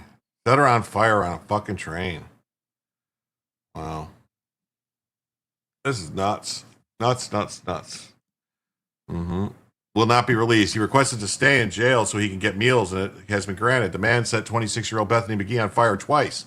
The 50-year-old was on an electronic monitoring for a previous crime when he allegedly set the 26-year-old on fire. I mean, why do we have to say allegedly when it's on fucking video, them doing it? Biggest thing, this was during the pardon speech, was it? The climate change is because of pole shifts over our planet. Yes, sure, definitely. Magnetic pole shifts, yes, it happens. And I saw a story today where they said they released about the bail. Yeah. How Cartman of you. Piggy. Oink, oink. Exactly. This poor woman. If the mob was still in Chicago, would it be that bad? The outfit would have took care of this guy already. Our son lives in Chicago. I'm concerned. Well, I called coworkers lazy slobs, so my heart melted when Trump said it about Prickster today. I blame the judges and the legislation. Me too. The woman was scrolling on her phone, minding her own business. Defending himself, Reed also asked to be detained. Set her on fire again. The magistrate judge, Laura McNally, that he doesn't feel safe out in public and asked her to make sure he gets to eat while in custody. This is just crazy. Lawrence Reed is being held on a rare federal charge of terrorism against mass transportation.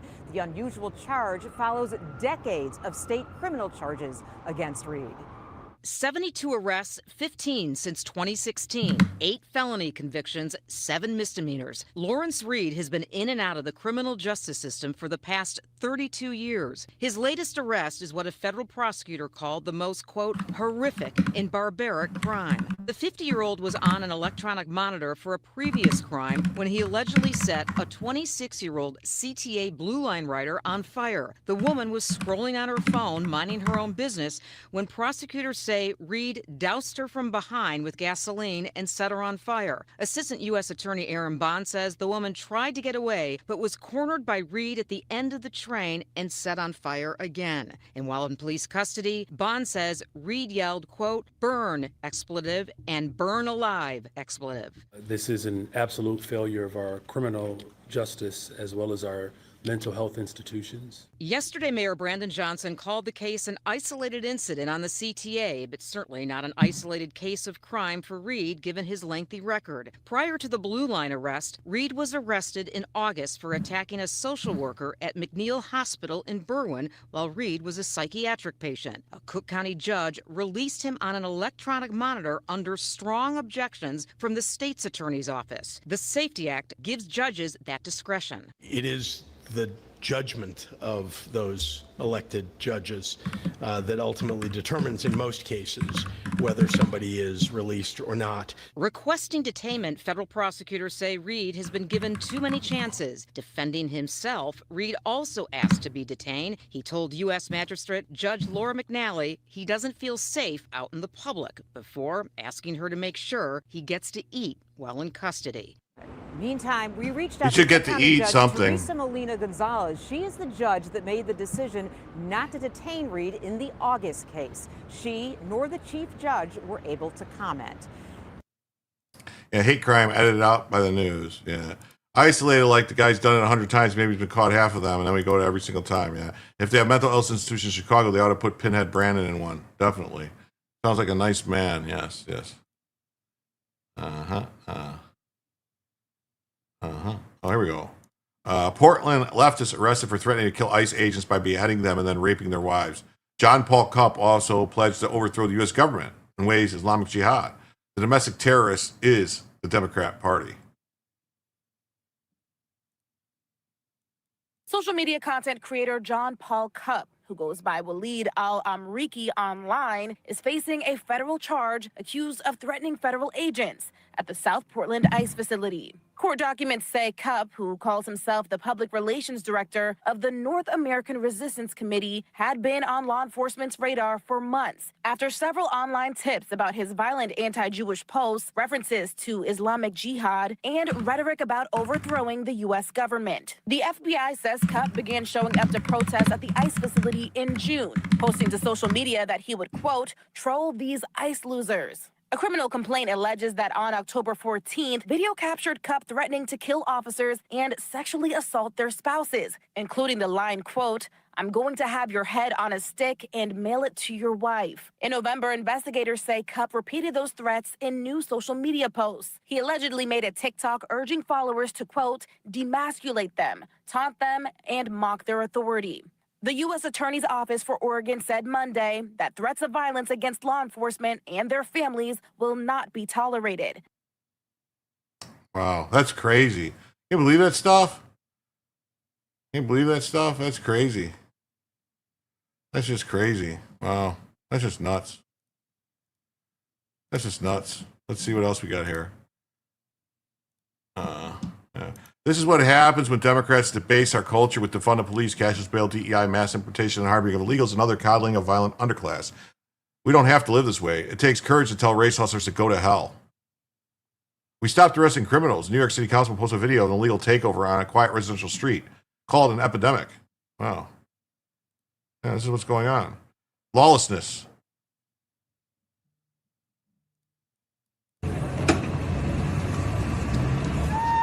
This is just nuts. Nuts, nuts, nuts.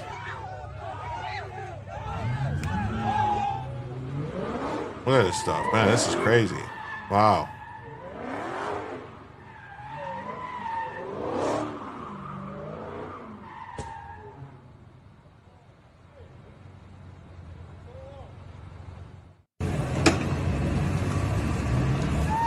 Wow, that's just nuts.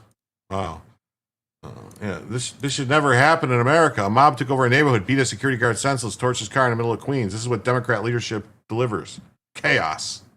Demon rats.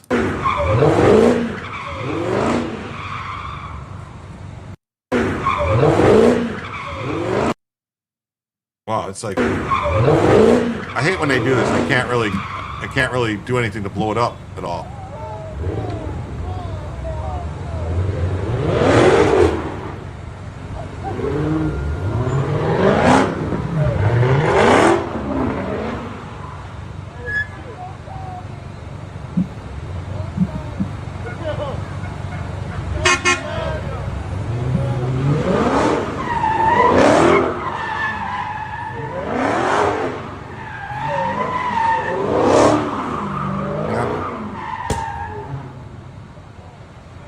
That's just crazy. Look at it. They have to go over and put the cars out and everything.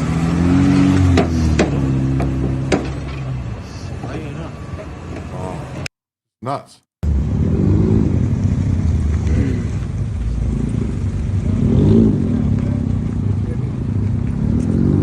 Oh, it's just crazy. That's going on. Murderous thugs should be incarcerated. So what? So they can't murder people. Race doesn't matter. Chicago Mayor Brandon Johnson. You can't incarcerate your way out of violence. That's racist. We cannot incarcerate our way out of violence. We've already tried that, and we've ended up with the largest prison population in the world without solving the problems of crime and violence. The addiction on jails and incarceration in this country, we have moved past that. It is racist, it is immoral, it is unholy, and it is not the way to drive violence down. Yeah, you don't arrest violent criminals because it's racist if you arrest violent criminals. It's racist. Yeah. They removed all the shot spotters in Chicago because they were racist too. Yeah. Yeah, what do you know? They don't have as many reported shootings. Well, everybody, we've been going for 4 hours and 15 minutes. I want to appreciate everybody who's been here. Please remember to hit the like. Please subscribe. I'll see you guys all tomorrow, probably 9 o'clock. Same thing, I think. Hopefully, Joe will remember to raid me tomorrow. Yeah, how many illegals are in our prison? About 20%. About 20% of our prison population is illegal aliens. A little over 20%. It's amazing, that there's that many, considering they try to claim that there's not that many in the country. Thank you, Jim, in the chat. That's right, everybody. I want to thank everybody for being here. I want to remind you all to hit like, hit subscribe. Please leave a like. Leave a comment on the video, something like that. That helps with the algorithm. It really does. And and thanks. Thanks, everybody. Thanks. Thank you. Come on back. Jim will tell you the news. Yes. Come on back. Jim will tell you the news. Have a night. Have a happy Thanksgiving. If you guys don't come back, if you're busy and I don't see you, have a great Thanksgiving. Hug your family. Spend time with them. Cherish these days. You only have so many of them. Good night.